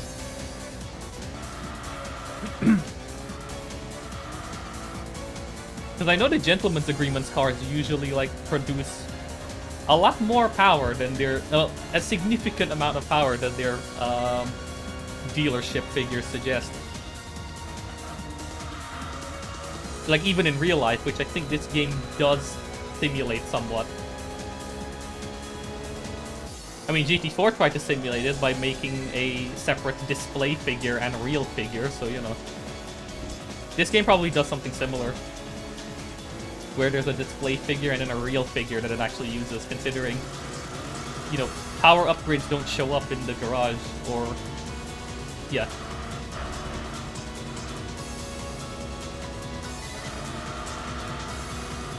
So if I were to guess, depending on, I think if the Stasia is lighter than the Volvo, the Stasia is better. Yeah, this is not the RB Stasia. It's not the Autech version. It's just a normal, like, Stasia 3.5, I believe. No. Is it 2.5 or 3.5? But it's the VQ version of the Stasia, not the Stasia Autech with the RB26. 2.5, yeah. If it was the Stasia Autech, that would be a massive upgrade from the Volvo, because that is an RB26 shoved in there.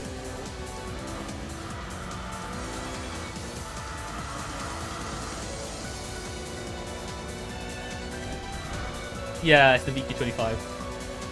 How much does that produce, like, on a dyno? Like, out of curiosity.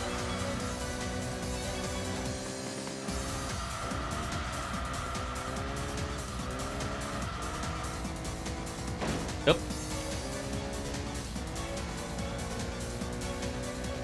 Oh, it actually is exactly 276. Like, they didn't have to, like... They didn't have to lie about it. Okay. Oh yeah, that is true. And I guess the sad thing is nobody has probably taken a Stasia to a dyno for testing. Except, you know, the manufacturers. And then, you know, they're not gonna reveal. That's what we need. Can we get the Japanese car manufacturers to drop the real power figures of these cars? Now that people don't really care about it anymore. Drop the file, drop the gentleman's agreement files.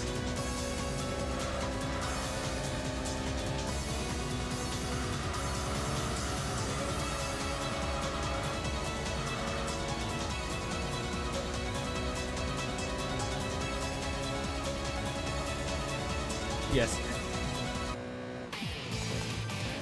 Yes, we do. Yeah, there's a legacy in there. That could also be good.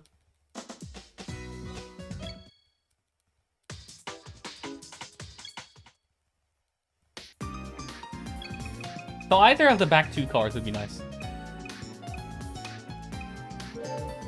Never mind, I got this. Yay. Cool car, cool historic piece. Shame it's not particularly useful in this run.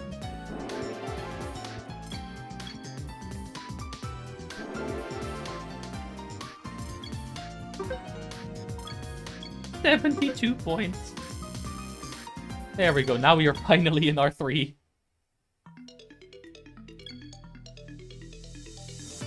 So, what are we getting in R3? 10 points, really? Alright, fine, this is only like 500. Okay, there's a Mustang. I actually tested the Mustang, it's quite good. Especially with the setup, or the FR setup on it. It's quite good. I wouldn't mind it. I remembered this time. I love that stupid XDD emote. The one that's just XDD and somebody dropped their keyboard from their window.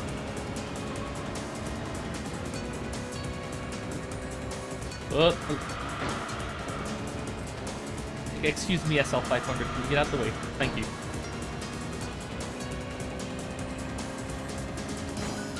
God, there's another car on my left.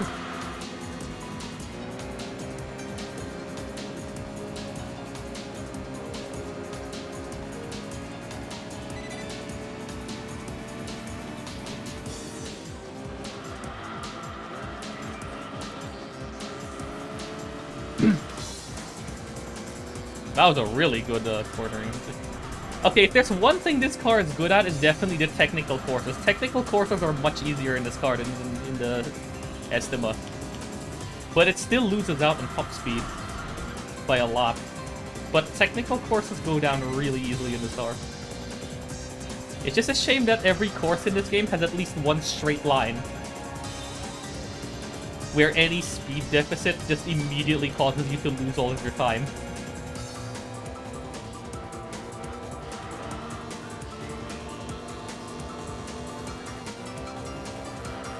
But is it on wheels, though?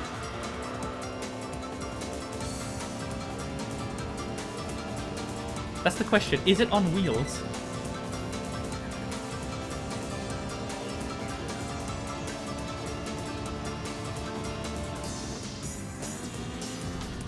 Never mind, I have somehow pulled ahead of the SL500. Are they all that slow in the technical section?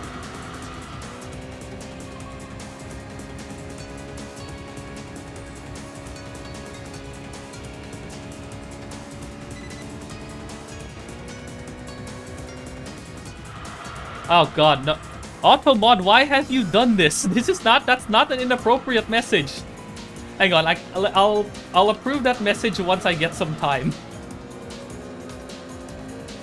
Damn it, Automod. What the hell is this?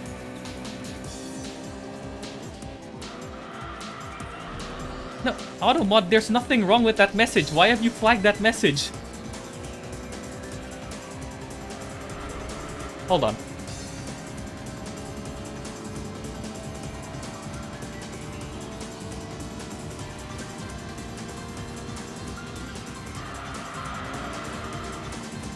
I swear Automod sometimes flags the dumbest things ever. It's like, why is... What do you mean that message is... Smart detection? Smart detection of what? What are you detecting? What is your vision, Automod?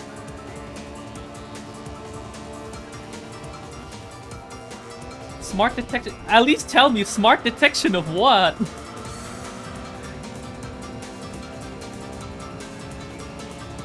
What does Twitch mean with this? I don't know.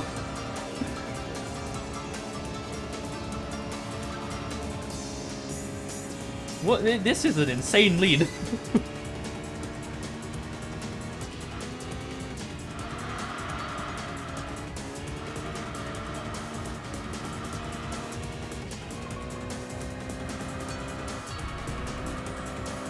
I am 12 seconds ahead of the Camaro, almost 13. What is happening?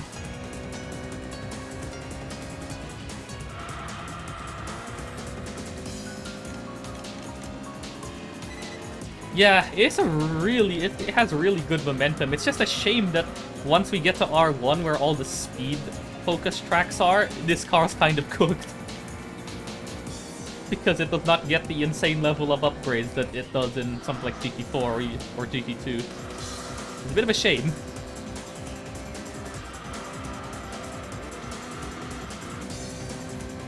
Yeah, straight line speed... Alright, I can do this now. Allow. There we go.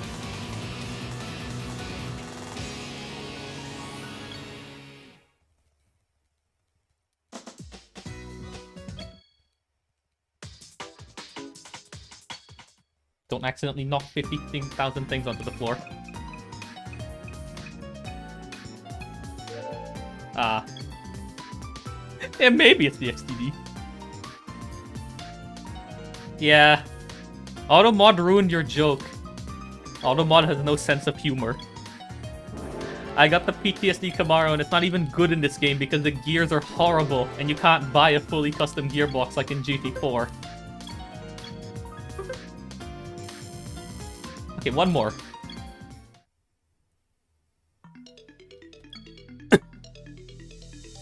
Oh god. I'm not even gonna comment on that. Hopefully nobody saw that. Hopefully nobody looked at that retro achievements pop-up too closely.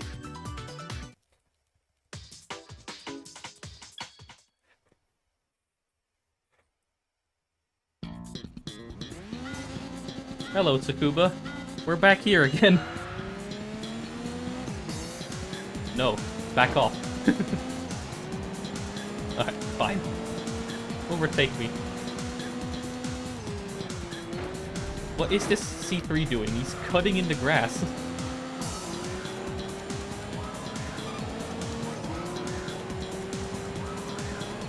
Yeah, the game really overvalues it, but at least that's a good thing because that means it's raising the point. Yeah, this track is an absolute vibe. Nighttime Takuba in this game. It's really just nice to look at.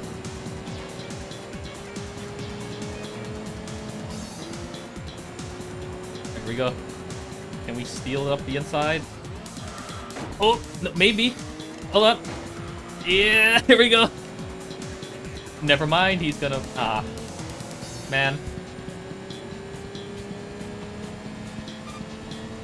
Of course, when the AI drives it, it's actually a good car.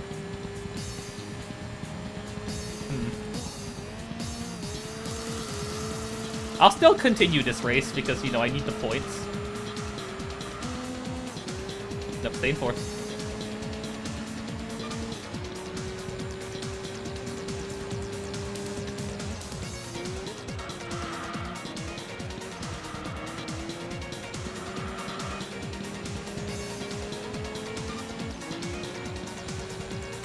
Yeah, this is what I was afraid of with the cappuccinos.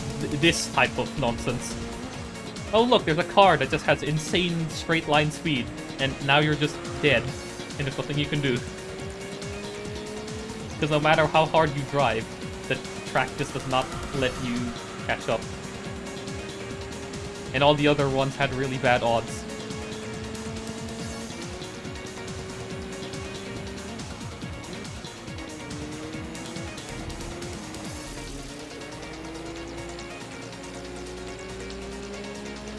Yeah, I can keep back the SZ, but that C3 is gone.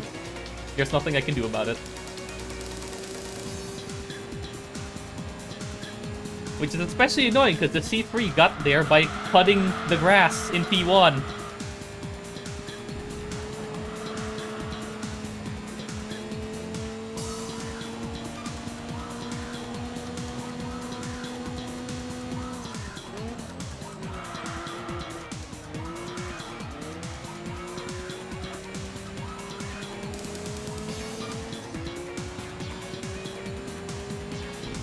Oh yeah, if we're talking on the topic of like a strange YouTube things happening on YouTube, Free Code Camp apparently just released a chess guide.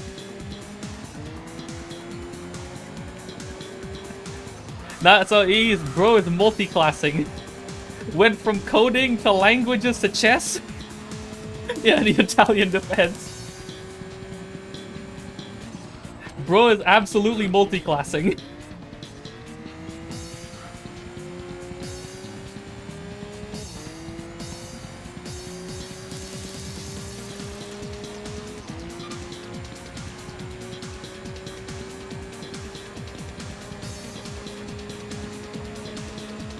I thankfully have never had to manually touch Kubernetes in my life, and I am very scared of doing so. Maybe I will at some point when I decide to get into server hosting for stuff, but I don't know.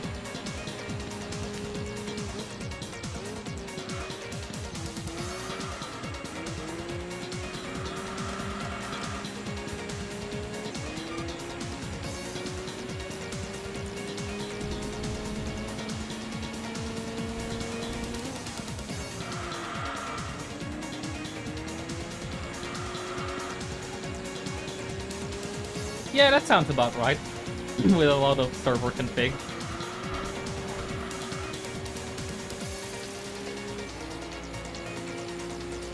The most I've done when it comes to like server setup was setting up an Nginx configuration that I'm currently using as a RTMP server, which is what I'm using for multi-streaming. I don't use any like a multi-streaming host or service, I just do it myself. It actually does not... And you know what's nice? The video only gets encoded once. It just gets encoded once, sent to the RTMP server, and then the RTMP server just splits it across YouTube and Twitch. So it's actually not taxing on my GPU at all. And my CPU and GPU at all. It's basically free. I mean, yeah, my network load is increased, but it's basically free.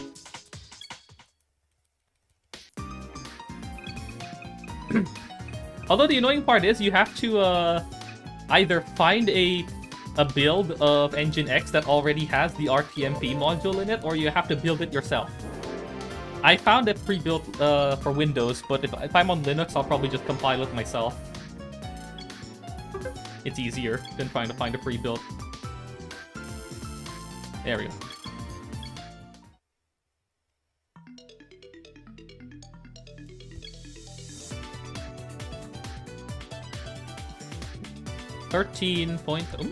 Hang on.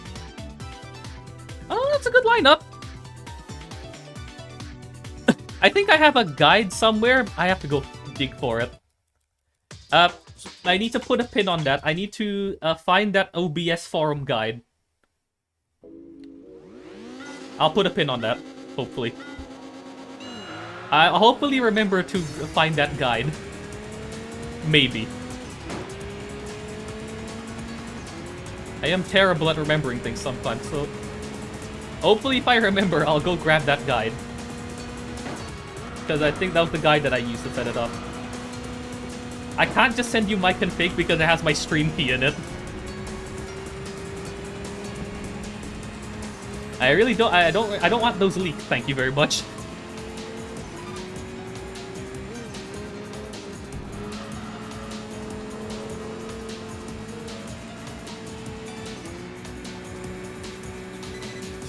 Leaking keys is painful. Insert every single story of every AI-generated codebase that has leaked all of their keys inside the repository.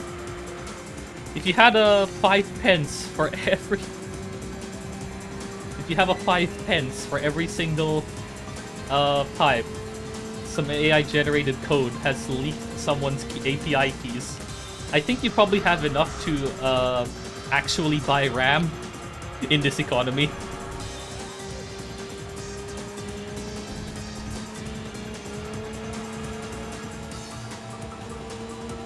Oh yeah, on that note, I checked the RAM kit that I bought for my current laptop, which I got for like 70 quid. It went up to like 450. And I'm just over here thinking, dang, I dodged the bullet.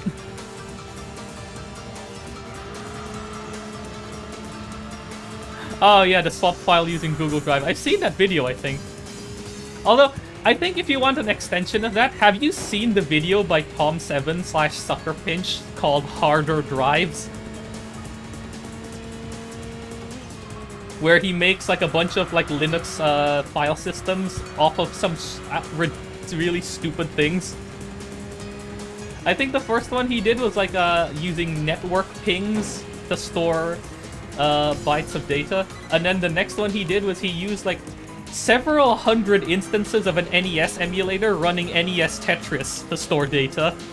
And then the third one, he was planning on making a hard drive made out of the ROM chips found in electronic COVID tests, but sadly it didn't end up working. But the plan was there. The plan is sound. I do recommend Tom7/Suckerpinch on YouTube. Very good channel. And very hilarious channel. Especially go check out like his papers that he submits to Sig Bovik, which is like this convention of essentially joke and or meme papers, but written as if they were real academic papers. It is amazing. Sig Bovik is such a funny like publishing collective of like joke papers. It's really funny. I think one of my favorite videos of his was... hang on, let's see if I can recall it right now. Oh, no. So in one of his latest videos where he talks about the Rupert property, which is the property of a 3D solid being able to pass through itself if you rotate it in a different way. And in the middle of that video where he's talking about like his solving algorithm and whatever, he talks about how he wrote a GPU solution and then makes an entire tangent where he just reveals that he's 100%ed BO6, Call of Duty Black Ops 6. And I'm just over here wondering, bro really is flexing his COD save in the middle of a maths video. But also my condolences for him playing that many hours of Black Ops 6. It must have been hard to subject yourself to that many hours of trash.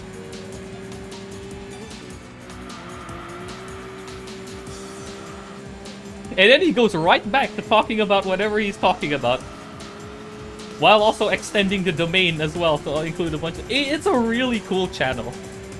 And his explanations are also quite nice and like relatively easy to follow. Like, I do recommend.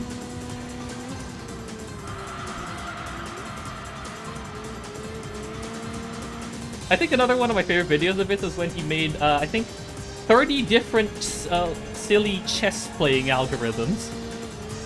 That one was also pretty funny. or the video where he did where he tried to make upper case letters and lower case letters, and then ended up using his algorithm that his model that he made to try and generate those characters. Turned them into chess-playing algorithms. That was great. I love the Tom 7 cinematic universe of chess-playing algorithms. Oh, and the other one of my favorite ones. Paper.exe. Which... Paper.exe, he made a Sigbovic paper whose ASCII representation is a valid DOS program.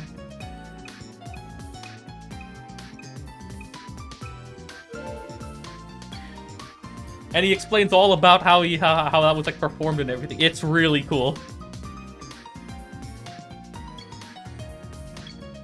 What was that card that I have that I said was good enough? I don't remember. But that's a lot of points, and I can join R1.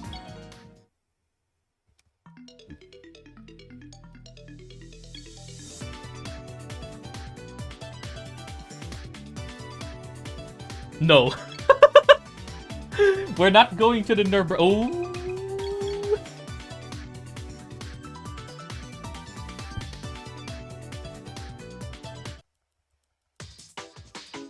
Hold on. We might be cooking.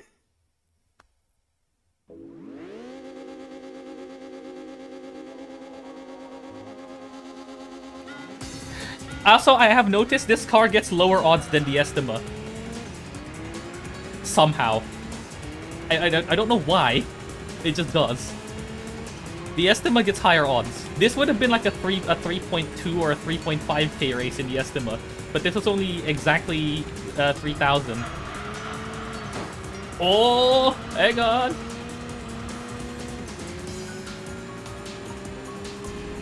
Yeah, so the Estima still gets higher odds than the Cappuccino. Yeah, I guess the game considers that ban equals bad, I guess. Which is good for our case. Either that or the game has just been giving me the most dog water races known to man. But no, this race should not be only 3,000 for a Cappuccino. This should be more.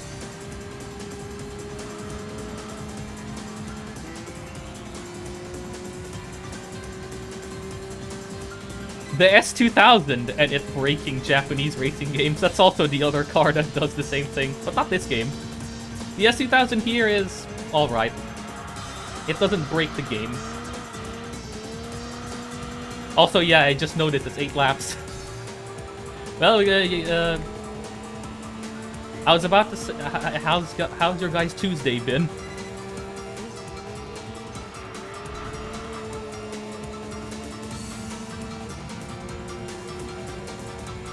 Funnily enough, only the 787B in this game is like oh my god, my can't speak. The other rotaries in this game are heavily nerfed. I mean, CS50 is like that makes sense for a free code camp. An SCS50 tutorial or walkthrough makes somewhat sense since it is like a computer science course. At least if I'm thinking of the correct CS50. So at least that lines up. At least that tracks. At least that is in an expected domain. But chess is definitely not one of them. Let's put it that way.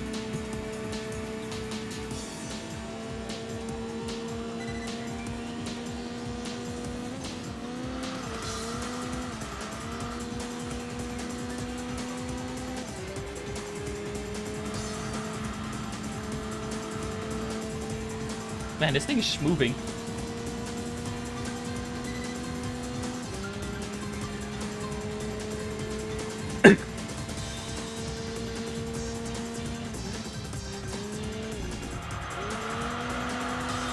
What I need is a tutorial on how to use proof assistance. If they make one on Isabel, that's good, because that means if they make one on Isabel, that means we can finally get to somebody demonstrate the sledgehammer. I love the sledgehammer. It's my favorite tool for helping me write mathematical proofs.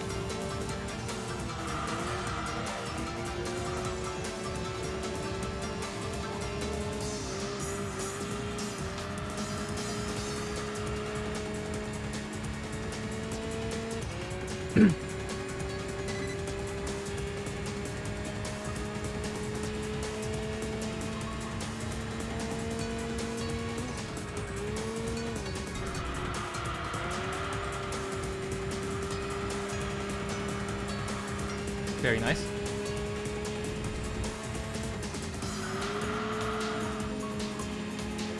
FL Student, nice. But do they have a tutorial for Reaper? The DAW made by the original Winamp devs, like the actual like OG Winamp devs, not the new ones who are completely incompetent and fumble everything.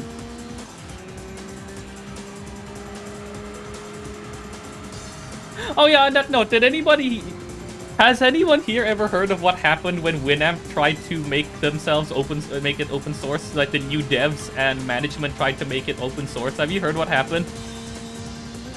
It is one of the funniest things I have ever seen. Yeah, so they tried to make a GitHub repository for the code and then accidentally put in also code for proprietary libraries into the GitHub repository. They didn't just put the Winamp code itself, but also accidentally committed the code for the libraries that are proprietary. Great job, guys! How have you done this?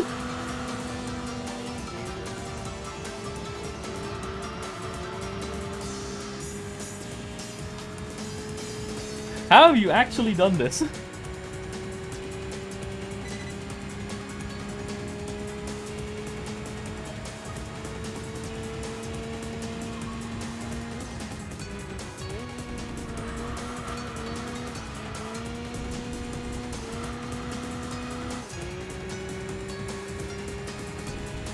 Like, surely you had someone vet the code before you committed it.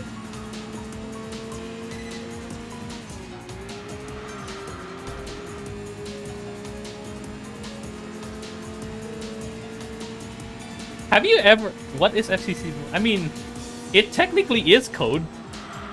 Because, I will say, as somebody who has dabbled with trying to, like, style web pages, trying to center a div is one of the most annoying things to remember how to do. I mean, like, position a div on the center of the screen. It is nightmare fuel. Like, it's not even a meme anymore. It genuinely is, like, annoying to try and remember and or figure out how to do it.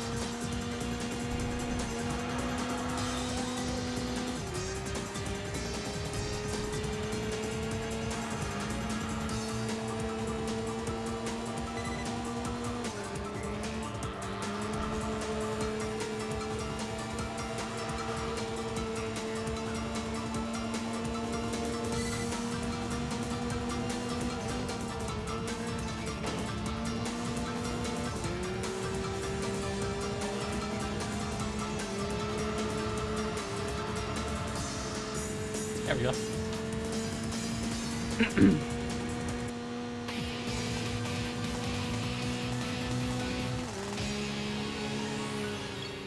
Absolutely made light work of the ZZS.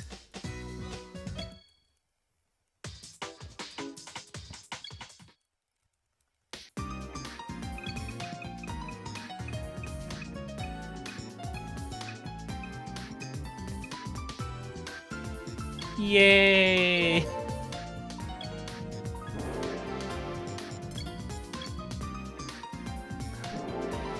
I get nothing. This run is already cooked anyway. I don't... The Cappuccino gets lower odds than the Estima, and also absolutely suffers in high-speed tracks. So you're stuck to doing stuff like this. Oh god,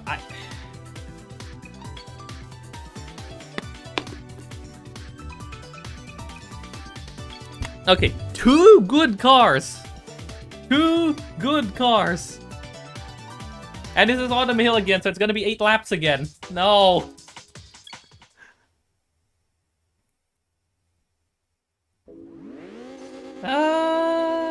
Yeah, strap yourselves in. It's going for another 8 laps.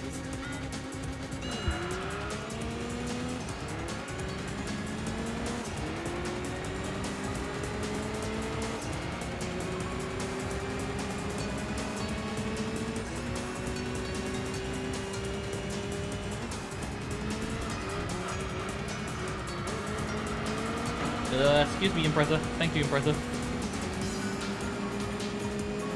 Ah! Impreza, please get your ass out of my face. Thank you.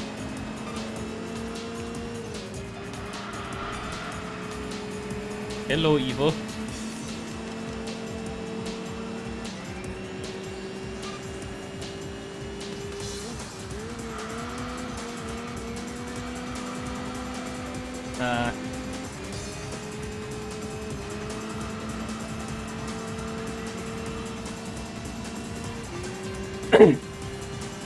Come on.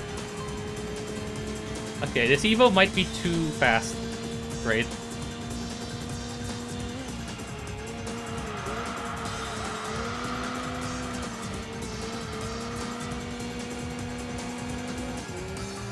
Unless it's somehow just skill issues, I think I might be getting second here.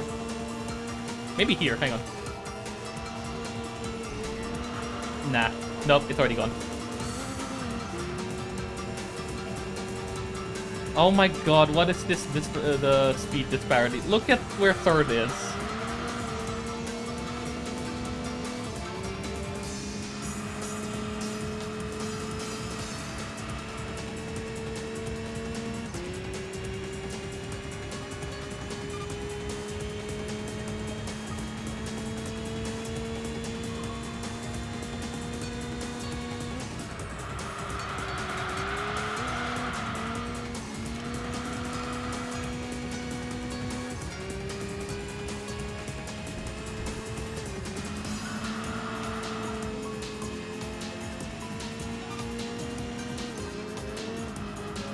Yeah, this is the problem with the Cappuccino. It's not. It doesn't have the straight line speed to be able to keep itself ahead of opponents like this Evo. And I think somebody has just broken free, and they are now rapidly approaching.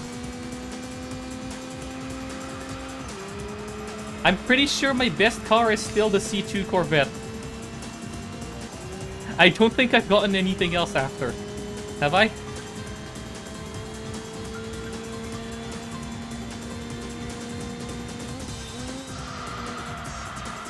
No, I think I got something else, but I don't remember what it was.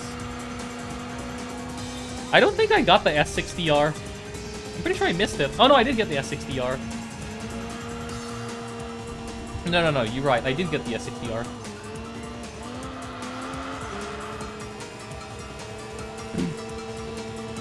Although I think the C2 would actually end up being better simply by virtue of having almost 90 more horsepower, and it also weighs like 300 kilos less than the S60R.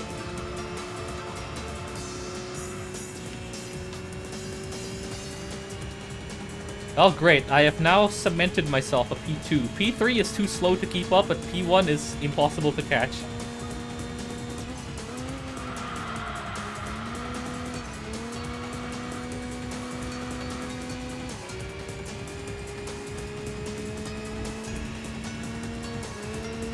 Where are all the, what's it called? Where are all the high-level cars? Also, I haven't gotten a single good race on Pacific Gateway, which I think where a lot of fast cars live.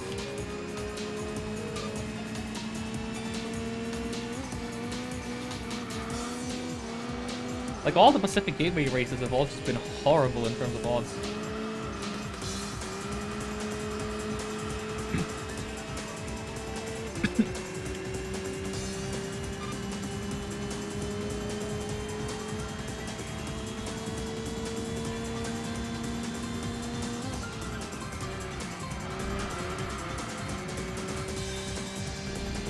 They're playing the 2-1 and 1-2 stages in PGL, right?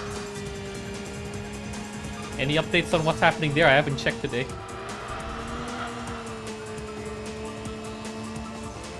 All I know for a fact is I managed to watch the tail end. Sadly, Furia were not able to beat Falcons. They lost, they went to map 3, but then Furia lost 13-11. Or 11-13. It was close.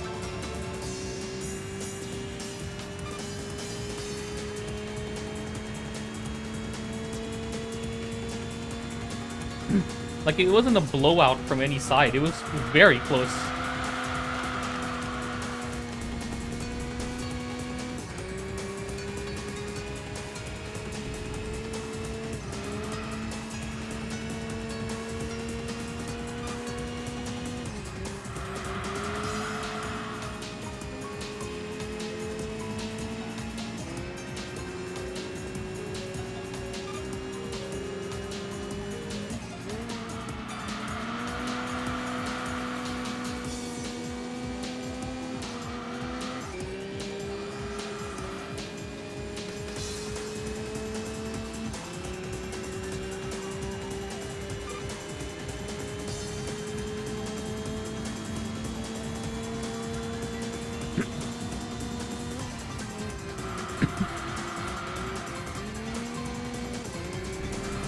Talk about strange decisions in games.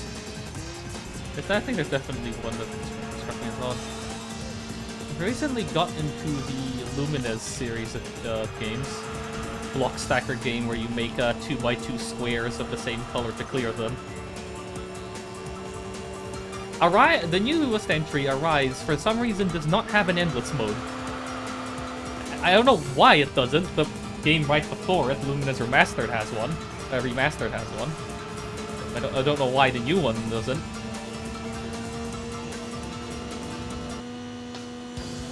Eh.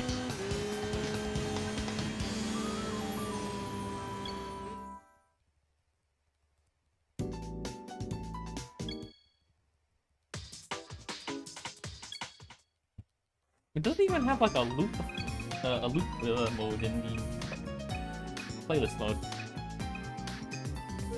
Okay, alright.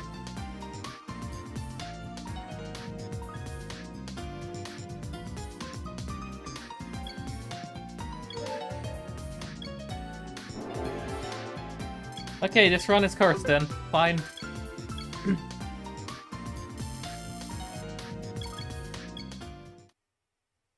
I'll still finish the run. Yeah, I guess this was just, I guess this is just a test run because I didn't... Alright, what's in here? Just out of curiosity, what's in here? Nope.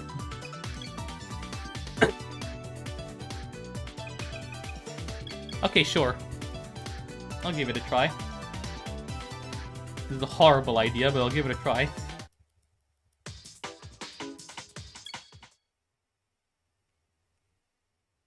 At least this was just a test run, so... Seems like the Estima is still... better for this run. Alright, see you, XP.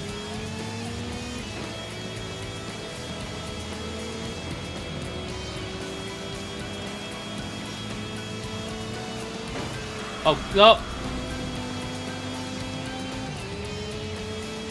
I'm getting rammed.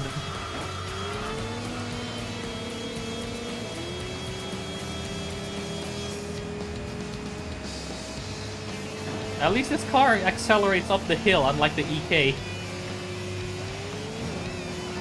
Okay, maybe not this hill, but at least most of the hill.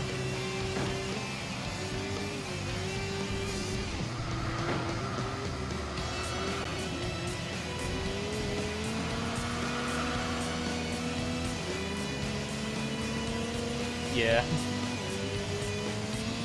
Not enough points, and also... Yeah, not enough points. I think cars are fine, but not enough points. I'm just gonna... I will say, though, the car is nice to drive. It's just a shame it's not viable for this run.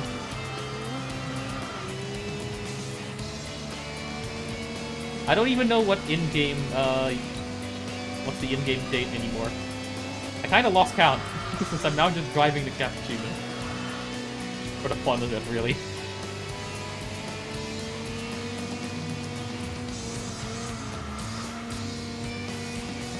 Forget nitrous, even if the engine upgrades were maybe a little better, that would also be nice. But no, because it's a turbocharged car, it gets screwed by that.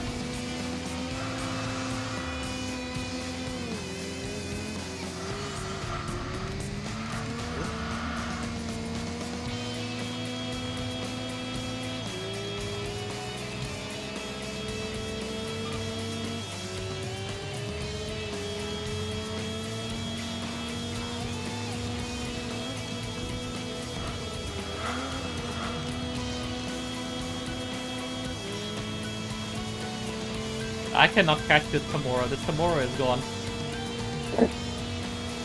But third place is also nowhere to be seen, so I guess I'm now stuck in second place again. Great.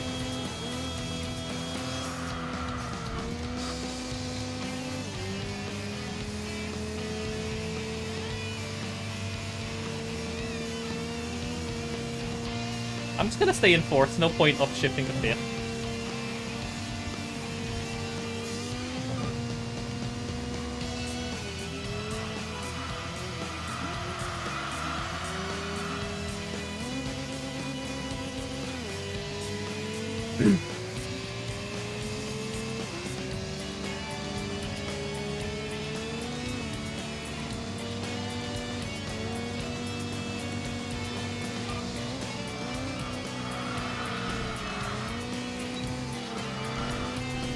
At least in small cars like this, you can just kind of swing you can just kind of throw the car into that chicane and it'll just work.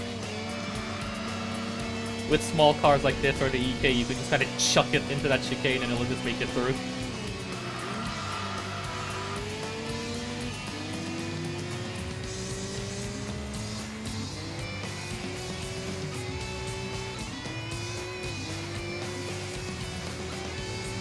Huh, this car actually has a little bit of rear toe stock. Interesting. You can see the rear wheels on the VGS are slightly slanted inwards.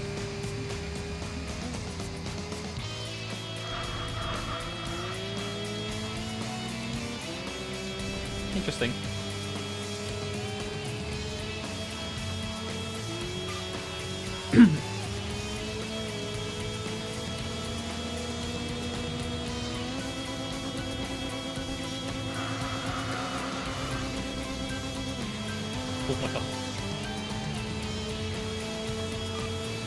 Okay, yeah, so in a rear-wheel drive car that's small and light like this, you can just kind of hold the clutch and just throw it into that last chicane as well.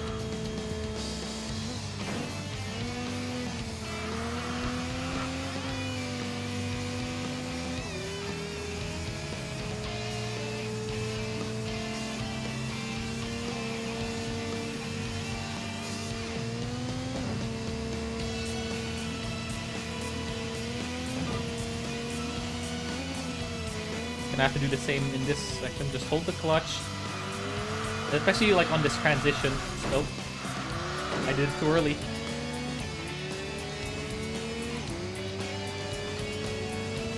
Too early.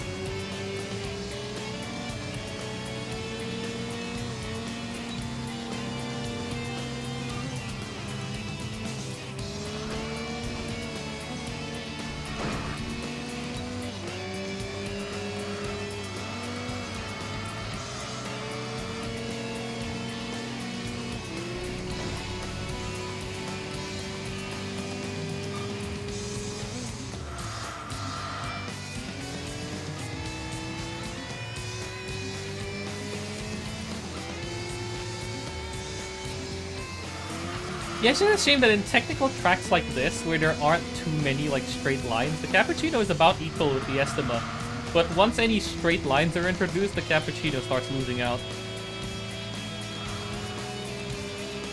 Like for example, the entirety of T, or even like high-speed corner, so something like T1 on low steering would immediately just lose you all of your positions in this car.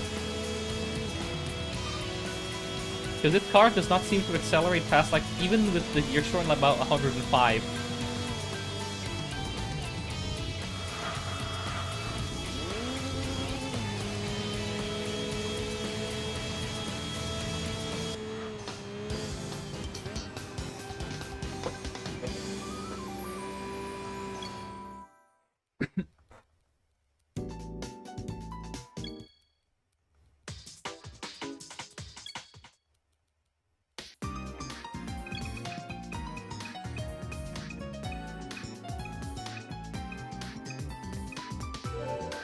Yay, a legacy.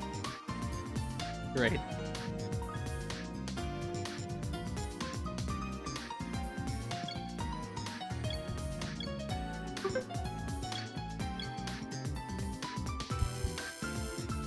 Alright, cool.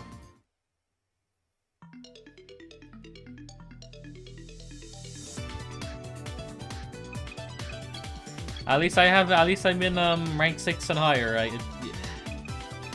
Whatever, man. What we got? Enthusia, Sylvia, Camaro, this thing. Screw it, just give me the bloody C2.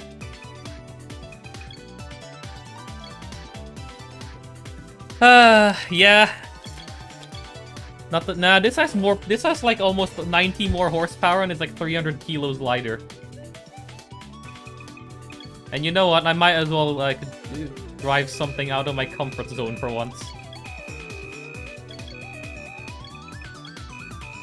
I don't actually know where I'm supposed to move the gear setup to, so I'll just move it there. Now let's move it here.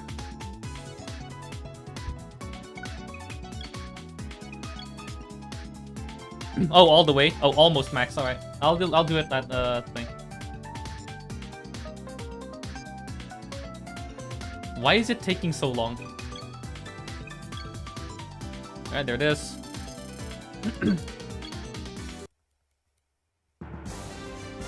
Oh, okay. I guess it only has like 4 gears, if I were to guess.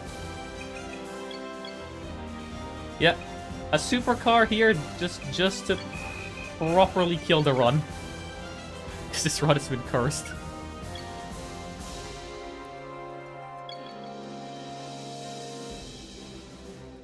Oh, look at that. There's these two. Ah, screw that. For fun, why not? Where were you in any of these races that I could have raced against? Come on. I actually would not have minded. The M3 GTR road car is actually good in this game.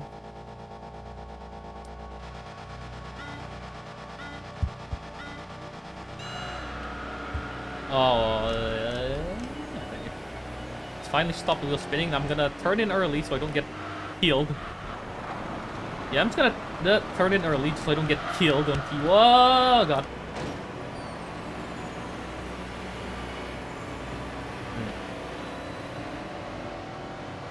Whoa, what is happening in T2? Oh, or T3. Alright, weird things are happening ahead of me. Oh, God, what is happening ahead of me? There's... Oh, sorry, Tamara. Oh, sorry, Elise. She's absolutely...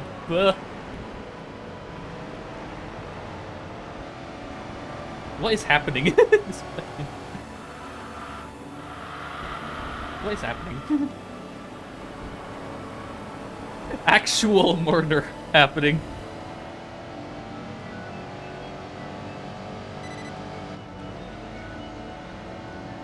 Am I really battling against Enthusia? Alright. What? This run is cursed. Alright, made it back onto the racetrack. There we go. I think I accidentally hit R2 a couple times. R1, not R2. What am I talking about? I see what you mean by almost max, because okay, the brakes on this thing are non-existent. That's good to know. Alright, Enthusia, do not bump me off or I am going to lose it.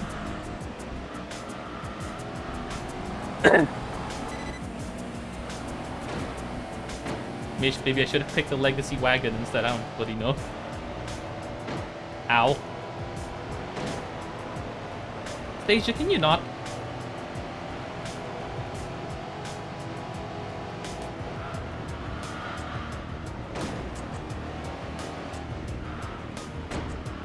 Can use the Stasia as a wall.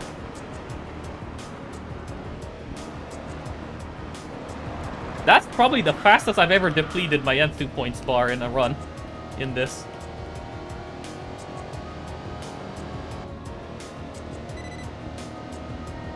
In this race. Oh, look, it's the M3 GTR. Alright.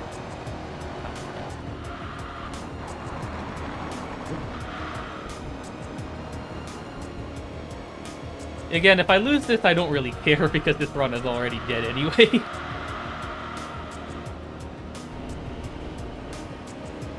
To be honest, I don't think any of the cars that I had would have been able to hold a candle against the M3 GTR. This thing has actually very fast.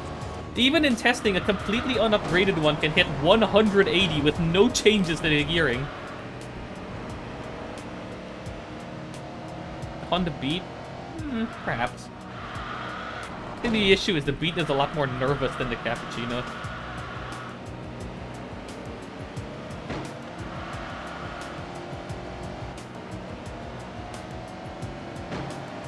I think the easiest way to do that is just go into a race, immediately just start slamming into the wall. Oh, they actually modeled some of the scenery back there. Whatever.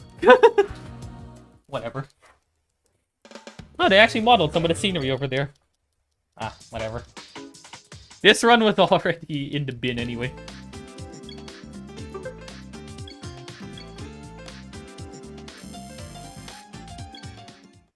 Decreased by 1, but I'm still in top 6, so it doesn't matter.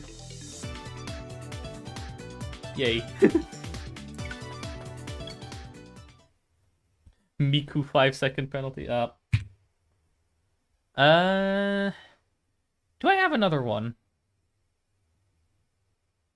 Nah, I don't have any more. I can't be bothered to do any more, I think. And tomorrow I won't be able to do any because I will be... Once again, hopefully, they're actually gonna arrive tomorrow, and I'm not gonna get screwed for the next 3/4 of a day. Okay, I'll test the Beat at least. I'm not even gonna start the timer, I'm just gonna hide the timer. I am going to delete the timer.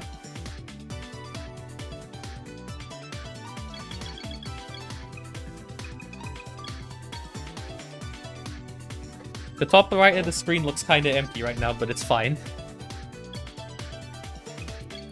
We are just testing.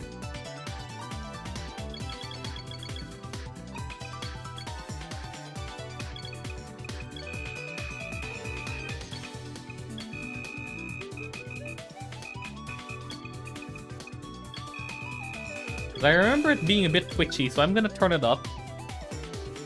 I'm gonna give it the same, like, rear-wheel drive setup. 8.8.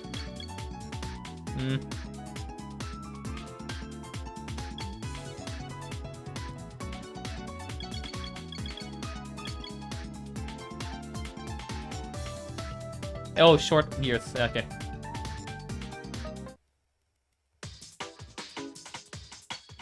No timer. Just the Retro Achievements timer. Remind me to save after this. Because maybe that updates the RNG. Yeah.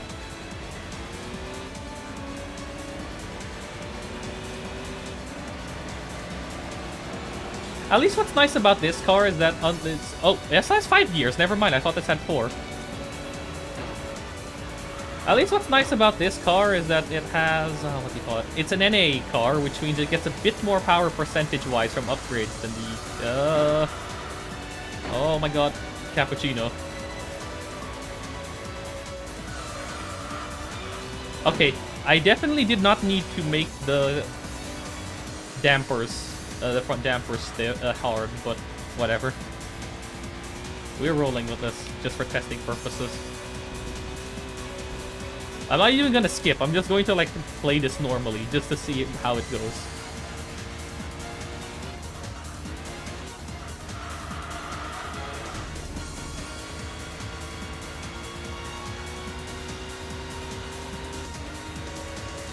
It is a good thing, actually.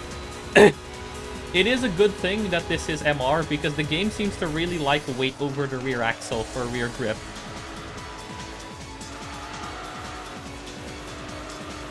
Okay, never mind. It's actually fine. I think I was just over-driving it earlier. The spring setup is fine. I think I was just over-driving it earlier.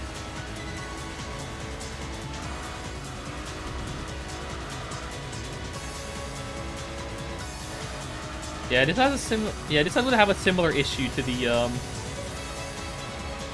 what's it called? Cappuccino. No top speed.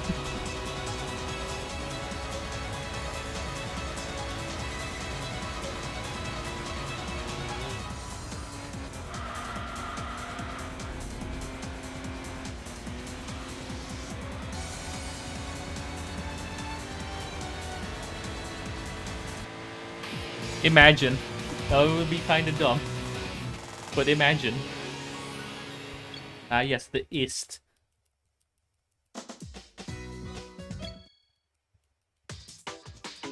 Like, I'm not gonna do a proper run. I'm just gonna keep going with it normally.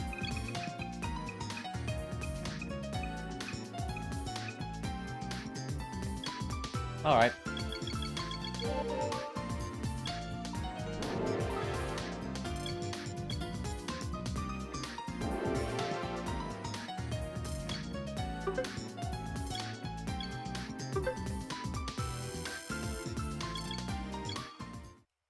Yeah, I'm not doing. I'm just gonna like play with this.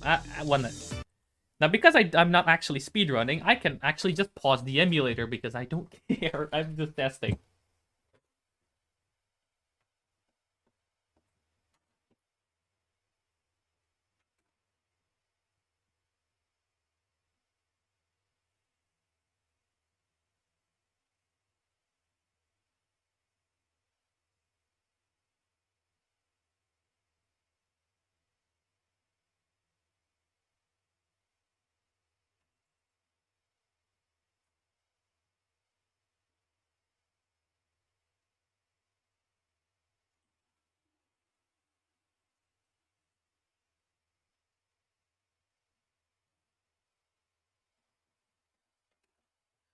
Yeah, it is kind of a time save to not get cars. It's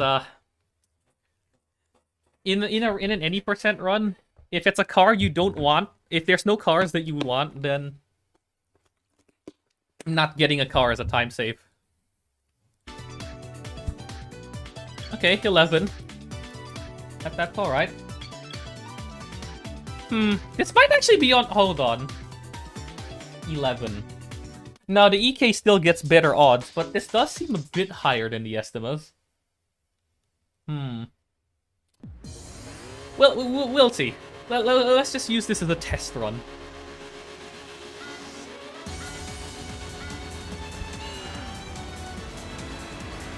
I'm not even gonna bother skipping the intro animations just because, you know.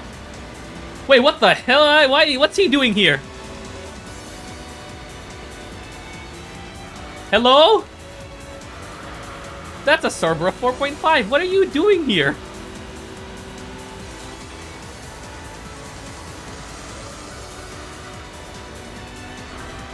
Huh? Alright, then. Bye.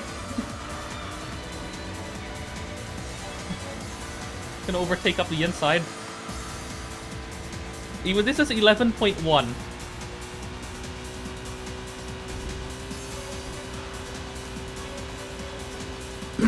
I think it was inflated by the Cerberus.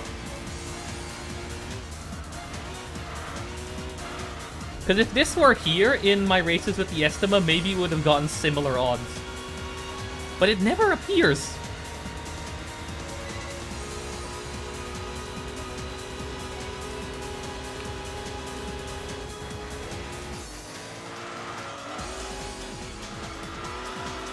Okay, no, this doesn't... I don't have to change the springs. I was just over-driving the car for the first, like, bit of race 1.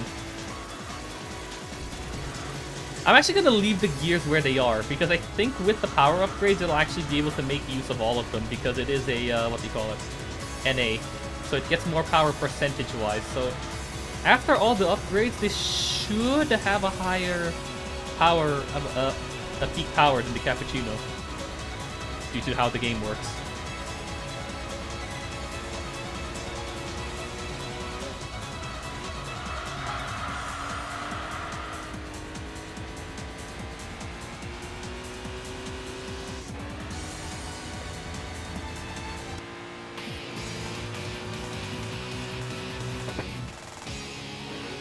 Alright, random Cerbera 4.5, but A.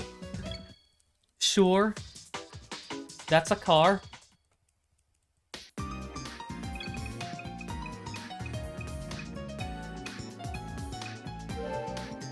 Imagine. Imagine.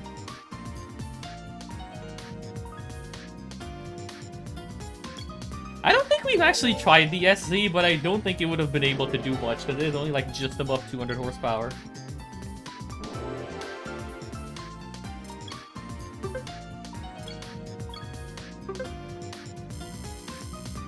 You can now join R4.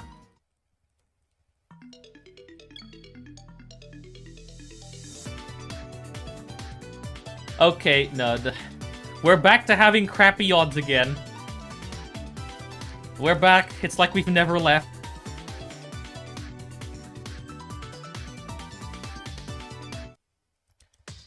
We're back. It's like we've never left.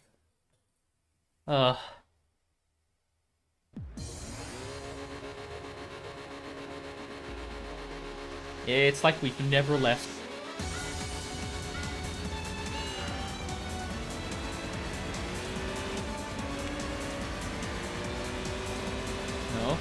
No, you don't, Navarre. Get back.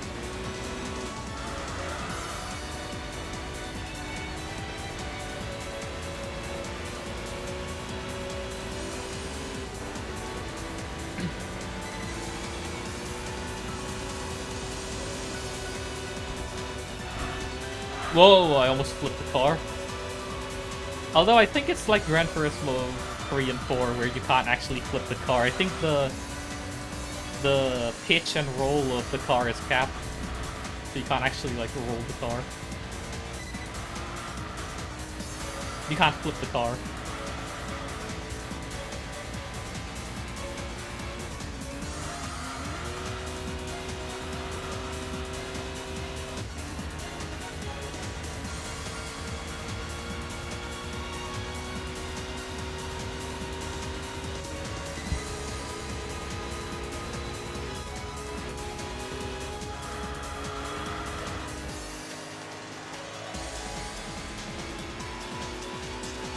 You know, it's all the better that they didn't, that they've completely forgotten about the existence of this game, so they won't be able to make it worse by turning it into an actual Pachi slot machine. It's good that they forgot about this game's existence.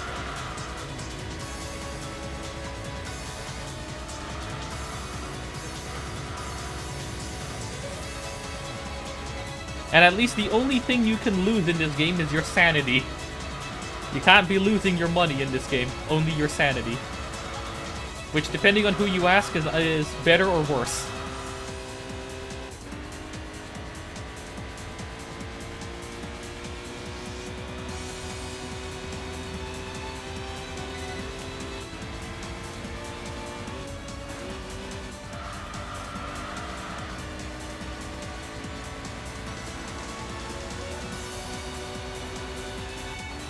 I can't wait for somebody to data mine this game, so we can actually get the equivalent of, like, you know how we have the spec DB tables? We need to have the inner tables of, like, grip and whatever for this game as well. That would be cool to know.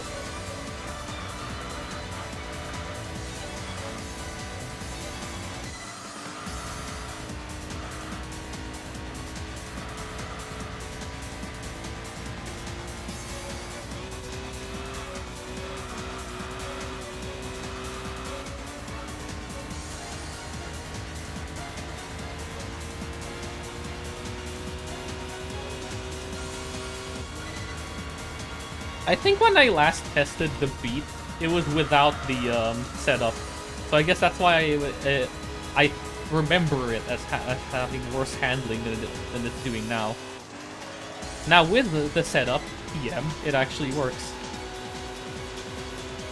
It's actually like very drivable. Quite pleasant actually. Very controllable.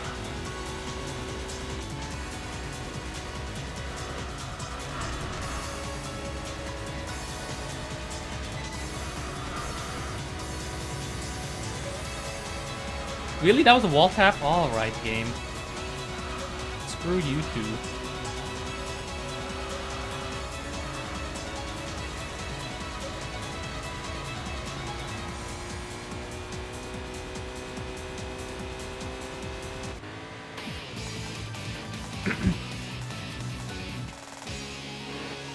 We are back to crappy odds once more.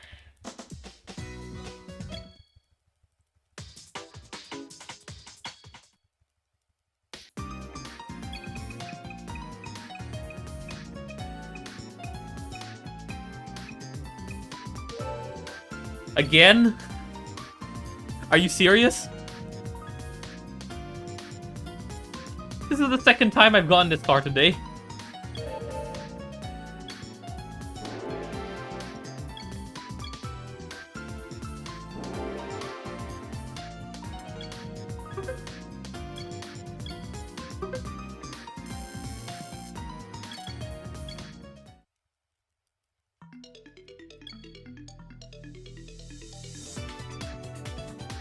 Are you actually kidding me? What are these odds? Ew!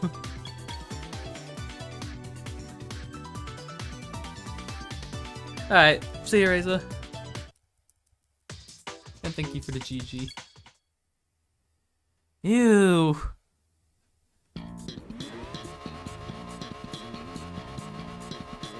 What the... Why? What is this game? Can you just give us some harder opponents, please? Please? Oh, that's an Avantime. Yeah. Alright. I am now being sandwiched between several cars. Why is the Beat rated so high against these opponents? Like, relatively speaking, yeah, it's still like the lowest odds car to the point. I mean, to the point where it's placed first. But like, why? I know it was you second. There was another car in front. I think it was like the S600. I think it was the Honda S600 that was in front. That's you.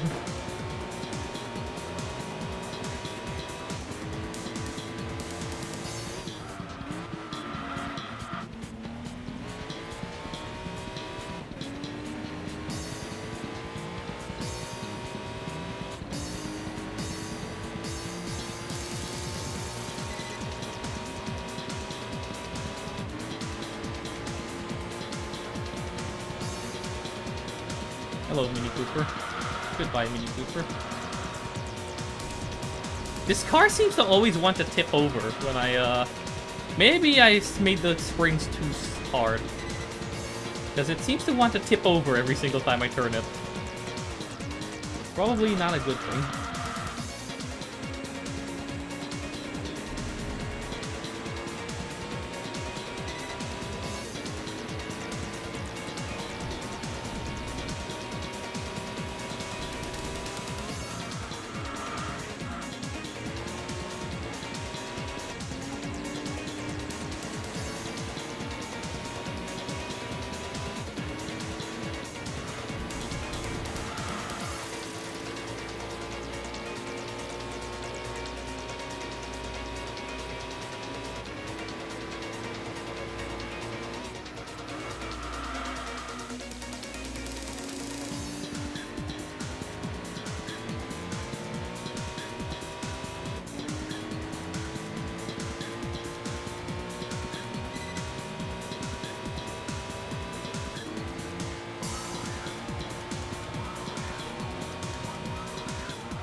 Okay, it is a little faster than the Cappuccino at level 4.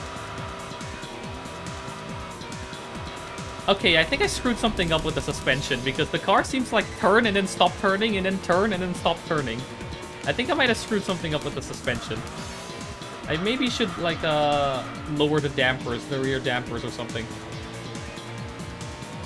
Something's gone a bit awry.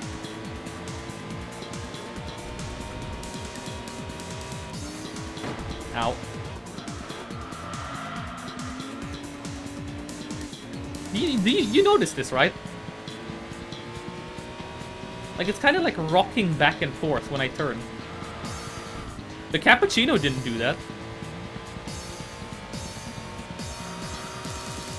Yeah, like the Cappuccino didn't do this when I gave it the same setup. So something is different with the way the beat. I guess maybe it's because maybe it's bottoming out. Maybe I have to raise the ride height back to default. Maybe it's like bottoming out.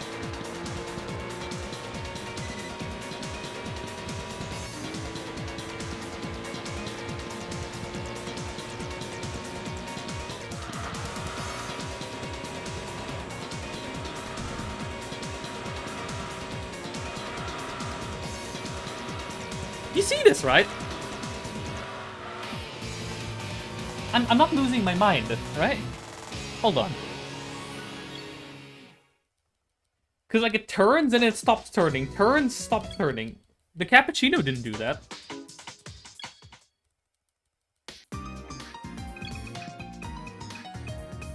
Are we really in a race where the Mini Cooper is the highest rated opponent? Alright then.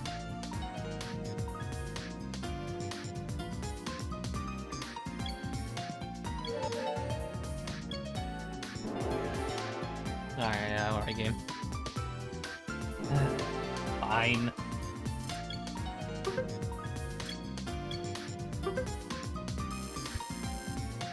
I tried to press numpad 1. I forgot I had no splits because I am not timing anything. Let me try putting the ride height back up. Maybe something's on a bit weird. There we go. That's the numbers we wanted. Those are the numbers we're looking for. That was like the worst set of R4 races I've ever seen in my life. And now suddenly R3. Oh yeah, here's all the good opponents now. Where was this earlier? What is this game? Oh my god, the car right behind me is an R32. Oh, is it an R32? No, it's not an R32, but it's a gentleman's agreement car already. It's a Sylvia. Not a gentleman's agreement car, but it's pretty close.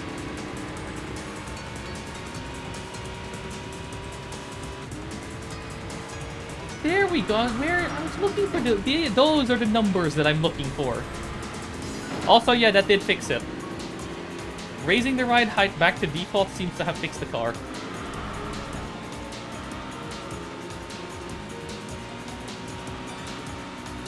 Yeah, the car actually now turns properly now, instead of like doing this weird thing where it turns, stops turning, turns, stops turning. It now actually works. Never mind, it's still doing it.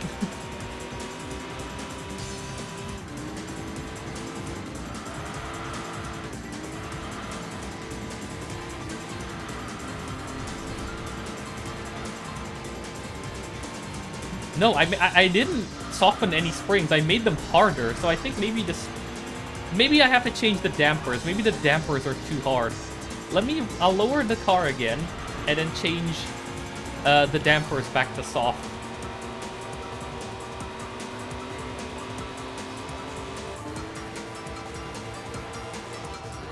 Yeah, in terms of odds, this car, I think it's a little higher than the Estima when the lineup is correct. However, this has the same issue as the Cappuccino of, come on, accelerate, you bloody car, come on.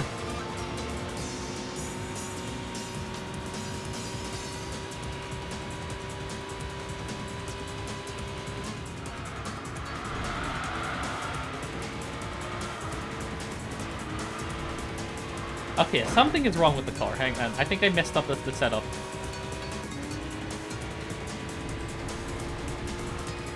Okay, I'm not even gonna win this race because these cars are too fast in a straight line.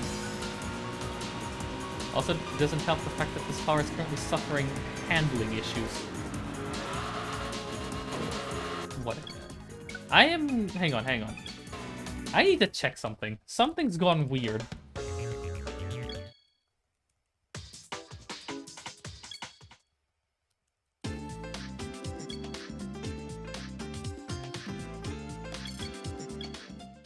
Hang on. Garage settings. Let's try setting these back to their default setting. I'm gonna give it a test drive on... Let's do Tsukuba, because I think that's the best, like, that's like a nice, easy track to test that in.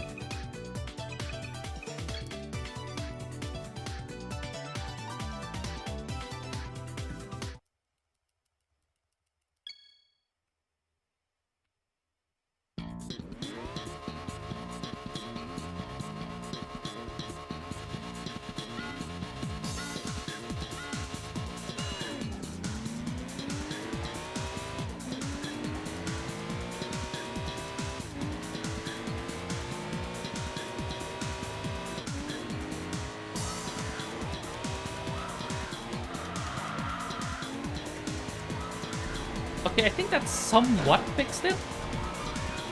Hold on. Okay, so don't set the front dampers to be hard in this car. Let's see.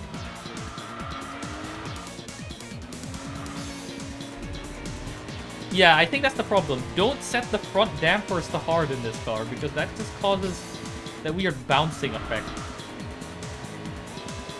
Because now it only does that weird thing where it stops steering if I hit the throttle, which is what I expect from an MR car.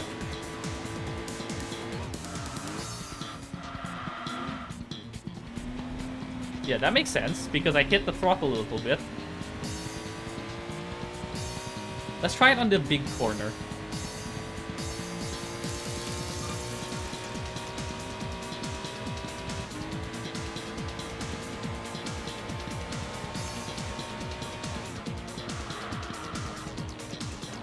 Never mind, it still does it. Okay, so that's just a weird issue with this car in general. For some reason, it does the thing where it starts turning, doesn't turn. Starts turning, doesn't turn. And neither raising the front dampers, nor... I wonder if this car is just too small and too short for the game to simulate properly.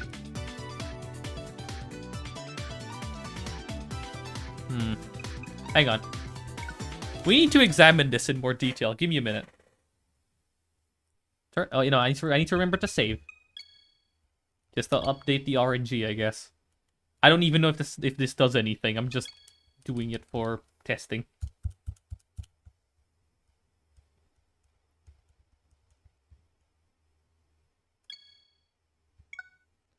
Let me load my other save file. Properties, memory cards. This one. I said this one. Enthusia.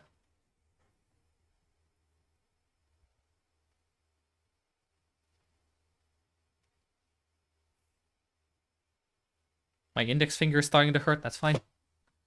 I think after this I will stop because my right index is starting to hurt. I think I've been gripping my controller too hard.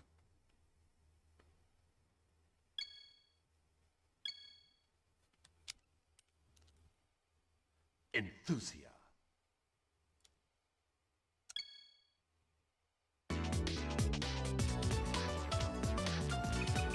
Tsukuba, where are you? I missed it.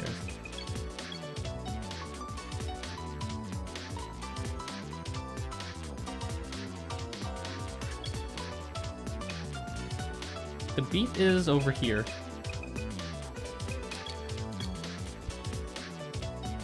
So first, let me try it completely stock. Like, I'm not going to change anything. I'm just going to send it. Level 1, no setup changes, just send it.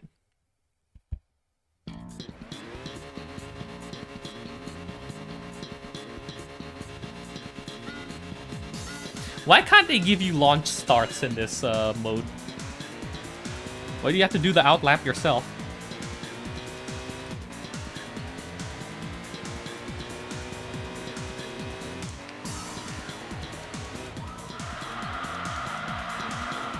You know, this seems to be fine.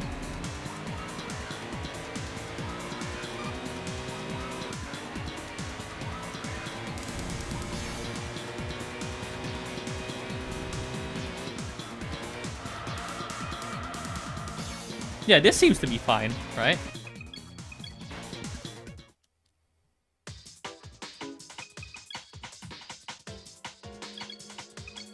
So now, let's lower the height. And just the height and see what happens. It could also be, yeah, that's the hard part. Maybe it could be the upgrades messing something up. So I know some cars become actually harder to drive after the upgrades.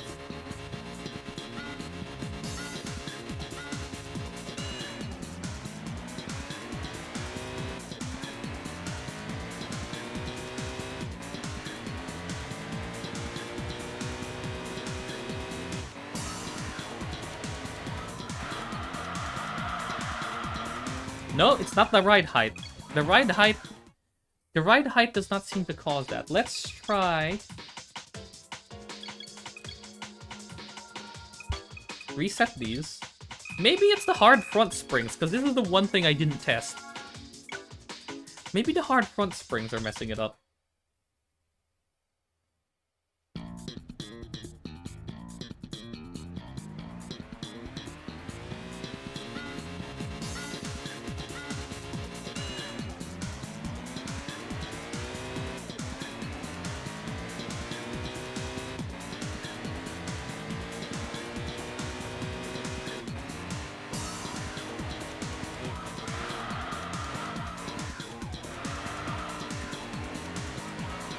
It's the hard front springs, I think. Because I kind of feel it like this. Hang on. I have to get to the last turn to confirm. I think it's the hard front springs.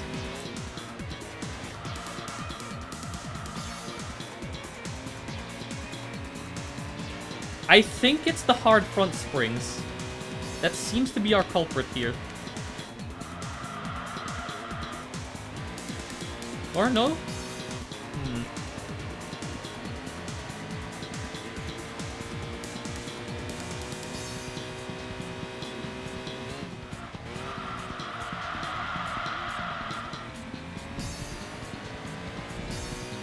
Maybe it is the hard front springs. Maybe it is the hard front springs.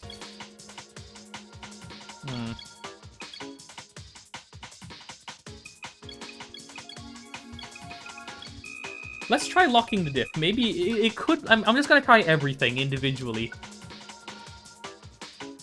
Maybe it's the lock diff?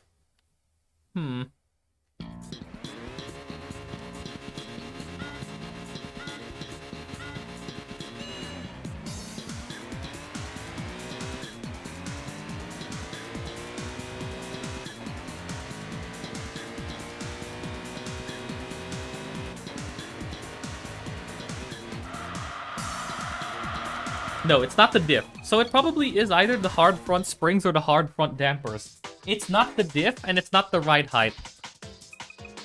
But the one thing that I also want to eliminate is something you just mentioned, which is... let me set these back to default.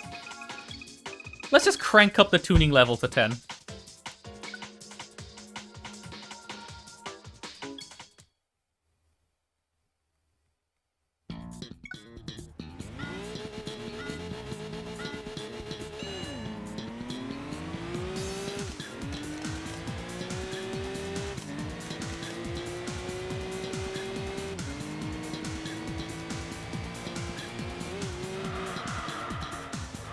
Oh my god, it's the upgrades! Look at the VGS! Look at how the wheels are absolutely, like, going insane.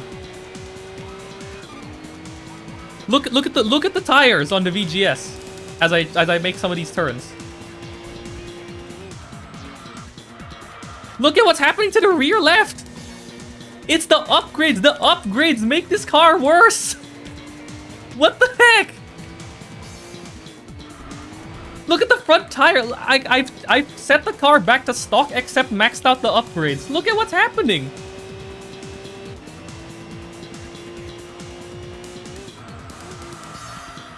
What is happening there? It's the upgrades. What the hell is happening? Huh?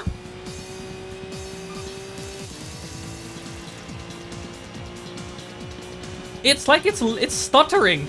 You know the tire stuttering effect in GT4 with high downforce cars? It's happening with this for some reason. Oh my god, it's happening with this.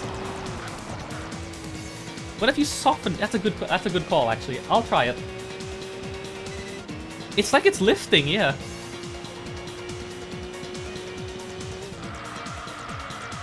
Yeah, the front and the rear are like stuttering. What? Hold on. Okay, dampers. Well, screw it. Let's just set the front and rear to. Let's just set the front and rear to soft. Because it was happening on both sides of the car. Let's try it with both on soft. Because on the T1 it was happening to the front and the rear, and in the last turn it was happening to the rear. So let's soften both the dampers. What? Messed up if true. Hang on. Nope. Nope. That didn't fix it. It's still doing the thing. Let's try just the rear, as you mentioned.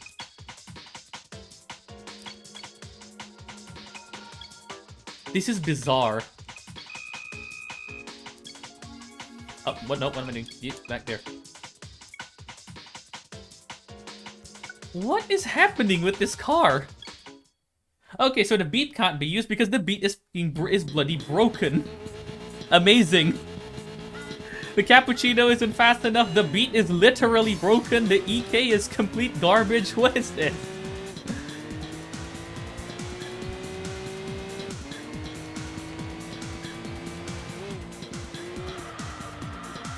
No, that's made it worse. Soft rear dampers made it worse. What? Can I make the car taller? I think that's what I need to do, but I can't. This is already as tall as it goes. Okay, idea. What if... No. Okay, idea. What if I just make the springs hard?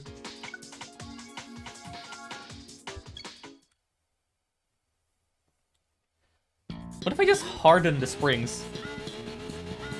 This probably makes the problem worse, but I just want to confirm. I don't think it's the toe/camber because that shouldn't have... I mean, I guess I could give it a try just for the funnies, but like...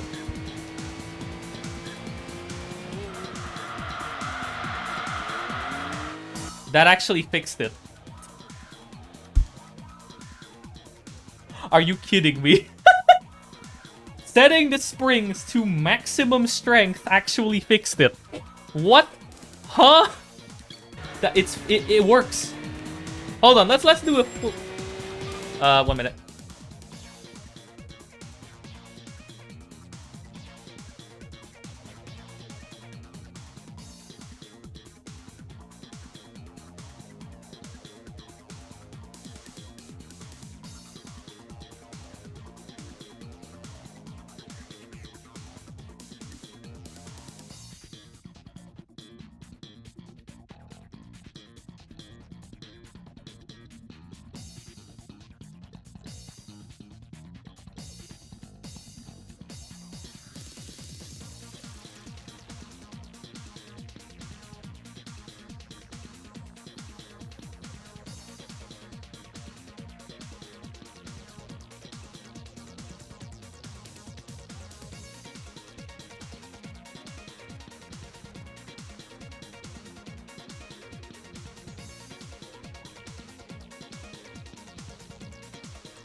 Okay. Took a bit longer than expected. But I do want to fully test a lap in this.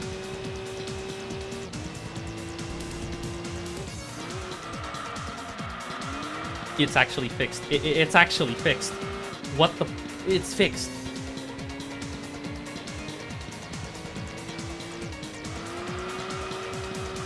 Okay, there was a little blip there, but it was only once, like, instead of it several times.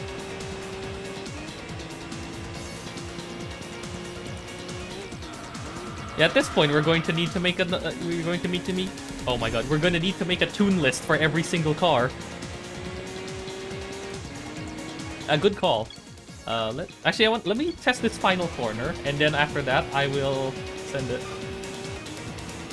At this point, we'll need a tune list for this game because there's a bunch of cars that just make no sense. Yeah, it actually works now. What? It works now.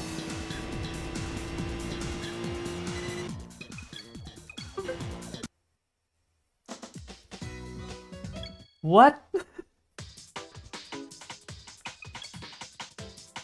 Yeah, it only did it for like it's a small blip, but otherwise it's fine.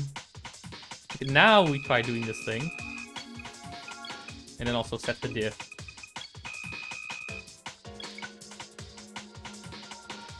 I'm gonna leave the dampers as they are for now, because I don't think this car needs them. It's not like, it's not unstable. Like, you can actually gain grip just by hitting the throttle.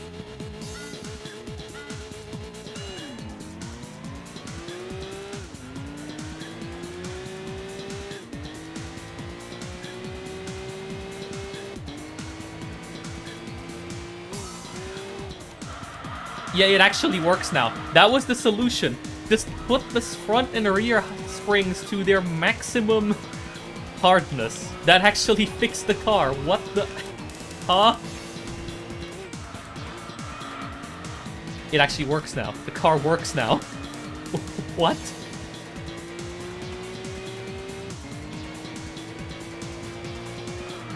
Yeah, a setup that theoretically should increase the amount of wheel lifts that it's doing actually just completely fixes it. Alright, Enthusia.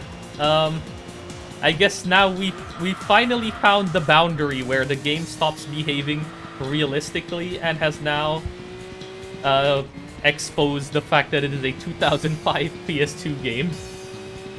We found the limit. It was the Honda Beat. That is the limit.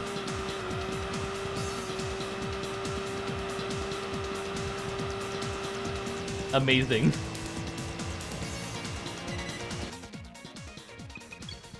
Yep, we are now in the GT4-esque territory where nothing makes sense anymore. I mean, we've already sort of like towed or edged that region with FR cars, where the FR cars are impossible to drive unless you set them up. Well, some of them at least. And then some cars are a complete lost cause regardless. Except now we've reached a new stage of what the heck is happening. Actually, to finish this off, I'm just going to do a flying lap of Tsukuba in this bloody car. Why not? Just to finish off the stream, I'm gonna do a flying lap in this car. Oh, wait. Max stiffness, where? Oh, springs. Because I know the 787B doesn't really have that issue, but let's see. Imagine if it actually still functioned like this.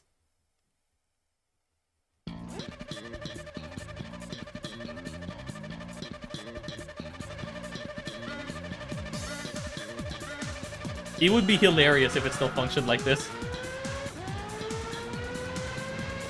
I guess that's another okay. Wait. Okay, no, I think it's just made this car a lot more... No, okay, this doesn't help. It doesn't help with this car at all. Okay, no, I don't think it helps with this car. It doesn't seem like it helps that much. In fact, I think it actually just makes it, a bit more...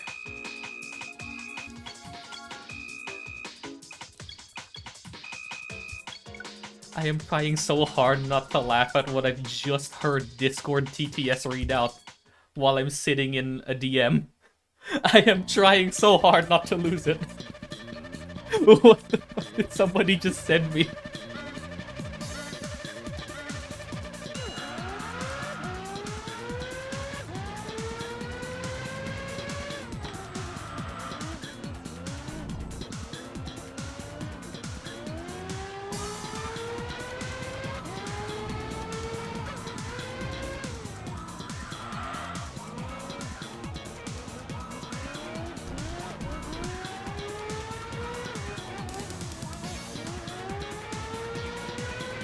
I gotta drive like there's a Toyota 7 chasing me. Even though there isn't a Toyota 7 in this game.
I'll do one more lap, and I think I'll finish off on that.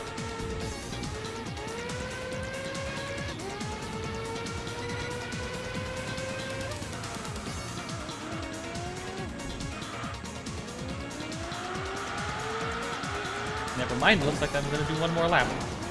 Just to compensate for that absolutely horrible P1. At least the second lap was clean.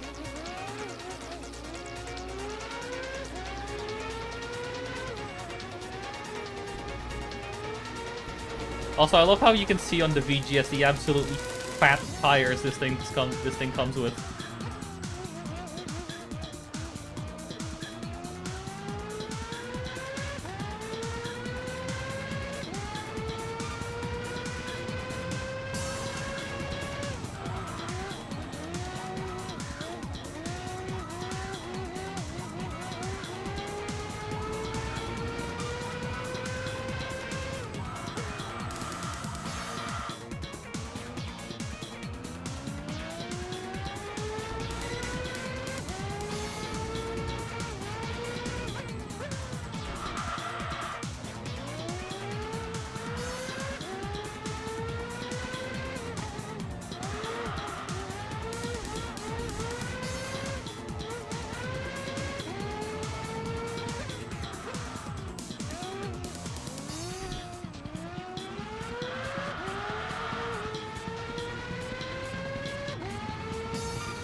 One more, why not? This car is really fun to drive.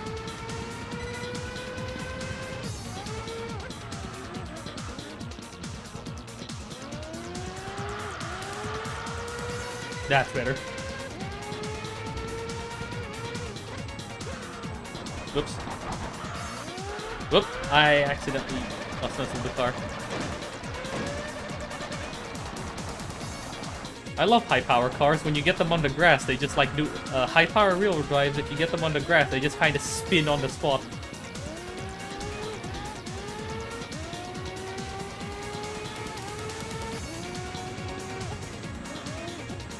If you get them on the grass, they just end up doing donuts until the wheel stops spinning. You can kind of fake them, but it's not very good. You gotta wait until somebody gets a patch, and then that patch gets approved by PCSX2. So it's no longer like a cheap patch.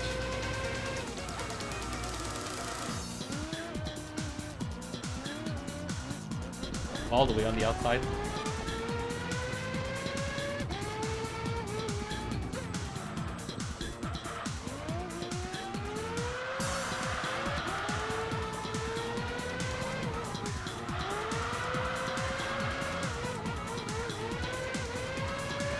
Oops.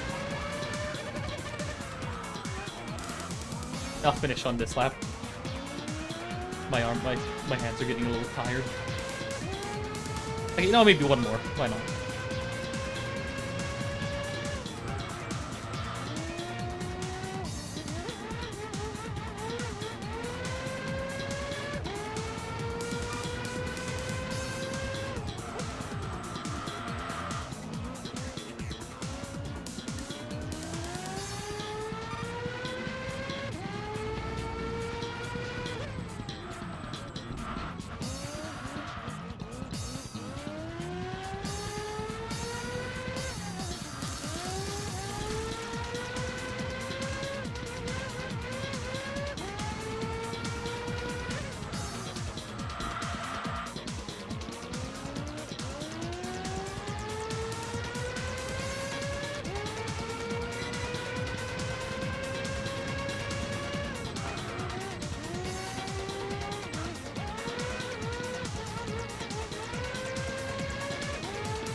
There we go. Sub 50. Cool. I'm happy with that. I'm going to put this back on the... Well, first save, and then I'm going to put this back on the... But it is good to know that some cars respond strangely to upgrades and will need to be fixed by doing the complete opposite thing that you would expect you would need to do in real life. Like the Honda Beat. That you need to max out the spring rate, otherwise it just doesn't. Not like it doesn't work, and it just doesn't. That's it. Oh, wait. You actually cannot... No, this is actually like a license credit. I thought this, like, played the credits or something if you've already beaten the game. Oh, no, here's it is. I'll just put it on in the background just for the audio. Because I am done for today. That's cool. So we found out the Cappuccino sadly gets lower odds than the Estima and also isn't fast enough. The Beat is weird. The Estima has somehow gives you better menuing for the skipping portion. Because that makes sense. Alright. Sure.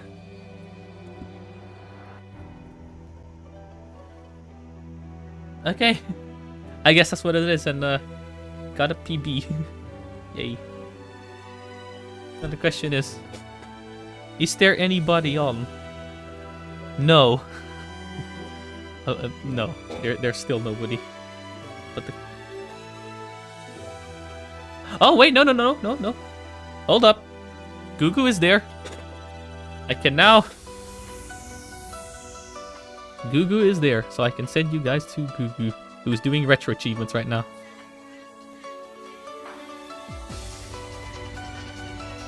I can't spell. I actually cannot spell.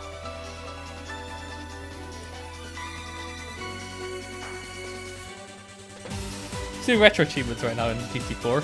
So... suppose... Where was I going with that sentence? But yeah. Anyway, thanks for being here. That was very cool. Very fun. It was good to test a bunch of stuff as well. So at least we know more for later. I'll be signing off now. Thank you for being here.